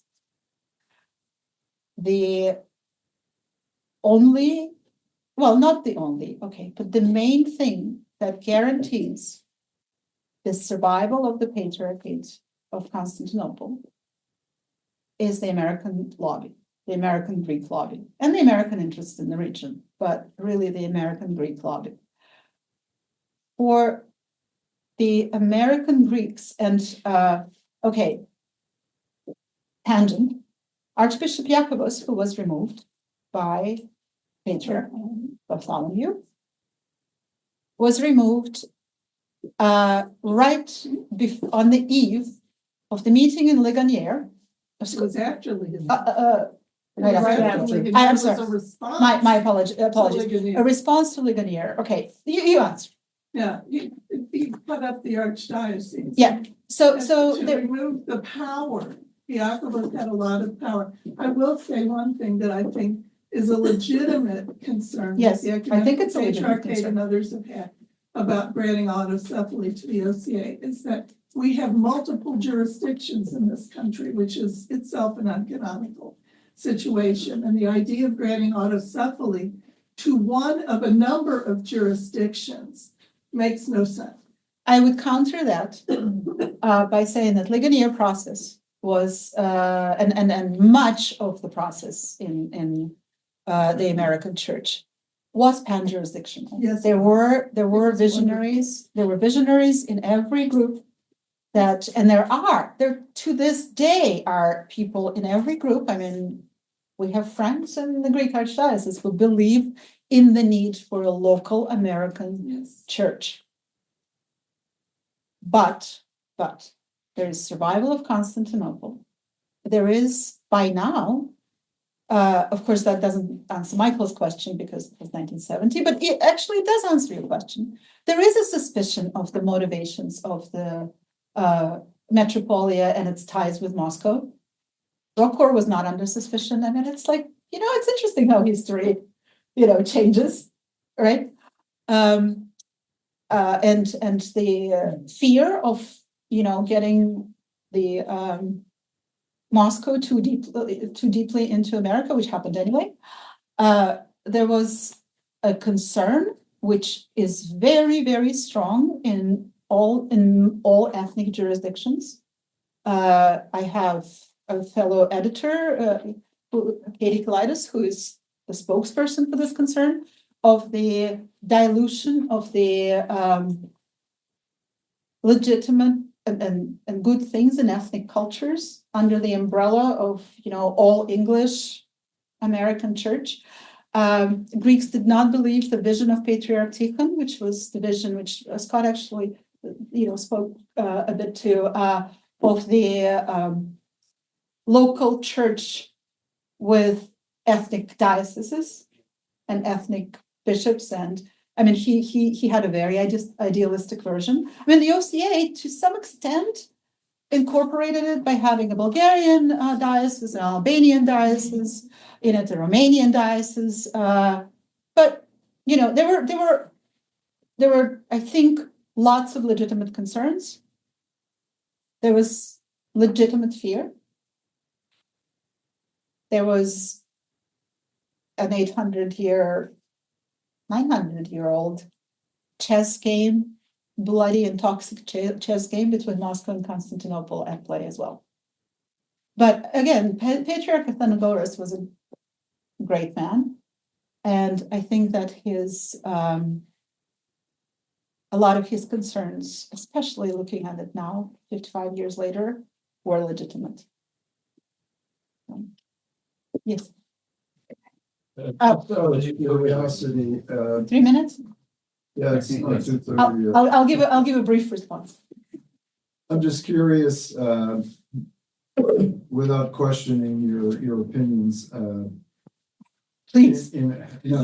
I'm just curious how one arrives at a generalization that is really strong in its implications that Metropolitan Jonah was a KGB agent or compromised. I did not say he was a KGB agent. I do not have that record. Or somehow beholden to the Moscow Patriarchate. So here's the thing. I'm curious just about how one arise at that? Aside from the fact that he said to the Synod, as you indicated, let's return to the mother church, and everyone, you know, I get that. How does arise? But what's the actual documentation of a generalization like that, and where can one find it? Okay, I mean, that really interests that's an me. excellent question. So, as an editor, I will give you a very careful answer, okay? I stated that I believe that Metropolitan Jonah was a cultivated asset of Moscow Patriarchate who has been groomed in order to enact the return of the OCA to Moscow Patriarchate. I believe that based on not only on his activities, which are plain for everyone to see, what preceded his request to the Synod to return to the Mother Church was his utterly reprehensible talk in Dallas, Texas, where he eviscerated Constantinople, which created an enormous political crisis in the OCA, because we never do that, ever. This was the first time. And it was basically speaking right off the Moscow templates, like word for word. I can give you the analysis of it. But even prior to that, when he was elected, if one looks at his, and this is my personal opinion. I if you're asking me if I've seen the, paperwork of the Department of External Affairs on Jonah, no, I haven't. It is my opinion. But if you look at his connections to Moscow and at his arc in the United States and his connections in the United States and the South and Kondratik, whom he was trying to bring back from oblivion, which was an enormous separate issue, because Sister Vassa is going to kill me. It is a conjecture, but it is the one that I will go to bat on. Okay. Thank you. My apologies for going over time, but you owe me. I have to set you up. Okay. Thank you. Thank you.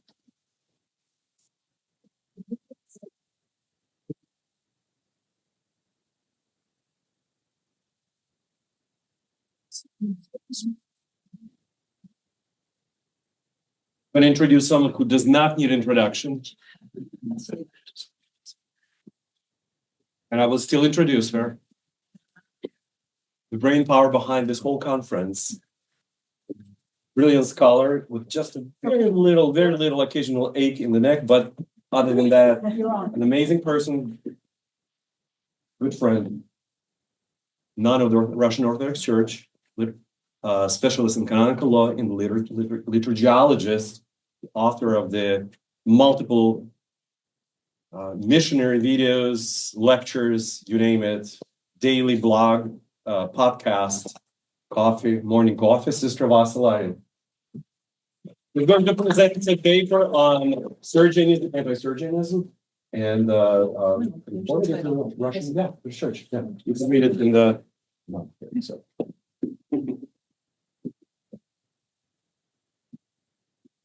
Thank you, Seryoja. So the title of my paper is Surgeonism and Freedom in Orthodox Christianity. Orthodox arguments for and against conformism to political authorities. So this topic that I reformulated a little bit is going to generalize certain things that have already been articulated in different ways.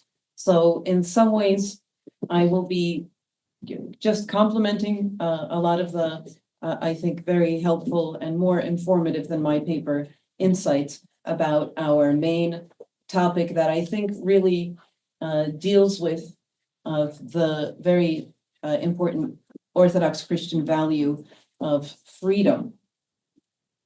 And the main purpose of this paper, aside from that, will be to define the terms of this title, of the main terms of this title, that are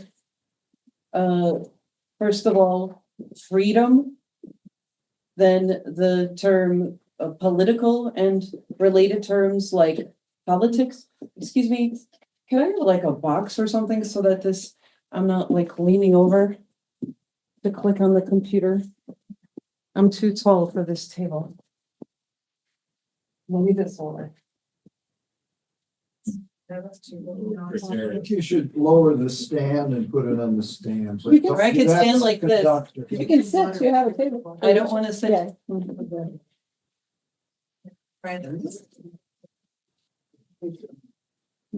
Very creative. Thank you, Sujata. Very creative. It's so great on video. Still low.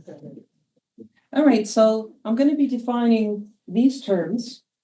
What is showing up here? And of course, this is not working anymore. Could you help me, Inga, because it's not working Yes. anymore? What's on? Oh, there we go. It wasn't clicking. Okay. So Sergianism is a term that we want to define as we go along in this little reflection. And sorry. And orthodoxy, in order better to understand if or how these categories are interrelated and if or how they are compatible.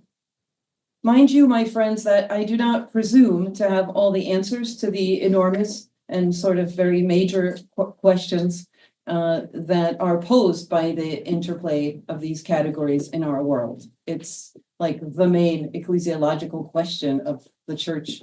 You know, how is the tension between the church in this world and the church not of this world? How does that work? And does it really ever work, in any satisfying way?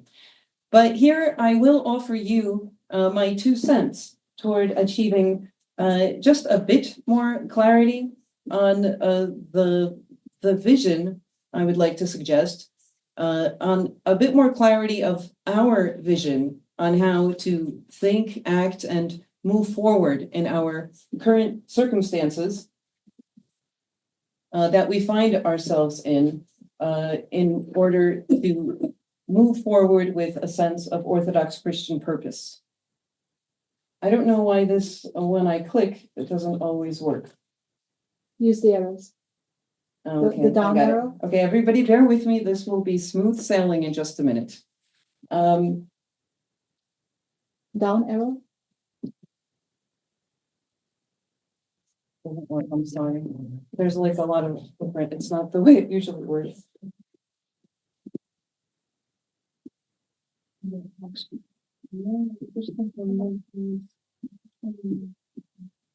Check the cords when you moved it onto the water, make sure they didn't get pulled out. Oh. Maybe. Yes. Oh, I see. You want a All right. second stack of water bottles These? to make it higher? Yeah, no, it's just a matter of what we're clicking on there. Okay. See, it's again Yes, not you're working. good, you're good. No, I see that, but look. All right, that's working. Okay, everybody, we'll get there. There, but So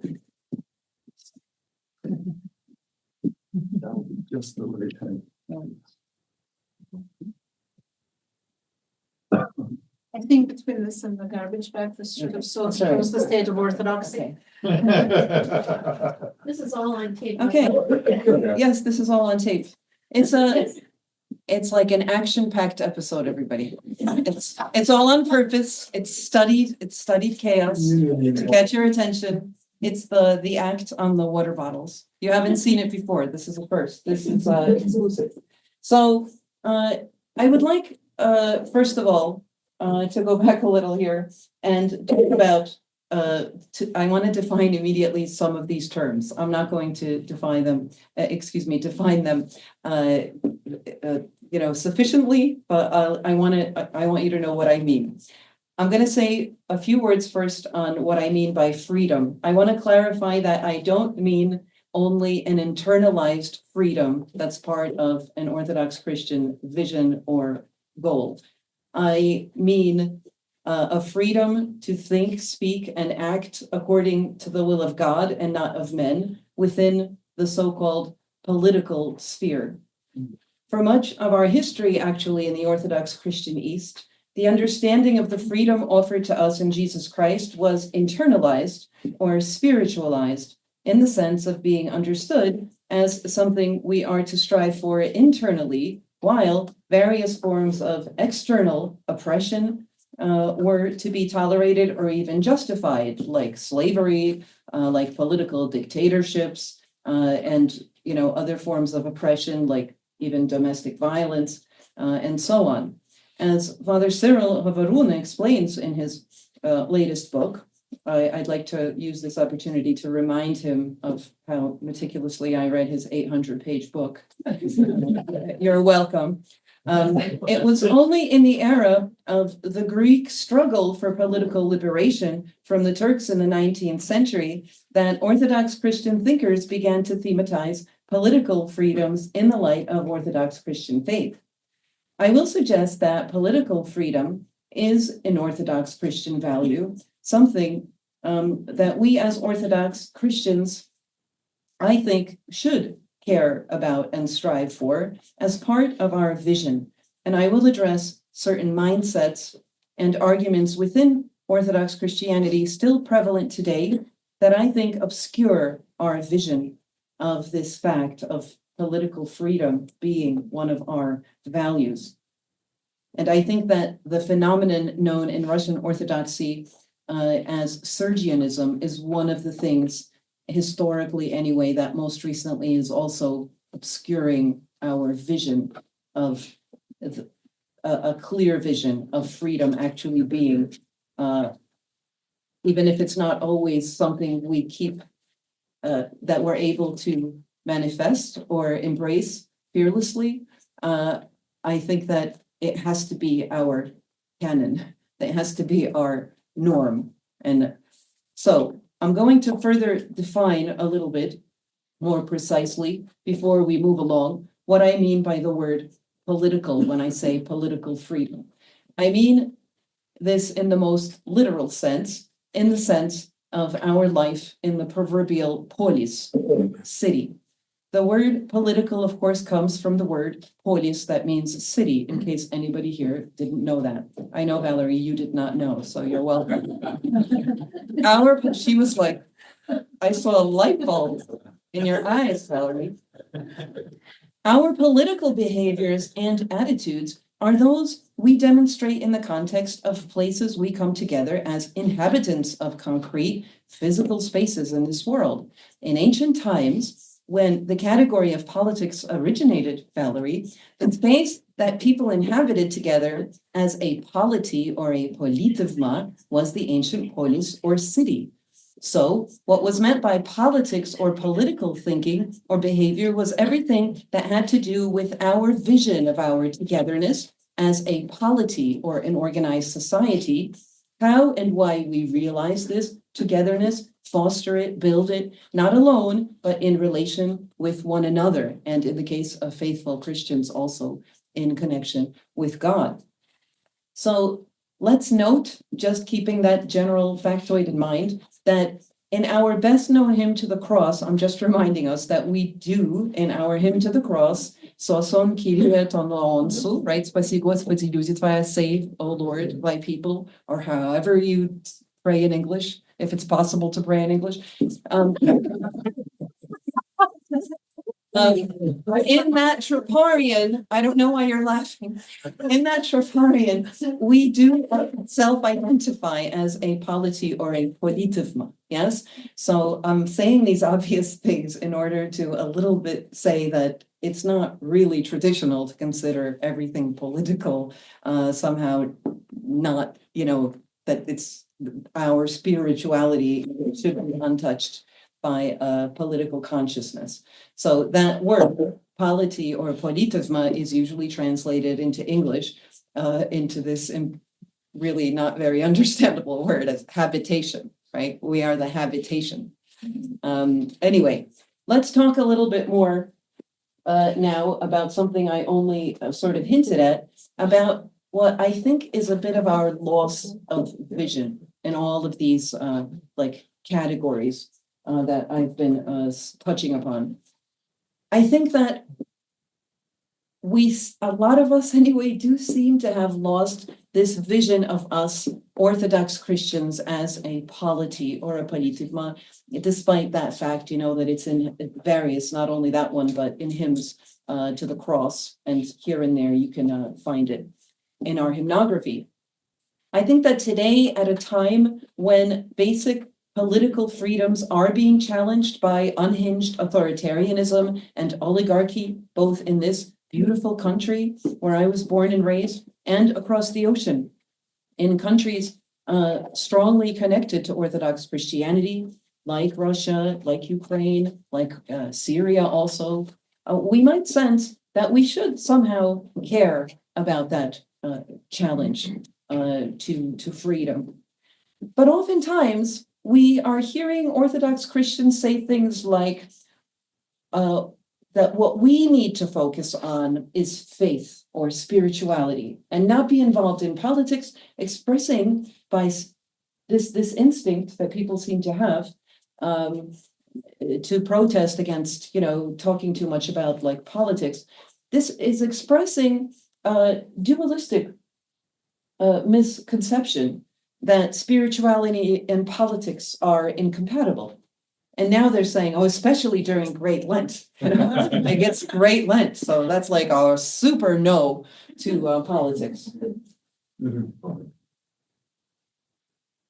There's a guy named Tom I wanted to tell you about who wrote me this a few days ago. So this is what Tom said. I hope he doesn't mind. I'm not telling you his last name. He wrote me, I get lots of love letters like this, my friends. He said, "Sister, recently, you have seemed to abandon," but no, he like the way it's put here, this is literally what he wrote, so I did not correct it. "Recently, you have seemed to have abandoned your faith focus and turned your energy to support for a Ukraine victory over Russian retaliation." That's already, there's a lot of problems with that sentence, but that's what he wrote. Then, "Your activism for," there's another antinomy here, everybody, that Tom is introducing us to, "Ukraine versus peace," is distasteful. He has a bad taste in his mouth. Seryoja is what he means. "Get out of the business of war." All right, this is what Tom wrote to me. So I can't unpack all of the false antinomies and premises of this email, but I will draw your attention to Tom's idea that my faith focus has been abandoned to support Ukraine. Ukraine, the big enemy of peace. His idea is based on this dualistic vision, obviously, right? That according to his vision, our head belongs squarely stuck in the sand, where he imagines that my mission and focus on saving souls, that's how he writes it, for Christ occurs somewhere blind to what's going on in the world. So while missiles and drones are launched daily onto the cities of our brothers and sisters in Ukraine, with the robust and vocal support of somebody that is the patriarch of my specific church jurisdiction, who has proclaimed this a holy war, as everybody in this audience will know, Tom does find it still distasteful to be concerned about that. There's nothing to see there. Aside from the attack on the freedom of Ukrainians to exist in peace as a self-governing sovereign nation, now bound already for years to live either in exile from their homes or under the constant misery of wartime conditions. We have also witnessed, amongst all that, the devastating consequences of the Moscow Patriarchate's Ruski Mir ideology also for Orthodox unity in the broader Orthodox Church, as the Moscow Patriarchate unilaterally broke communion with the Greek Orthodox churches. And we in the Russian Orthodox Church who are concerned about this or dare to speak out against it are told from different quarters, not just from Tom. I mean, God bless Tom. God bless Tom, right? Poor Tom. I've really talked a lot about Tom. I've posted about Tom. Poor guy. He didn't know that it was it was quite dangerous to write to me about this. But we're told by lots of people, there's lots of different people that are writing me stuff like this. So we're told to be silent about it because it's supposedly not a spiritual issue, but a political one. So it really doesn't make sense for us not to care about this as an Orthodox Christian polity with eyes and ears, inhabiting the city that is our modern day society. Nor does this make sense, I'd like to point out, it doesn't make sense either in the light of our tradition, in the light of scripture, in the light of our other aspects of our history. I mean, aren't we supposed to take action for those in need, in prison, suffering from aggression or oppression and so forth? Because our Lord does say that when we do something for them, we have done it for him. Isn't that literally the only thing he will be asking or mentioning to us at the last judgment, according to Matthew 25, right? And we sort of went through all that in one of the Sundays preceding Lent. To be sure, he will not be asking us about spirituality, whatever that word might mean. I mean, I'm not sure what spirituality means aside from nuns shutting up about the war in Ukraine. You know what I mean? I mean, that already would probably make you very spiritual. I don't know. But we know that some of our tradition's greatest saints did spend most of their lives in cities helping people, right? Even, I don't know, name somebody like Gregory Palamas, the great teacher of hesychasm or of, the Holy Silence. I think maybe you know this, maybe you don't, but he spent more than half his monastic life in the hustle and bustle of cities, amongst the intrigue and political, discussions of his time. We know that St. John of Shanghai, if we come closer to our time, was somebody that was, riding the train across his various, wherever he happened to be serving. He was lobbying in Washington, D.C. For visas for the many Russian refugees that were his flock in the post-World War II period. He made it his business to be, involved. He went to the White House. He was in Congress, in his sandals, and his he looked a little bit bizarre. I don't even know that he spent any time in a monastery as a monk. I think he was always in a city. He was. All right, but very short time, right? You would agree. So,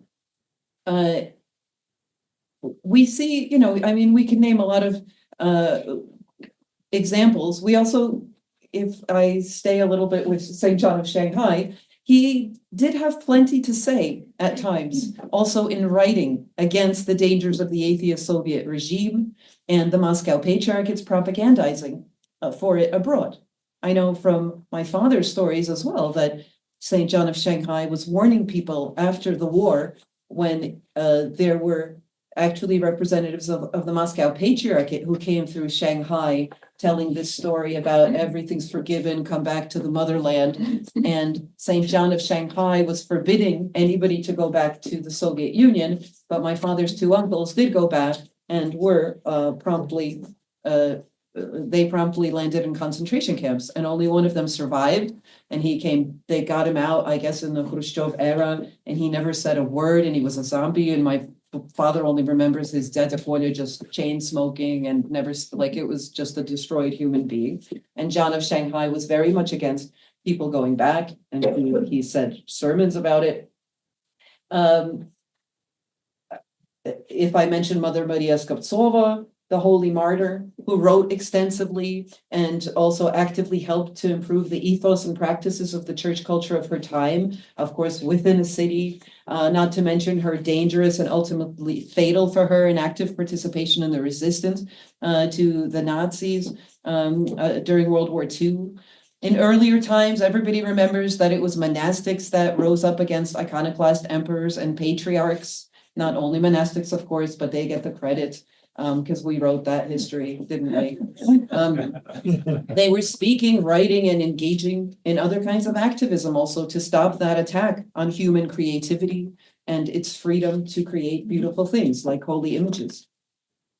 One of these holy monastics of the iconoclastic era famously said, her name was the nun Cassia, she said, "I hate silence when it's time to speak."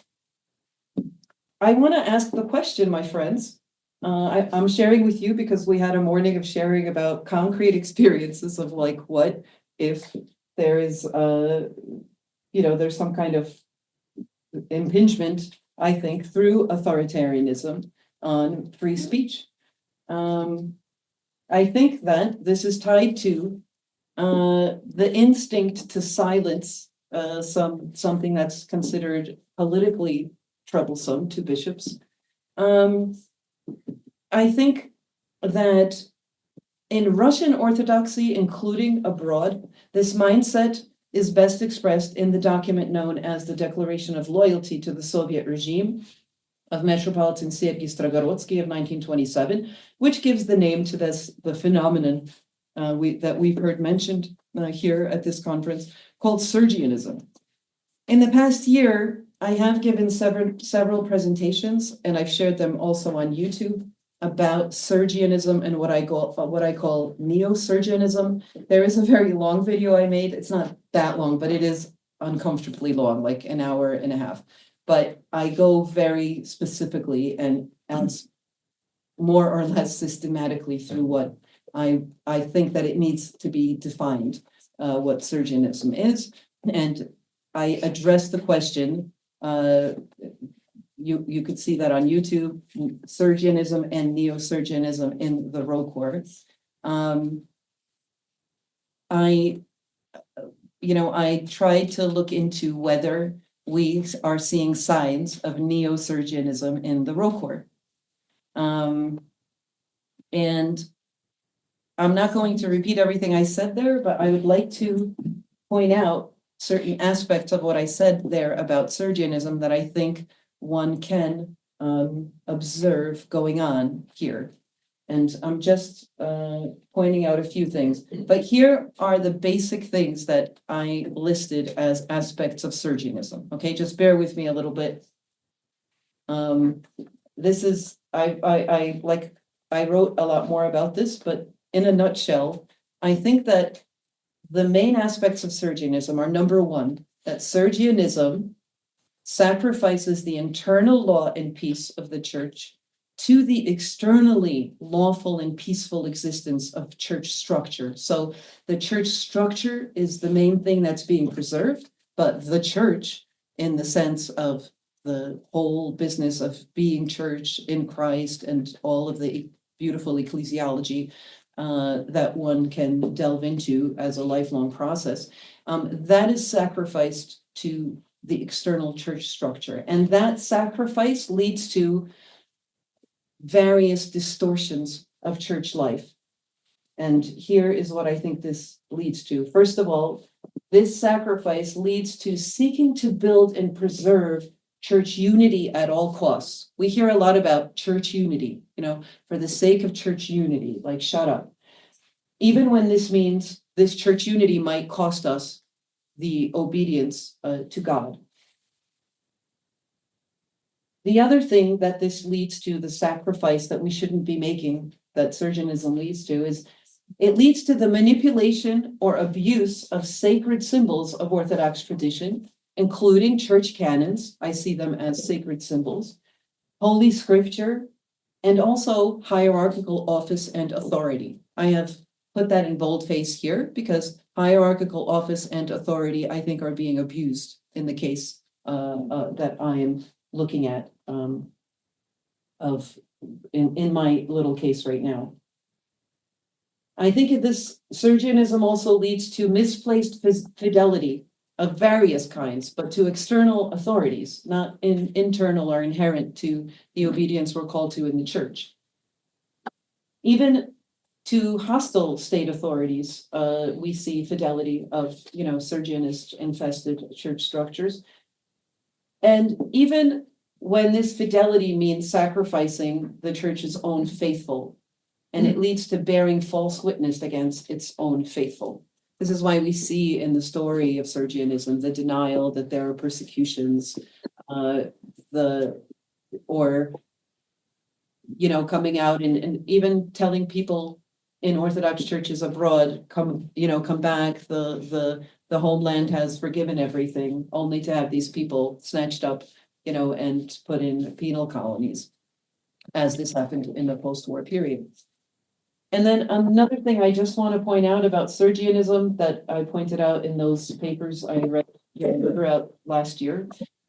I think it's important to note that Sergianism is governed by self-centered fear, which is its fundamental impetus, even while it strives to act not only because, not out of fear, but conscience's sake.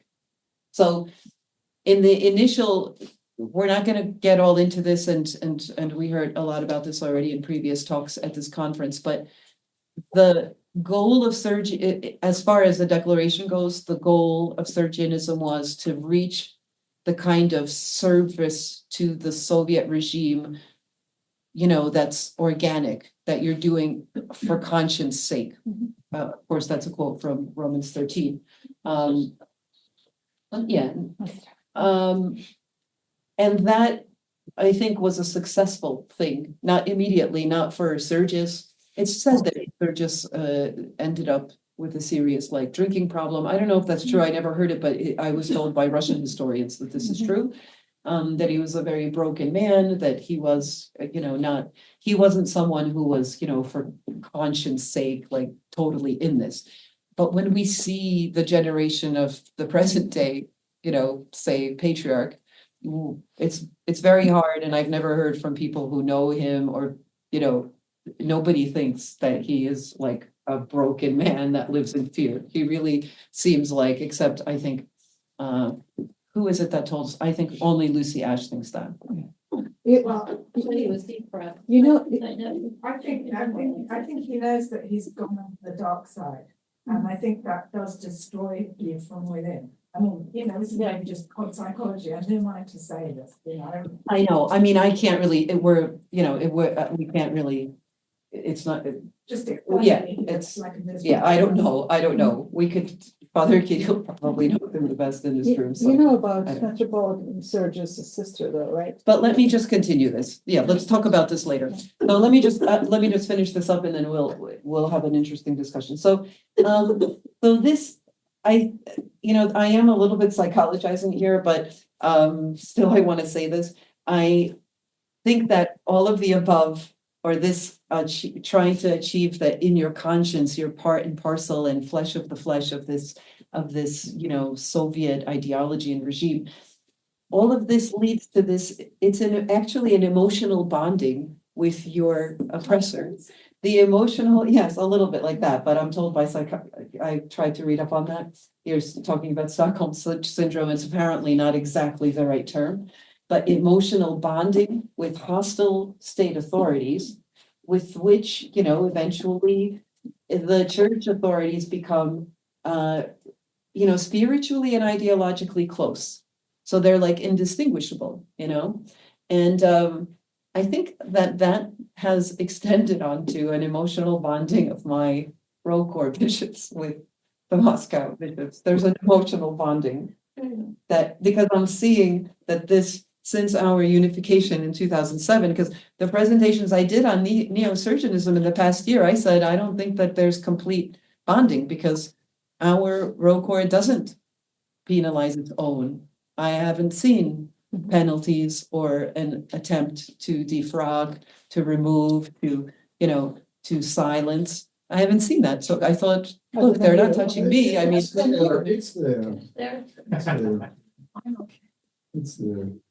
So anyway, I'm saying I thought that they're not quite there, but I think that there's a lot of Moscow style stuff going on now. There's other things that I've experienced, being summoned and being told that I can't write to them on any other platform other than Telegram. You have to only use Telegram and not either a phone or there's a little bit of cloak and dagger that's coming from some security concerns that, a Russian owned social platform like Telegram is the only thing they'll use. And otherwise I only have to come and speak in person. They can't tell me what their concern is to me in writing. Said, let's do Zoom. It's expensive for me to come. No, only in person, it's weird. But aside from that, there's I think really spiritual and ideological closeness. But let's look at, before I finish, I'd like to address whether and how can we, discuss. I mean, I want to look at this whole thing that I'm calling Sergianism. How was it perceived in the arguments that ensued? I think everybody knows how contested it was, how divisive it was after 1927 in the wake of this declaration. And, I've combed through a lot of the correspondence that ensued amongst bishops. There's this edition that those of you who study this, like Obonian, that has all of this, correspondence between bishops, discussing the Sergian Declaration and its consequences. So I just want to give you some examples of some of the voices that express support for what I think is this, in its, if this progresses, this mindset that's behind the Sergian Declaration, despite the things that I know are complicated and it's a historic tragedy and that there's this difficulty and bishops, certain bishops did their best. I'm not addressing that, but I'm addressing what were the pro and contra. There were people that were supporting Sergius immediately, saying, why this is something that is acceptable to us. So the arguments for Sergianism, I just jotted down the ones that I kept noticing as far as the support goes. The people supporting Sergius in the line that he had taken were saying that there's nothing new in his actions. This, I hear it today a lot when it's a form of whataboutism. It's when you relativize, that you start to just say, look, it's basically everybody's always been bad, and there's a loss. I said at the beginning of this talk that I find it very disorienting and very, very discouraging when there is this loss of vision. There's no clarity, there's no more black and white. And every time we say, yeah, you know what, actually, we should lower the bar because if you know history, it's always been this way. That's very dangerous. It's like Pilate washing his hands and after he says, quid est veritas? What is truth? And I find this coming out of the Kremlin all the time. It's the way they work. They're always like, but look at America, but look at this, look at the bombing of Belgrade. You know what I mean? Like we don't want you to think we're good. We don't care. Everybody's bad. We want you to think that everybody's bad, because if everybody's bad and it's always been just bad and there's no values, right? And humanity is basically, screwed, as we say in the vernacular, then why is there any purpose to act, to say anything? It's just a waste of time, right? Because everybody's bad. And that's why Pilate washes his hands when he says that there's no, and on his watch, the truth is crucified, right? That's what enables us to allow to watch, even when we can do something, right? Pilate could have done something, and he's not considered clean. Even though he seems to have tried to do his best. But when to say that there's nothing new and to just leave it at that, hence we shouldn't try to do better. I think that is what really paralyzes us. And that's why like I said, I don't think that I have all the answers or that we're going to find all the answers on how best to deal with this, but that we have a vision that's clear is important. So they were saying also in all of the arguments that I found they're always repeating as an example that the synodal period was also not ideal, and also the government was sticking its nose in, and the church was dependent on government and lay persons and the Tsar's control. Just if somebody's interested, I just listed some examples. So basically, I'm summing up the arguments for are recognizing a certain all of those sacrifices that I listed that I think are consequences of Sergianism, when it progresses, are making this normal or canonical. Because canonical is the word for what is normal. What is our normal? Do we have a new normal now? You know, there are interesting insights about what the dangers of having a new distorted normal in political in the political sphere in Timothy Snyder's book on freedom, where he says it's very dangerous every time something crazy happens that never has happened, or that's impossible, or the executive branch is not listening to what the courts are saying, or, you know, an oligarch is allowed to have, you know, an unelected oligarch is suddenly allowed in a democracy to have enormous power that's completely unchecked. If we say, oh, you know, well, actually, that's serving some kind of a purpose, you know, there's a screwed up system and we should allow this to happen. It's lowering the bar, and you're accepting a new normal that's very dangerous. That's a loss of vision that makes you unfree. That's a threat to your freedom, because we're free because, you know, we care and we know what normal is. So, and here are the arguments against Sergianism. Okay, just a bit. Let's look at this. So here is just, I noticed that the arguments against Sergianism very often in those bishops that ended up being new martyrs, but also the ones that were supporting Sergius, most of them were also ending up being new martyrs, but that was, you know, the time. They often mention freedom. I love this letter from Archbishop Seraphim to Metropolitan Sergius. He talks about Sergius sacrificing kamuta e chimuta, the internal freedom of the church. There's a sense of the internal freedom of the church. And he's urging Sergius to publish a corrected declaration. And then he says, "Выйдите на святую свободу," you know, come out into the holy freedom. Like, they had a very clear vision, a lot of these writers that were against this, of freedom being a value. There's also another bishop. I could list a lot of these examples, but you see that there's a vision of spiritual freedom. This other bishop that I hear made a note of, Bishop Victor Astravida, he condemned Sergius for punishing confessors of the faith, because that was very soon happening after the declaration, that he was penalizing those who wouldn't sign on, you know, to the declaration. And he asks, you know, would Metropolitan Sergius also punish?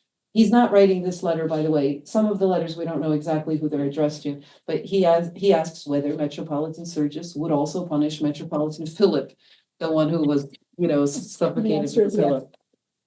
He was suffocated by Maluta Scurat, even though Pippin says that there's a different version of that story. He doesn't like all the different. Yeah, no, he's Putin has actually been vocal on the stories of several martyrs. Yes. Yeah. Self-defense. He also says about John the Baptist, would Sergius also penalize John the Baptist? I mean, if you think about it, you know, this bullying that some people want to do, I see it a lot on social media. They bully you, like, why are you sticking your nose in political matters? Jesus Christ was also a problem for political reasons. You know, Pilate was worried that he would come off as not being a friend of Caesar's. Wasn't that the political problem? It wasn't a spiritual thing, you know? It wasn't because he was against his religion. Pilate couldn't really care that much about, couldn't care less about what this exotic, you know, Jewish rabbi was teaching. But the politics of this were dangerous, right? So anyway, the whole argument about when something is only political, that we shouldn't, you know, we should think about these terms, these categories, and not just accept them without thinking. All right, so finally, I'm almost finished, everybody. I'm almost finished. I want to a little bit talk about the meaning of orthodoxy. If you were here last evening and you heard me say this, you can return to looking at your phones, my friends. But those of you who want to hear this, it's upright. I want to just share with you a few reflections on to what degree does orthodoxy as a category, as a term that we're supposed to, I think, in each generation rediscover, redefine, since we've chosen already for about a millennium, more than a millennium, to begin to self-identify as Orthodox, even though the word is not in the creed, right? I think that we will discover that it is essentially tied to freedom as one of its major goals. Orthodoxy is, and one of its meanings, my friends, is not right opinion and right worship or glorification or whatever we usually hear that it means.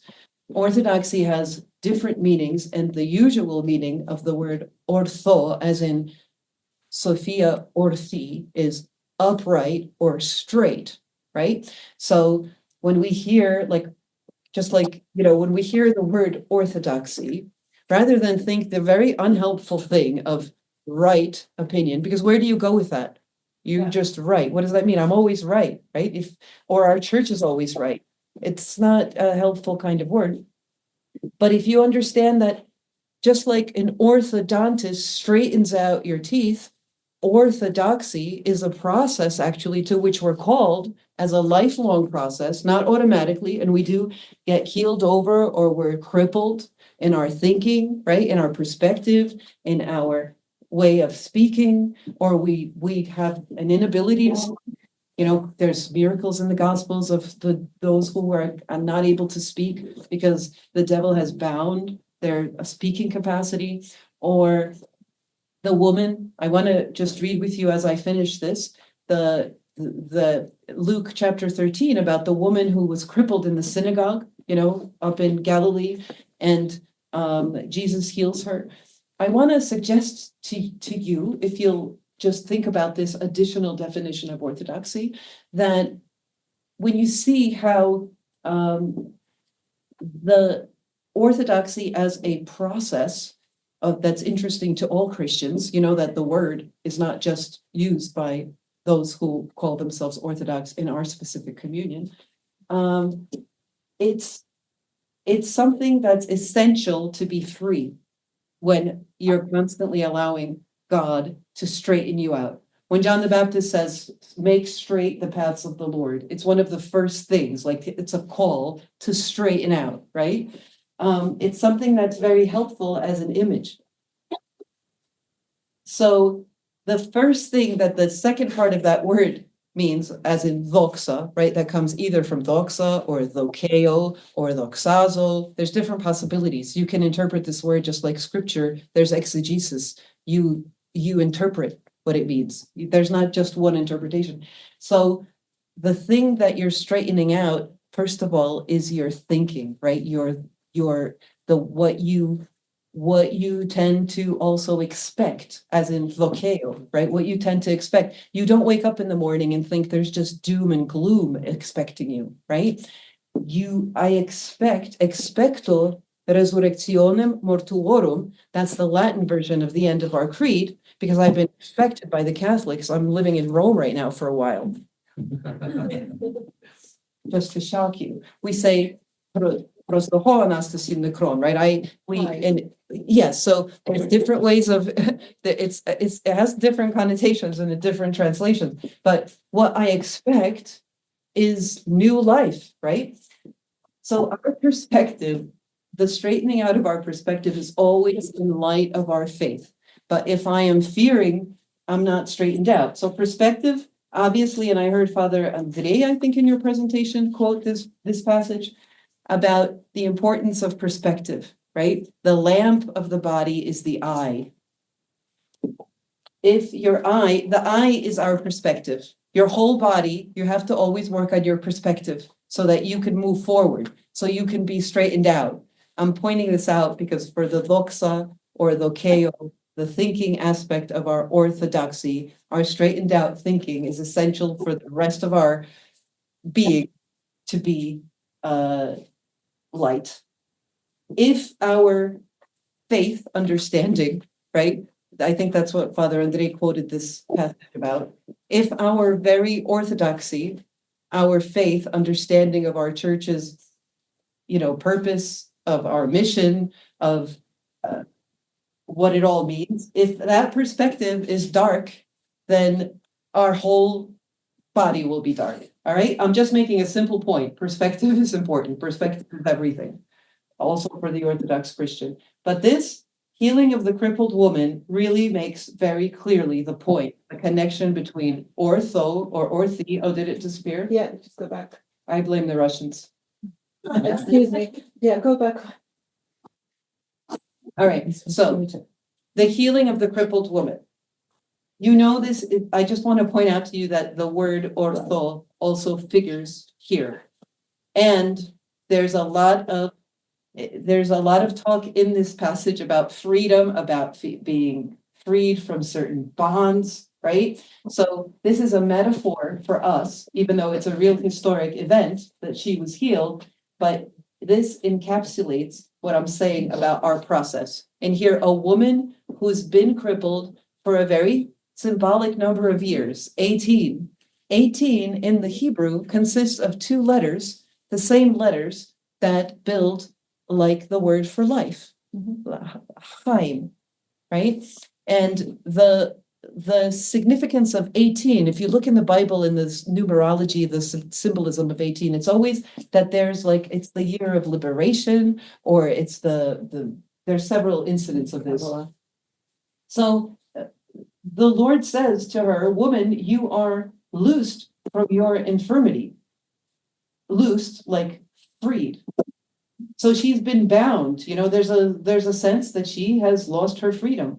And when he laid his hands on her, immediately she was made straight, an orthothi. The Greek word has that ortho, right? Like orthodoxy. She's straightened out and she glorifies God. So that's orthodoxy, to be straightened out, to glorify voxa. You get it why I'm quoting this to you? Anyway, you get it. You're not slow. So I'm just trying to say this is saying something about the whole point of the process, not the identity. We're not automatically, right, Orthodox. Anyway, you get my point. I wanted to share that with you, and I'm finishing now. I'm finishing. Everybody wake up. Wake up. I'm about to say something very important, and if you miss it, I'm not going to repeat it. You mean there's going to be a test, right? There's going to be a test. No, you'll just not know what I said. And you're going to have to live with that, not me. So I just want to conclude that I think that if you think about it further, my friends, that we might really rediscover that freedom, and not only internal freedom, but the physical freedom of movement, as in the woman in the synagogue, but also as in certain struggles for freedom, like of the Greek people that still celebrate. Because as much as we might say that Orthodoxy does not know freedom as a value, they actually have on Ohi Day, right? As I probably told you all yesterday evening, they have no day, Ohi Day on October 28th, right? That they connect actually with the celebration of the Skepis, or the protection of the Theotokos. We usually connect the Theotokos with her fiat, with saying yes, right? But they connect with also this saying no to fascism. Greek independence. I know that, but I want to stress Ohi Day as saying no to fascism. When the Greek people, Ioannis Metaxas actually didn't say the word no, even though that's the legend, but the Greek people came out onto the streets and said, Ohi, Ohi, they were chanting. Apparently he said, alors c'est la guerre. He said, okay, that means war, right? But they came out and said the people did. And so if we can have an entire Orthodox people celebrating that they said not so long ago no to fascism, regardless of whether they sort of, had problems with fascism afterwards. I think it gives me like a bit of hope that we do have an example of it. That basically there's hope. That's it, everybody. Thank you.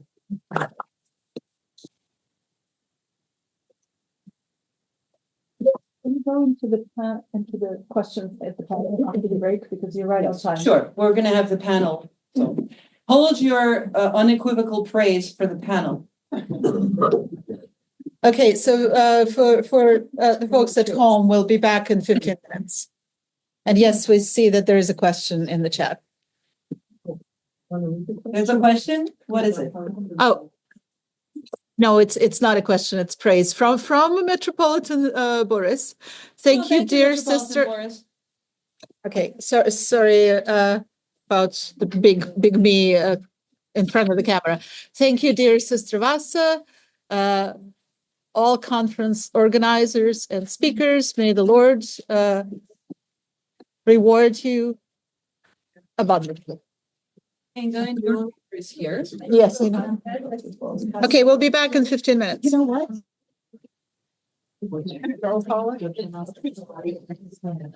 So since I'm moderating this, I'm gonna assert my privilege and ask people some questions.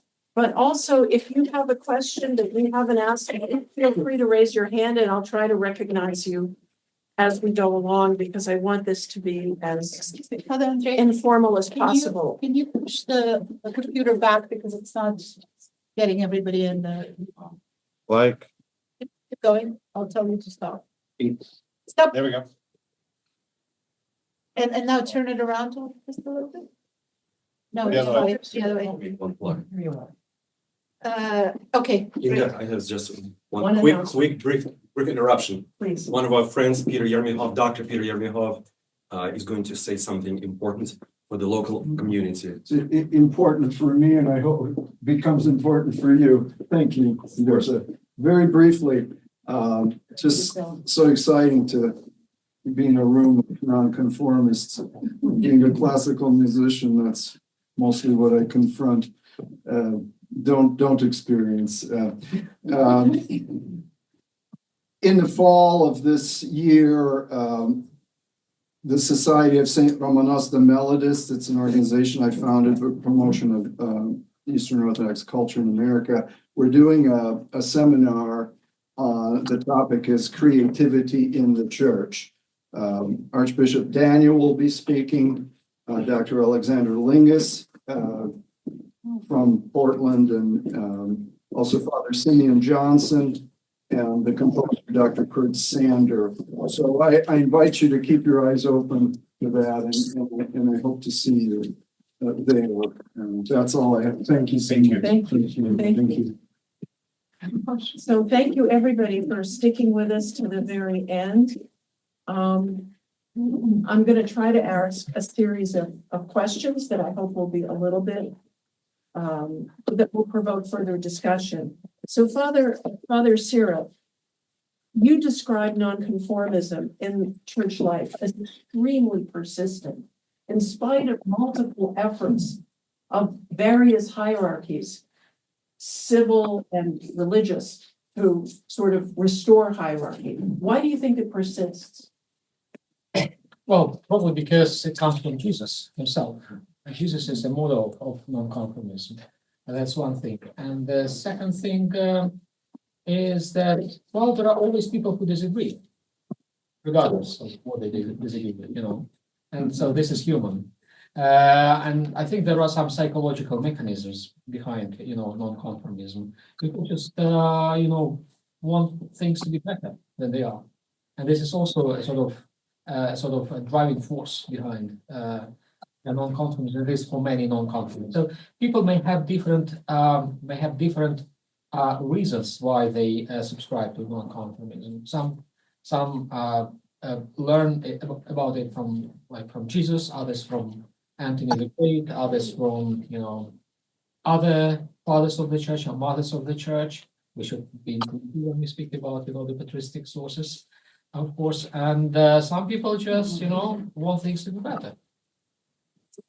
Speaking of wanting things to be better, Father Andrei, I was going to ask you, what is the most useful thing that Orthodox laity, since we are the church, we're mostly laity, can be doing to assist the various people you described as struggling? Well, I think that one of the tasks that we've been trying to pursue with this fund is bringing these people out of category of being invisible. Because any kind of totalitarian dictatorship pretends that the support is total. And anyone who is choosing a non-conformist position is presented to be an sort of isolated individual, what in Russian they call it shipinets. This is the word that's sort of coming back. I love that word, yeah. And it's coming, the same happens in the church. So many of these people, of course, this is the way that, they're made to feel on the one hand, but on the other hand, if you're in a place like Moscow, you will find people who will share your views. But if you're like in the Russian province, you will feel rejected not only by the church community, but also by the local community. So I think that what we can offer to them, first of all, is to make them know that we see them, that we hear them, and that they exist. I think this is already, this is something to begin with. And of course, there are all kinds of questions which have to do with economical status, with their canonical status, which is, even if they come out of Russia, it does not automatically mean that they are able to celebrate. Because often they end up in countries where they don't need a visa, whether it's Armenia or Georgia or Serbia, Montenegro, which does not provide them an easy solution as far as their canonical status is concerned. But all this is secondary. I think the first message is that we see them and we hear them, and this is the most. And is the main approach then is publication on social media? I mean, if they are people who can be identified, you can do all sorts of things to raise their profile. You can, but I think it's very individual, and it also depends on them. What do they want? I mean, when to help someone, the first question is, what do you want? Because if this person, if he wants to leave Russia, if he wants to keep his service as a priest, that's one thing. If he is not ready for one reason or another, people have elderly parents, all kinds of reasons. If they want to stay, that's another question. So I would not want to find myself in a position when I decide for other people what help do they need. I think there's the cases are very individual, and we have to. There are not so many. We can personally see, what does he need and what does his family needs, and then try to respond to this. Thank you. Let's see. There she is at the very end. Hi. Hi. You, I think, have had experiences in Russia with religion that are very different from your experience with observing Pussy Riot and the various awful things that have happened to that group. But are there other things happening right now in the living church that maybe you can talk about? Yes, actually, just quickly on Pussy Riot, someone was asking me yesterday, what's happened to them since they did their. Well, that's a good question too. Yes. Punk prayer, and I was explaining that Masha Aliokhina had to leave in very urgent circumstances, disguised as a food delivery driver, because she was told that she was probably going to be arrested again. But I forgot to say that Nadia, who is now in the States, did make a very important, I think, and impassioned statement when the authorities refused to hand over Alexei Navalny's body to his mother. She said, what kind of Christianity are you talking about? That you won't give a grieving mother her own son's body to give a Christian burial to? How could that possibly be defended? And lots of people were saying the same thing. She was kind of partly using the fact that she had this notoriety to push the point. But I have, when I started looking at the church after Pussy Riot, I wanted to kind of try and understand the role that orthodoxy plays in most ordinary people's lives in Russia. And I did find some very inspiring examples of clergy that are trying to do things to help some of the most vulnerable people in society, people that have trouble with drugs, illnesses. Small one on the upper right, and there's a full one behind this barrel. To the right, to the right, to the right. People on Zoom, please mute their mics. They're silent here on speakers.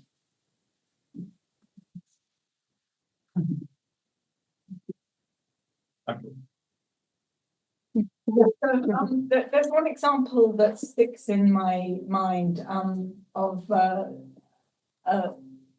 woman who runs a charity on Vasilevsky Island in St. Petersburg, Yuliana Nikitina. She runs a sort of last stop shop, if you like, for young teenage boys that have got into trouble with the law. And she takes them in, and the idea is that they would have been sent by the courts to juvenile detention centres. But she sort of applies to take them under her care. She has a team of psychologists, artists, educators, and they work with these young guys very, very intensively. And she's faced a lot of opposition from people in Russia that say that they should be locked up and the key thrown away. And she says, well, that's all very well, but at some point they're going to come out of prison. And what kind of person do you want to come out of prison? So she puts the whole sort of importance of rehabilitation argument, but she does it with a kind of humor and grace that I was very impressed by. And there's quite a lot of stick, but there's also some carrot. When I was there, I was watching the boys learning parkour. Russian Orthodox sort of stuntman came to give them lessons. And she also takes them in the summer on these long road trips in the Russian north to visit different monasteries. And they were saying, oh God, do we have to go to more monasteries? We're sick of seeing monks. And she said, well, look, to be honest, guys, apart from the monks, nobody's that pleased to see you. She says that nobody sort of makes them become Orthodox. It doesn't get sort of rammed down their throats. But they start sort of doing jobs at the monasteries outdoors. I mean, it's well known that, people that suffer from addiction problems, like a lot of these young men do, physical work in the open air is a very good thing. And sometimes they start sort of getting interested in the services and they come into church, and that sometimes they get excited by the singing in the choir. I'm not trying to say that she turns every one of them into a saint, but I think that, in terms of providing hope, she was a really strong example, and she was a very unsentimental, no-nonsense character, which is why I particularly respected her. And I wish that there were more people like this, that were more public. And I'm sure there are lots of people that are doing good in a quiet way, but they can't be too much orthodox standing up because they're worried their heads are going to be chopped off. Well, there's charity. Yeah, There's medical charities, but a lot of those people have had to leave Russia because of their political stance. But there are still a lot of people. I mean, the ones that are still running these charities, a lot of them are Orthodox, and they're openly Orthodox. Yeah. No, I mean there's a whole raft of different charities under the Moscow Patriarchate. I'm aware of that. No, not under the Patriarchate. I mean just normal people, not normal people. Yeah. I mean, I think that I just wanted to kind of say that I have seen some really positive things inside the church. No, and obviously that is why people keep coming back to church, and that is why church religion continues to be a force in people's lives, because it can be a force for good. But I just want to say that I am slightly concerned that some charities are possibly, and I haven't got a lot of proof on this, complicit in this abduction of 20,000 Ukrainian children as they live in Russia, and some of them their relatives aren't really going to be able to find them because they've had their names changed and things like that, which is very concerning. Right. I didn't realize until I read recently, I think in your book, that when you adopt a child in Russia, you not only can change the name, but you can change the birth date. Yep. And then it's Change very, all the paperwork. and then and the place of birth. And then how do you trace that child? I mean, when all of us call a medical provider, the first thing they ask is your birth date, because that tends to be somewhat unique. Identifier, yeah. An identifier. So it's, and I do know of a number of charities actually that have shut down that were funded partially by contributions from Western Europe. And those contributions are not coming in anymore.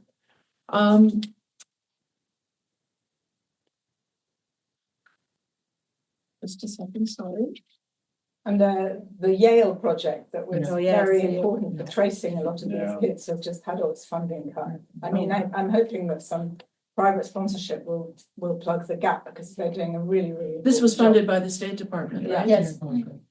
We're back to American politics now. Let's not go there. job. Okay, well, it's part of our. It's part of our problem, yes. Mother Evfrosinia, I was very struck by your talk because I thought I knew a lot about Lesnia, but there's a lot I didn't know.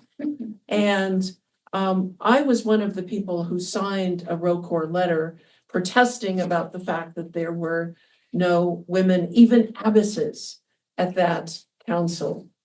But after I've heard what you have to say, I'm even more outraged. I wish we had done something more, maybe picketed them or something, In fact, I would be very tempted next time there's a church council to go ahead and picket them. What I'm wondering is, what are you hearing from other people who are coming to your convent for prayers, for inspiration, for care? What are you hearing? Everything. I mean, we get everyone from everywhere. I mentioned that, we have our mission in our parishes, and we actually do have all extremes from some actually pro-Putin people who I said I personally don't understand how they can put it all together, to Ukrainian parishes that, of course, they're praying for Ukraine. And, we thought hard about it. There were voices that said that, we could not give communion to any pro-Putin people, that this was an actual anti-Christian position. And we decided not to make it an issue, that this was something that was going to be settled on an individual basis. But I mean, we hear everything from. But being as part of a Serbian church, which has some pro-Russian. A lot of pro-Russian. When the war started. Is that a challenge? Yes, it is. Fortunately, our bishop respects our freedom and respects our position. He doesn't always entirely share it. And when everything just started, I was really emotional. I called up and I said, of course, we're going to put something out. And he said, I can't do that. I'll lose half my flock immediately if I say something against Putin, against Russia. It's such an issue in Serbia. So, but he's never stopped us. So you can put something out. Yeah, but not him. But not him. No, I understand that. It's a difficult position. It's a challenge. And our Ukrainian priest did go to visit him for wells because he's bothered by it, to what extent he can stay with such a bishop, and they did not see eye to eye on everything, though it was all very polite, and and I remember after the priest left, the bishop turned to me and he said, what do you think? How is this going to go over? And he said, did he understand my point? I said, well, yeah, maybe he understood it. But, when he gets back and tells his people, they're just going to say that you're repeating Russian propaganda. And, you can say that. He can take it. It wasn't. Yeah. So what will happen? I mean, will he stay with this bishop? I don't know. He hasn't decided. I really don't know. So you may end up, and what about your convent? For now, I don't see another alternative. Yeah. Yeah.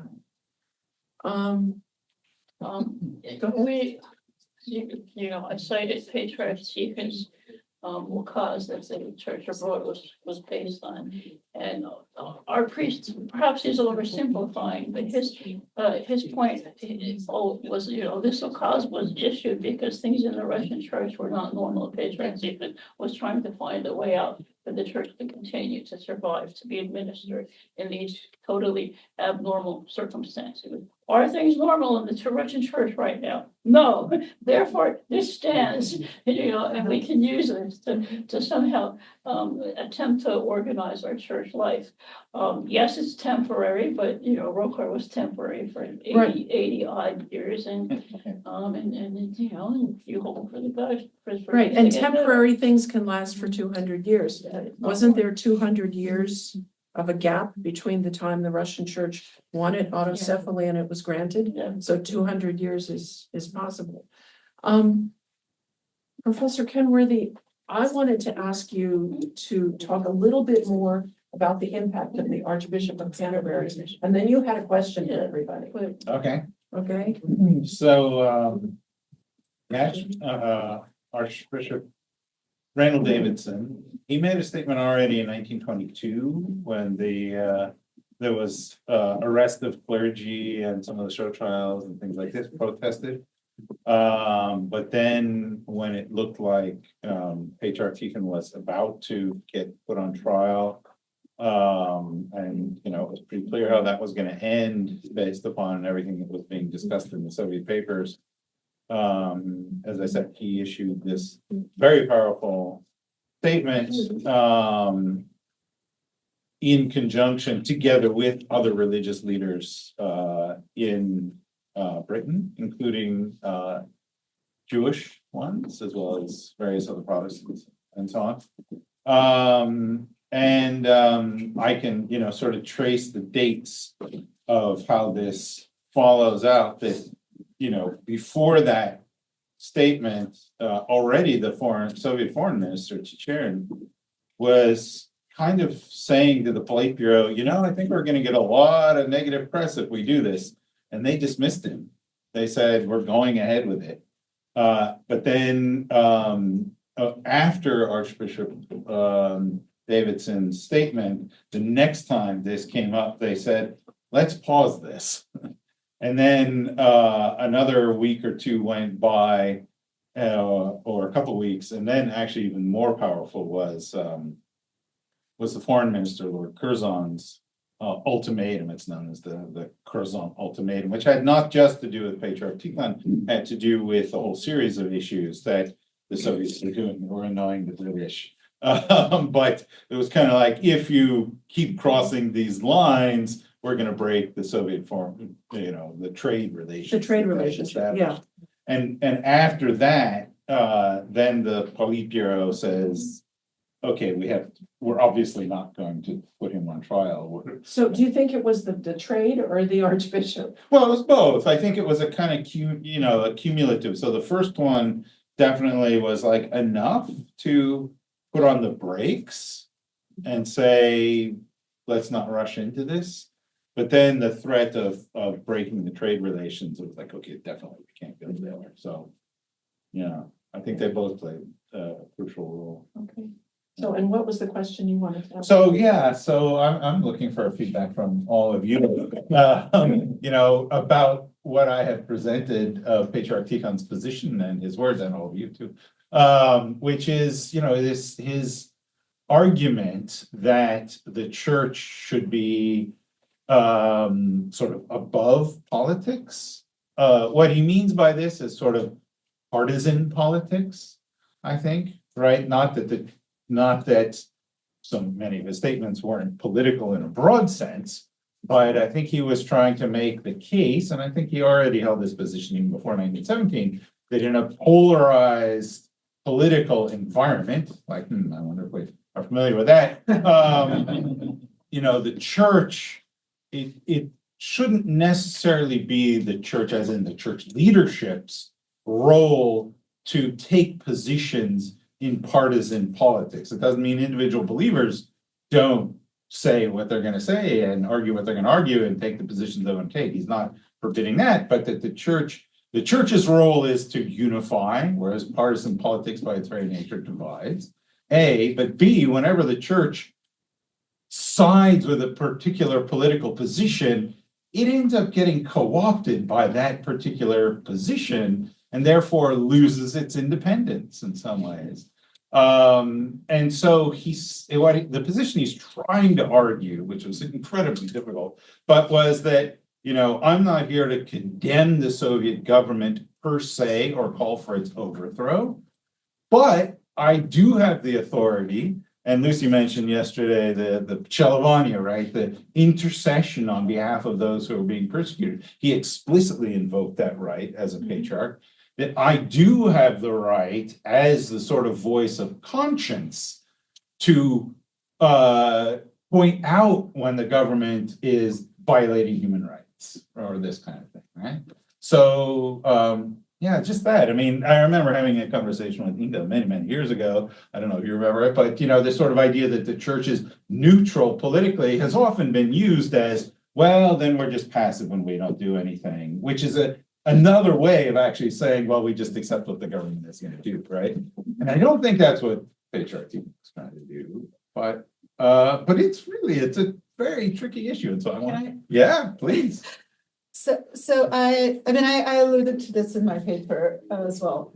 I would say that with his life and his martyrdom, I think that the Patriarch Tikhon actually demonstrated that standing for Christ and witnessing for Christ and witnessing against the abuse of other humans and witnessing against the terrible lies that various political forces, in his case, the communists propagate, is the role of the church. So I think in his case, actions really did speak enough. This is an issue that I personally wrestle with a lot. This is a shameless plug, but in Bright Week, the Wheel and Orthodoxy in Dialogue, Orthodox Christians in Dialogue with the Jews, which is a working group of OTSO, the Orthodox Theological Society in America, we're sponsoring a 2-day symposium on the 80th anniversary of the liberation of the camp. And the symposium is on the Holocaust. And one of the panels is going to discuss the fact that Orthodoxy, unlike the confessional church in Germany, did not have, an institutional kind of action, and also that Orthodoxy has no theology after the Holocaust, the way that Western church does it. But I think where I'm going with that is what I'm really wrestling with is if the church comes out, and I write about that myself, the synod comes out and condemns, Trump administration. Yeah, you can make an argument like Patriarch Tikhon. This is getting partisan. But for the church for the synods to come out and condemn the abuse of the vulnerable, for the church to come out and speak for the downtrodden, for the church to not come out and speak in favor of the abuse of the vulnerable, which it has absolutely no compunction doing.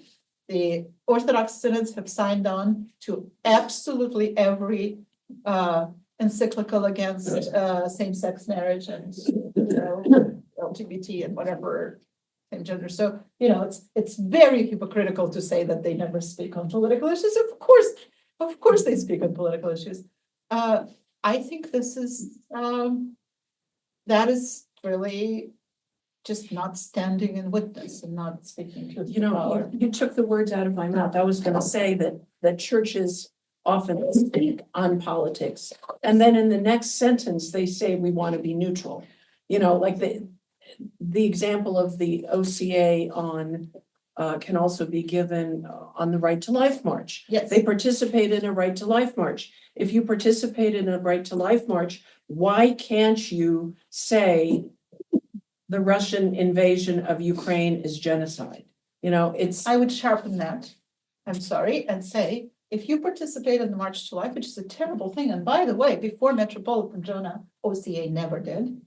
He was the one who, Metropolitan Herm, for all their faults, the earlier regimes were distant from some of these political issues. If you participate in the March to Life, but do not speak on behalf of several women who died because of the overthrow of Roe versus Wade, bled to death in the hospital parking lots because the doctors were afraid to save their lives and be sued or, arrested, imprisoned for performing, the operations that fall medically under the umbrella of abortion. You're not speaking for life. If you're not speaking for immigrants who are being extrajudicially, deported, and some of them are, as we now know, are innocent people who are probably dying in the El Salvador prison. You're not speaking for life. Well, so we as the laity then have to pressure them to bishops to hold them to account as best as we can. I mean, that's what you're doing. Sister Vassa, I was going to ask you a question, but you need your cup of coffee. Well, I was wondering if anybody else on the panel had a response. Yes, If I may- please, good. Yeah. Please, good. Just want to say, if your book, your points, were to be delivered, propelled to the Russian milieu presently, it would be embarrassing for most.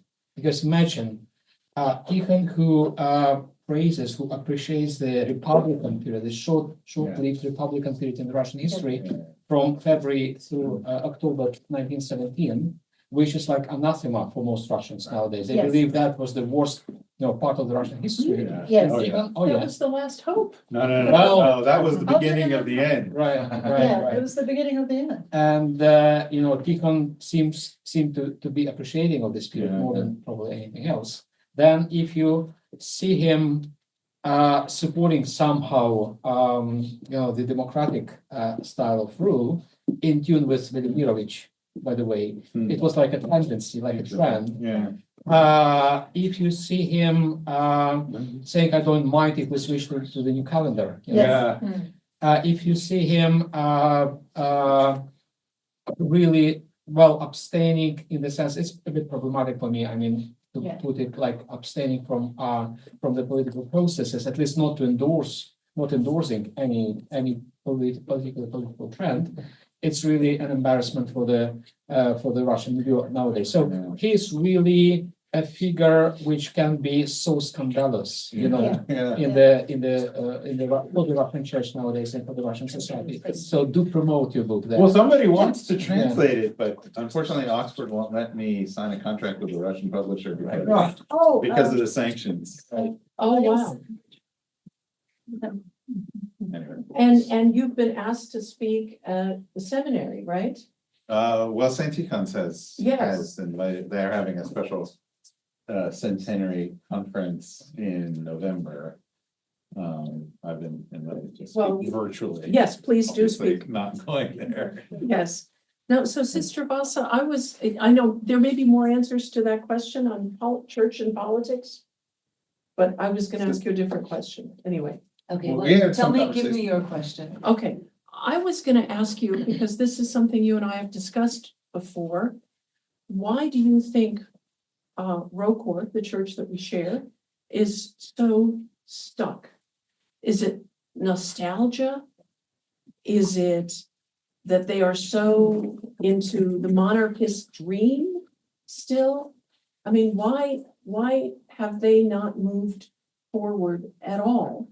It seems to me, as I look back on their history, that they never planned for a post-communist Russia, how it will be, what will Russia and church life be after communism is over. They just sort of thought there would be a czar and a national religion again. Like they never did that kind of thinking. Like, for example, the Poles in, when they were occupied by the Soviet Union, were actually planning for how will we live with Ukraine next door after we're all free. And they agreed not to fight over Lvov, which was a very brave decision by Polish intellectuals.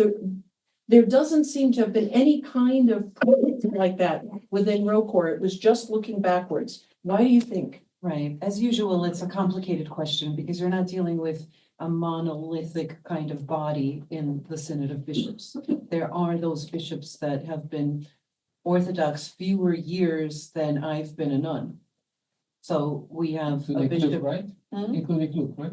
Your favorite one. No. He's been, I don't know how long he's been Orthodox, but definitely longer. Oh, Bishop than Luke? me. Yeah, Bishop Luke. Of course, he's He's not a Orthodox from the convert. very beginning. He's not He's a convert. Orthodox, yeah. No. I mean, he doesn't speak Russian He's as the from native Pennsylvania. tongue. He's from, yeah, But he's from way before us, from Yeah. the 19th century immigrants. Yeah, so he's not, but we do have several bishops whom, one of whom I've met. I was summoned to speak with him because of issues connected to the war against Ukraine. And he was only baptized Orthodox at age 16, and he's younger than me. It's not, and I think that is not I know he's not someone who grew up in the ROCOR. He's someone who didn't know anything like about my family. He also read the O Heavenly King at the beginning of our meeting when it was 4 days before Pentecost, which was not our. Well, I mean, it's not a sin, it's just not traditional, but I mean, he did write a book about the Typicon nonetheless. I've done that. It's non-conformism, maybe it doesn't matter, I don't know. No, I mean, I don't mean to be trite about it or sarcastic. I want to say that it's difficult to talk about our tradition in the ROCOR when you have in our hierarchy people, not all the people were there when we were growing up in ROCOR. Okay. Not all the hierarchs were there. That's one thing. But if you look at the historical arc of the ROCOR, I definitely think, and I can't say it, I'm sorry, I'm jet-lagged, but I can't describe the whole process right now in detail. But I talk in that video, if anybody's interested, look up that video on YouTube. It's called Neo-Sergianism in the ROCOR, ? It's a long video, but if you care about the topic, watch it. I talk about that. I think initially there is a trauma of those emigre bishops that initially were on the boat, called Alexander Mihailovich, that came from Crimea to Istanbul, where they had their first synod meeting. It was still called the Высшее церковное управление. I looked at those protocols. No, it was called Vysshaya Церковное управление. I looked at these protocols at length. This was handwritten in old orthography in large paper by Macharoblidze, who was the secretary of the synod, the very first protocols. Anyway, this was Высшее церковное управление на юге России. And they weren't yet called the ROCOR and so forth. These bishops, including Metropolitan Anthony Chrapovitsky, we know, we didn't ever process their history as partly a traumatic history. And I realized something about trauma when I heard a brilliant paper by a scholar named Adam DeVille at a certain conference where he discussed the effects of trauma on entire diasporas and the way that was church formative for them. So where do you get radicalization in the diaspora of, say, the anti-ecumenism, that everybody's our enemy around us? You have it in other religious communities where you have radical Islam sometimes happening more, not in the home countries, but in the diaspora. So Metropolitan Anthony and his, monarchism and his idealization, not only in his case, but sometimes how this was handed on to us.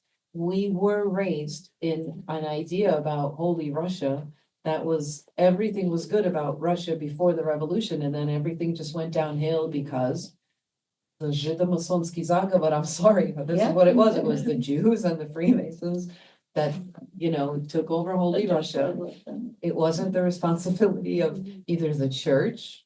I mean, why were people coming out in scores and wanting to massacre priests? Where Why was was the there a anger? lack of bread in St. Petersburg or Petrograd at that time? Yeah, exactly. So I think that there was we really had a distorted vision of what happened. There was no responsibility taken on the part of also, there were things wrong. I mean, there were like prophetic voices. Jan Kronstatsky was saying that there are things that are terribly wrong with Russian Orthodoxy, right? I don't know. There were various voices that were like, and there was the inheritance of the Zezulin, and there was no church is perfect. No, it's flipped, right? So we didn't have a critical, I don't think that by and large, the Orthodox Church has the capacity, much capacity for self-criticism. I think there is this triumph of Orthodoxy and triumphalism. The Catholics fell away from us. Why? Wasn't there, was there any responsibility on our part? And I think that this is a problem, and that we left unchecked the stuff that maybe we had to look at to see, maybe we didn't have to just be preserving Holy Russia. Like maybe we should have been doing a little bit better about taking a look around, like maybe the idea of the autocephaly and the Shmiamans and the idea of let's take a look around now that we're outside Russia. And anyway, I want to say that I understood certain things about the trauma when I was observing the people fresh off the boat now. The new, like when I had like my Ukrainian friends that ended up in Vienna, and I spent like half a year with them very intimately. Like I was babysitting the kid. I was, we spent Pascha together. I was cooking with them, and the trauma in their eyes, their indecision about things, their idealization of everything's like better, like the schools are better, where our restaurants are better, Austrian sense of humor is worse, they're strange, they're like, there's a reaction to, you didn't want to lose everything you loved, you're here not because you wanted to be. And I noticed things that I'm third generation outside Russia, but we carried like a distrust, like Americans, they're this, they're that, we have a superior culture, Not all of us did, but okay. I'm saying, I'm just like, I'm exaggerating it, but Yeah, there was, my parents were not happy if we were friends with like American children. We were always in the Russian ghetto. Yeah, no, my parents were like that too, but I kicked back, but yes. Oh, yes, we have Well, that was really illuminating for me, Sister Vassa, the trauma and survivalist kind of framework. My parents grew up in that too, Right. and I was raised with that as well. But what is truly astounding to me is the pervasiveness of that through generations. Yes. Because we're looking now at two, 3 generations removed from that, and we still, like in my sphere, the musical sphere, we're still performing Chesnakov and Kostarsky and Botnyansky and Arhangelsky, and it's like, my Lord, we have composers who are alive. Exactly. What is going on? How is it that this continues through time? Apparently, it is handed over trauma in that paper. I mean, I really don't know a lot about it, but that was a very illuminating paper where he showed Adam Deville again. I think he got a degree in psychology after he was a literature. Sorry, I mean, all right, I'll finish this. So he does say that it passes on to the third generation. And he was talking about like how the Holocaust was formative for certain Jewish religious communities, Like, it's a big topic, and how our churches in the diaspora even to this day, the reaction to what seemed to be a resurrected orthodoxy in Russia after, in the 90s. The question was, I didn't answer it, why do we have this tendency to believe that Holy Russia is resurrected? Why are we drinking the Kool-Aid so easily? Because we want to believe this is everything we dreamed about, and it's not trauma kicking in. Self-fulfilling. Yeah. What I wanted to say is we do have a responsibility to understand that trauma, but we really have a responsibility to address the people who are leaving now, who are traumatized. And so I wanted to ask either of the fathers, either Father Andrei or Father Cyril, to talk about that. What do we who have been here for 3 generations, what should we be doing to help people who are leaving now? I think that they have experience also in the convent with dealing with. I will try to reply. I think that in the contemporary situation, one can look for certain parallels with what happened after the revolution. That would be true, but there is something which is different and makes the situation actually more difficult. Okay. Because, correct me if I'm wrong, but I would suggest that after the revolution, those people who remained in Russia and those people who left, in all the ongoing trauma in the church, they could find understanding, compassion, and support. This is not the case today.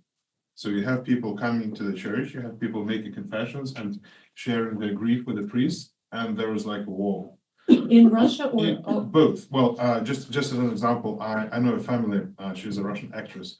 She lives in Berlin, and her child was born, and they decided to baptize him in Armenia because those who live in Russia could come to Armenia without a visa. Yeah. And so they went to a Russian priest to arrange the baptism with him, and he was saying like, well, where did you live? Where did you come from? They said, from Germany, Berlin. And he was like, why did you come to this sort of country? And it's just so bad. And there is just only one country where you should live, where you can live, and you decided to emigrate. So this was his response to their trauma. And this is something that's happening. Ну, зачем вы уехали? Есть одна страна, где можно жить, и вы оттуда уехали. То есть Россия. Although he was in Armenia. No, he was in Armenia. Yeah, that's true. No, But he wasn't there for a better life. I know the church. I know I know exactly where they went. In Yerevan, there's a Russian Orthodox church, and they were greeted We have there. an alternative Russian priest in Yerevan who celebrates the non-conformist priest in the Georgian parish. Oh, wow. And then he did the baptism. Because they just, for them it was just such a trauma to get this sort of response. Is it really important for the priests who are outside of Russia now to be pressuring the OCA to find a path for them? I mean, is this something that everyone? Harassing the OCA. I think that globally, what is happening now is not just really the case of the Russian Orthodox as such, but it's really the failure of the Orthodox community in the world per se for failing to respond to what is happening. So, what I would want to see as an pan-Orthodox, well, I wouldn't want to use a council, but a pan-Orthodox meeting to discuss this theological agenda behind the present war, the Russian world, the Holy War, this idea that, once sins are being forgiven, including those who come out of prisons and who are, pedophiles and all these people that, in order to have your sins forgiven, you have to be killed in the war. And this all these doctrines, because they're presented as church doctrines. Yes. And what is the response of the Orthodox world? There is, it's only fragmental. Well, there's a big declaration. Well, I mean, Serbia, Bulgaria, Romania, where do you hear any responses outside of the ecumenical patriarchy, for example? Yeah, well, I think maybe because we're stuck in some kind of imperial vision of the church where there is a big council and we're stuck. Like if that doesn't happen, then the church hasn't spoken. No, maybe we're moving into a different era of there being more of a kind of web framework and not a centralized, there's, have your little local council speak here. Like here you have a cluster of parishes that are like-minded. And here you have them do a together, make a proclamation. I don't know, because what are we we're constantly waiting for the council, it's like waiting for Godot. Yes, but can we provide a roadmap for the default priest, for example? I mean, this we kind of do. There are practical considerations, and I did. And it's not just money. In my paper, and it's not just money. There are priests. I know them personally. Some of them personally, Father Andrei probably knows more, who have no canonical home for various important reasons. And, it is a real issue. The fact that the OCA, I have a friend in the diocese of, several dioceses. I have a friend in the west of the United States who are a priest with canonical release, who, because of where he is geographically, is not able to serve. The reason he's not able to serve is because he's been an outspoken, an inconvenient person in Moscow Patriarchate, way before, he left before the war. He left before 2014. He's just, a bit of a dissident.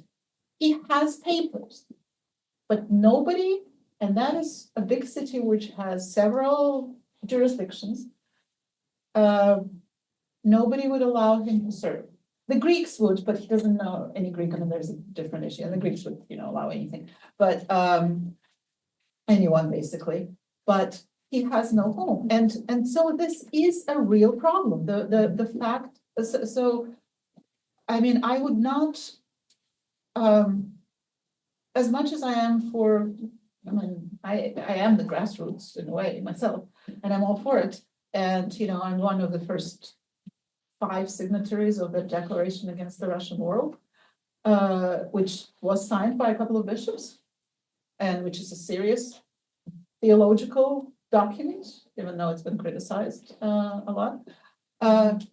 We still can't pretend that the bishops don't exist and that the issues. I'm not saying that we pretend that they don't exist. What I'm saying is we tend to do nothing or think that nothing is being done because we do keep waiting, not only with this issue, with all sorts of issues. They can't be decided because there's never going to be this council. It can only be decided by that pie in the sky that is the Pan-Orthodox Council. It's not going to happen in our lifetime. But it doesn't truly happen that way. A lot of things do happen on the parish level. They really do. I think we just have to keep and doing there's some wonderful things that happen on the parish level and terrible things. And however many or the few people show up, if we're encouraged to do a little, I just think that doing a little, Slava Bogu, it's keep, doing a little bit. Any more comments or questions? This is the time to ask questions that you didn't ask before, please. Mine is probably not even on topic, but I'm just wondering if there are any claims of any religious miracles that have happened either in Ukraine or in Russia that have been talked about, how icons appear or this happened, or, in their stories of during wars.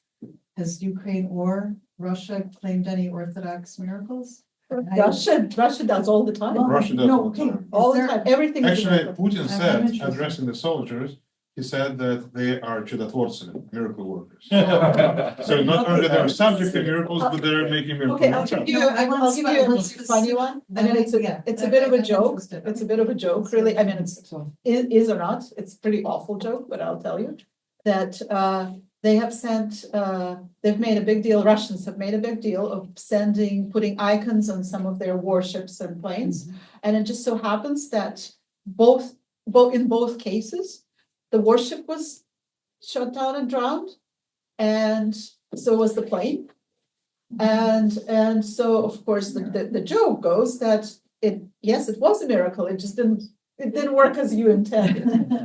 But I mean, personally, I find all that extraordinarily distasteful, but yeah, this talk But Goes on. both sides, have they, I mean, I have. No, I was trying to Ukrainian, look I mean, this there up, are but I people in don't know. Ukraine who are saying seriously, I mean, we joke about it, right? But there are people who say seriously that that ship, that warship, it's the one that went to, island, to the Snake island, Island. Snake Island, Yeah. that, Oh, don't tell us where it went, we know. that the flagman ship, that drowned because the icon was on the ship and the Mother of God supports Ukraine. People say Is it that visible? in earnest. I think it's, There's a Donbass one of what I want to. Yeah, yeah. But Several cases. yeah, there's tons of it. Well, if I may say, this, I just, the story of my brother, he went to the front line and fought there for 2 years. Many of his comrades were killed. Like, up to 70% of the personnel in his unit were either killed or wounded. Oh, God. That's the reality. And he came back and he said it was a miracle. He had just a concussion. And he considered it as a miracle. And it is a miracle. Yeah, no, I get it. That's one of the episodes. It's my personal story. Yeah. I have a question for Ches Kirill specifically. You already answered that in one of your previous interviews, but time is different slightly now with new administration, new demands, new pressures on the Ukrainian government and such. You know, they constantly playing the card of the Ukrainian church, canonical church being persecuted. And even more now than several months ago when you answered that question in your previous interviews. Are they really trying to do something about this? I'm talking about the Ukrainian, of course, government, the Zelensky and such a company, so that this is not being played against Ukraine now in this crucial time. Yeah. Are they really trying to help the situation or not? They're certainly aware about the risks and consequences. They calculate the benefits and the risks of what they're doing. Well, my personal stand is that it's wrong time to continue applying these sort of policies. Of course, I think the issue has been put on pause. That's my guess. With the new with the change in DC, and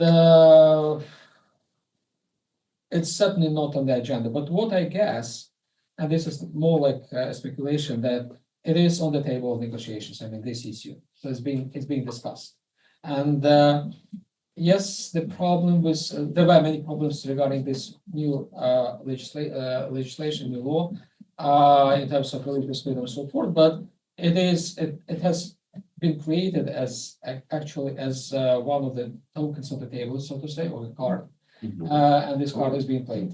So you mean, just to clarify, so abolishing this legislation is one of the items for negotiations?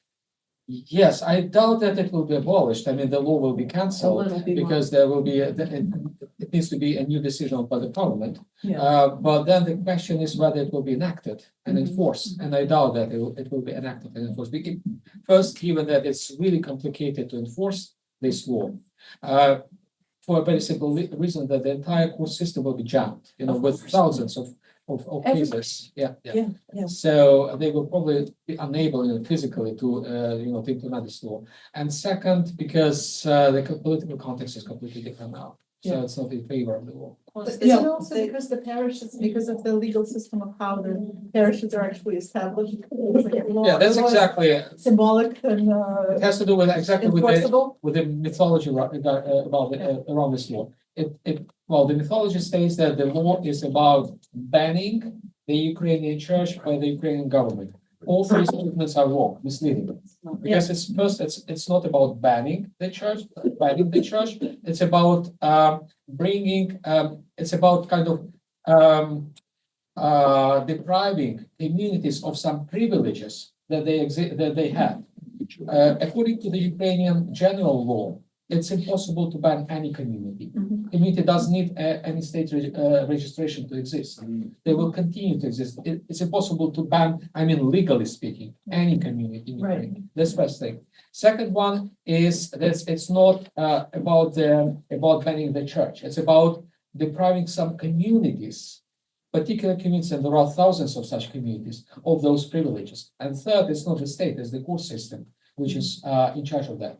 So the state can only provide like expertise, can provide like a sort of enforcement after a decision by the court is taken, and each case needs to be decided in the court, and it may go up to the European Court for Human Rights. Oh, I mean, so it's it's endless. years, yeah. You know, this reminds me of an example of churches claiming to be neutral. There are ROCOR parishes that have been writing to their congressman about this law. And then when you say to the priest, why aren't you talking about the war in Ukraine? He goes, oh, I have to be neutral. You know? Yeah. I think the trouble is you can't really deal with this problem of Russian influence, whether in Ukraine or elsewhere, because of the scripture passage that says that this generation cannot be cast out but by prayer and fasting. Once they sink their teeth in. Just too bad that there's void in the information field, because the propaganda here among the Orthodox is incredibly strong. Yeah, and very successful. We understand this problem, I mean, in Ukraine, and we try to address, I mean, there is a common effort by both by the state officials and by, public sector to explain and to, especially given that sometimes the state doesn't want to help, to dissipate those rumors and that propaganda. I could mention only one episode that happened in DC in the beginning of February. It was the International Summit for Religious Freedom. It's an annual forum, big forum, dedicated to religious freedom, attended by bands. And there was a session on the Ukraine war, exactly. And there was Robert Amsterdam, the famous lobbyist, and he gave like a very, charismatic speech, as he does. There were officials from the state actually sitting in the room, like the deputy head of the presidential office, who's in charge of the religious affairs, Yelensky. But Yelensky is even, there is a senior official, above him. So she was also there. And they were absolutely aware. They were present, in front of Amsterdam. They responded, and there was a kind of a dialogue, and it was like in this DC setting with a lot of officials from the new administration, from the Congress, from the Senate, and so forth. So the process is going on. I mean, all the problems that you've indicated, they do exist. But the thing is exactly how to deal with this propaganda. How you can. You have Tucker Carlson, right, with his show, and millions of those who watch his interview with Amsterdam. And then you have Voice of America, where we publish pieces explaining what is going on. And who reads? I mean, Voice of America. Well, now probably it's not reading because it's still down. Yeah. It's not only that, but there are also this really deep-seated prejudices, and the sad thing about it is that they're deep-seated among people who should know better and who should know how to read. This famous saying, you can stop challenging my established opinion with facts. I know people, we both know them, but I'm not going to name them, who are Russian progressive intellectuals who are very much on the side of this position that the nationalist, the dumb, stupid, nationalistic, corrupt Ukrainian government is persecuting the OCU, and they have their story. They're not Tucker Carlson or Amsterdam. They're completely different category of people, but this is just their opinion. And I try to debate with them with the help of people who really clarify the information, and it's a wall. I mean, you basically their position is. You tell them. I mean, I'm an architect. Okay, I'm an empirical person. You give the data. Here's the data. Here are the facts. But one of the things that Putin and Trump both introduced into society is the concept of alternative facts and alternative truth. And so they're just saying, they're looking at all this data, but into wide society. They're looking at the data, and what they're saying is, and they're saying that, well, yeah, I understand how it is on paper, but in reality, Yeah, right. you know, it's like, what are you talking about? You've taken the sort of red pill. Yeah. And you've been. Saying, well, you always supported Ukrainian autocephaly. I said, okay, that's not the point. The point is, let's look at the facts and reality. You know, I don't think that, I don't know. So that's But Amsterdam said that autocephaly was given under Biden or Obama, Yeah. while it was given under Trump. Under Trump, yes. And, it was you know, he didn't even TBT. blink, you know. Yes. I just want to say that I compare the situation with American football. You know, the Yes. two teams really exterminate one another. They really clash and, you know, beat one another over a ball, and the ball was thrown to the field by us. We made this mistake. I mean, the Ukrainians, we threw this ball to the field, and now we don't control it anymore. So the two teams just, you know, kill each other over this ball. That's how it happened. Now it's the internal kind of logics of the debates within the US, between the Democrats and the Republicans, not this, you know, whoever else, over this issue that they twist, they kind of tweak it, they change whatever they want, they play their own kind of rules of the game, and we can't control it, unfortunately, anymore. Well, you should try to make more media presence. Like, did you hear that Really? CNN? We try. Did you hear? You know who gave an interview on CNN the other day? Dugin. Dugin. Okay. Dugin. Right, okay. Yes. If Dugin is on CNN, why aren't you on CNN? Yeah, they don't invite.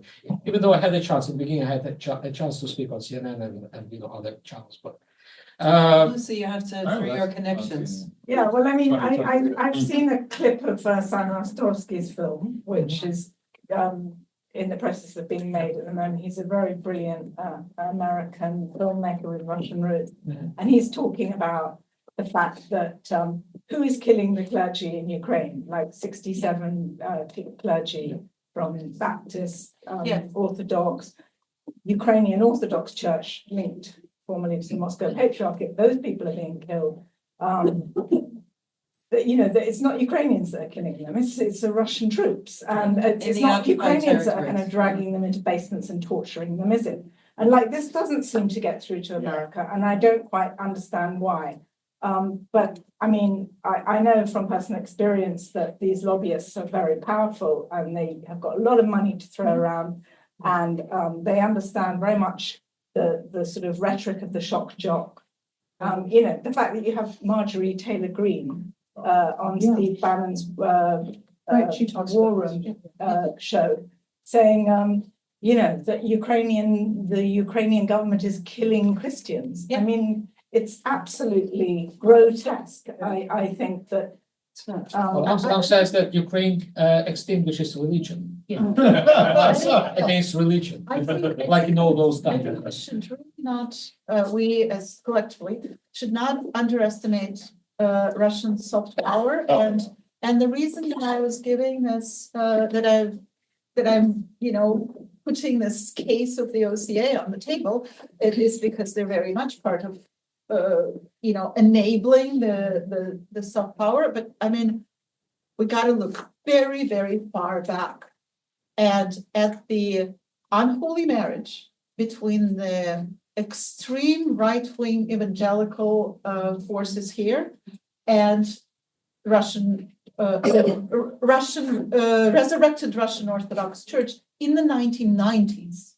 We have, you know, we have a mutual friend of the Russian journalist Ksenia Luchenko, who did a paper that I helped with, just with American data, on the connection between Tsargrad TV, which is the, you know, and the Spas radio channel, which are the official, you know, the Russian Orthodox Church, Moscow Patriarchate, and the oligarchs who are financing the war in Ukraine. Molchanov, for instance, they're behind them.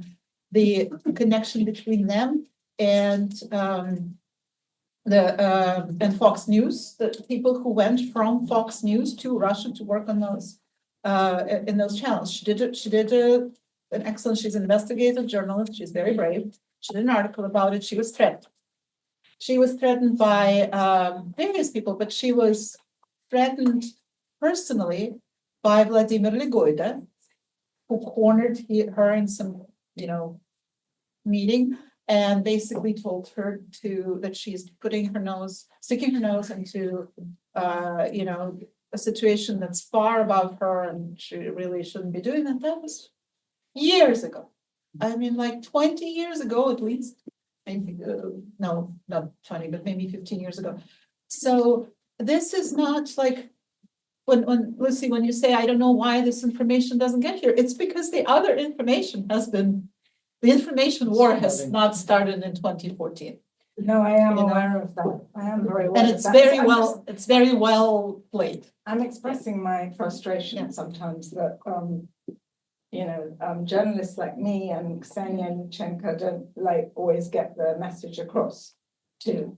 Well, I'll give you an example. The movie that I don't know if anybody here has not seen it, you should go and find where it's playing and see it. It's called Porcelain War, Porcelanowe Wojna. It's a phenomenal documentary about the artists who still actually work in Kharkov under the fire and fight in the war. It's incredibly moving film. It's been touring the United States. You can find it in every major city. It's all over the place. The filmmakers traveled with it. I've been promoting this film, and do you know what kind of response I get from my fellow Orthodox? One of the artists is training snipers. That's one of the things he does. He talks in the film about how much he hates guns. He is an artist.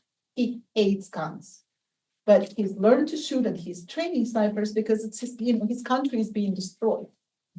I have heard so many times that how can I, an Orthodox Christian, promote this movie? There is a man who is, training snipers. I'm a terrible sinner, and. This again is the propaganda. It's like what Sister Vassa says about, monastics needing to be quiet. This thing is so deep. This crap is so deep. Well, I don't want us to be finishing up this wonderful day and a half on such a negative note. Okay, shutting up. No, say something positive. Good. At the risk of striking a slightly apocalyptic note, but I will invoke us. Not negative, just. Yeah, not negative, just apocalyptic. Apocalyptic, we're on board for apocalypse, I think. That's revelation. For a bit of apocalypse. Right? Solovyev's little essay where he has this little piece about the Antichrist. I'm seeing some nods, maybe. Yeah. So if you haven't read it, do read it. So there's one there. The Antichrist has to deal with the church somehow. So he invites representatives of all the churches to come. He's going to have a big council, and they come and the Catholic. I forget what the Catholics are promised. Maybe a new St. Peter's or something, and the Orthodox are promised a great museum for all of their icons, and the Protestants are offered a big library so they can do exegesis like Kingdom Come. And they're all happy, and everybody signs up, except for a few, and it's a very small remnant, and they don't. And I just wonder if that's like non-conformity is what the church is in its essence. So, do you want to find out, by the way, how that story ends? Do take the time to read it. I can add. Yeah, it's in three. It's two conversations, but it's actually rather short. It's the last of the three. When in 1924, I think, they were pressuring Patriarch Tikhon. The Soviets were pressuring Patriarch Tikhon to accept back as Vladimir Krasnitsky, who was like the most vile and hated member of the Living Church. He was a Renovationists. And, he was like, well, if the guy repents, I'll accept him back. And in exchange, if he accepted him back, they would release some of the key bishops and stuff from prison. So Kirill Smirnov, who was Archbishop Kirill, was one of his, right-hand men. And so Kirill Smirnov comes to Moscow, and the patriarch explains to him what's happening and why he's sort of making these compromises, because Kirill is not very happy with this compromise. And so Patriarch Tikhon explains this is the way I can get people not to be arrested, to be released from prison, then released from exile. And Kirill Smirnov evidently says to Patriarch Tikhon, oh, don't worry about us, Vladika. All we're good for now. Yes, yeah, it's a famous story. Yeah. I'll take Lena's challenge to finish on a positive note, and it's going to be an apocalyptic note. Actually, thank you, Michael, for providing the word. I mean, go ahead. Yes, go ahead. We do say Maranatha, right? Come, Lord. I'll tell you an anecdote. I mean, we're very passionate as about what we do, about our witness, but I think that's what we do, right? We just like witness. In the year 2012, right before the rapture, remember 2012, we were all, when half the world was expecting the rapture because, the Aztecs ran out of space on, Maya ran out of the space on the calendar, and so it ended on that day. Yeah, I didn't hear about it. That's why I didn't have. That's why I didn't. Yeah. So my a close friend of mine, a very venerable Orthodox priest, called me and like 2 days before and asked jokingly, "Are you ready for the rapture?" And I said, I just happened to have been to confession last week. The world is a bloody mess. Maranatha. I said, 3 things can happen: 2 good ones and 1 bad one. He said, tell me. And I said, okay, the first wonderful thing is that the world is going to end and this is going to be kingdom come, right? And I do believe in the infinite mercy of God. So, Maranatha. The second good thing, not quite as good, but okay, is all of those evangelicals who are waiting for the rapture are going to be taken up, and life is going to become just slightly, less contentious, slightly less contentious. He said, "What's the bad thing?" And I said, "Nothing will happen except it's my mom's birthday." Thank you, everybody. So I think, thank you. Just 2 short pieces. I personally knew Metropolitan Fuller, one of the first hierarchs of the Russian Church abroad, well, and about Surgeonism. I was his talk. When he talked about Surgeonism, he always spoke of it as he considered it a sin of the lack of faith. He didn't talk about compromise or all that. For him, it was a lack of faith. He would always say that, Christ promised us that the gates of hell shall not prevail against the church. And that's it. And that's what we have to believe. And even if the entire structure of the church, if is destroyed, Christ has somehow provided for this. The church will survive. And I think that is an important point to remember, that we do have that promise. Yeah. It is something positive, that also everyone forgets the scripture passage that the truth will set you free. We talked a lot about freedom. The gospel promises that it's the truth that sets you free. If we confess that truth, we will find that freedom. Thank you, Montushka. I think that's a great note to end on. I just would like to say some final thank yous. Aside, maybe we'll sing Dostojna Jest or whatever it's in English if it is meet and right. I want to thank Masha and Sergei Furmanove, who were here with boots on the ground. We all parachuted in here. Also covered the expenses of a lot of this. I once again also want to thank, was it Huffington Ecumenical Institute or you personally? I don't know. He has secret powers, this man. So Father Kirill, we're also thanking all the speakers, and there were people who paid their own way who were our moderators, like Lena and Valerie is already gone. Others had their accommodations and way paid, but donated their time, and everybody, thank you so much for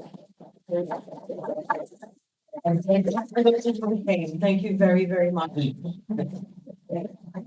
Faith and hope are our final words. Thank you, So, Sister shall I, Vassa. shall I say? We're not gonna be praying for ourselves, right? Don't pray at me. That's why I get you each year. I'll treat you so long, what you so. But it's so much. You want to go down the shadow. Just need to you can it's all you should be so many seraphim. It's a city I walk so I should. Show you what it's so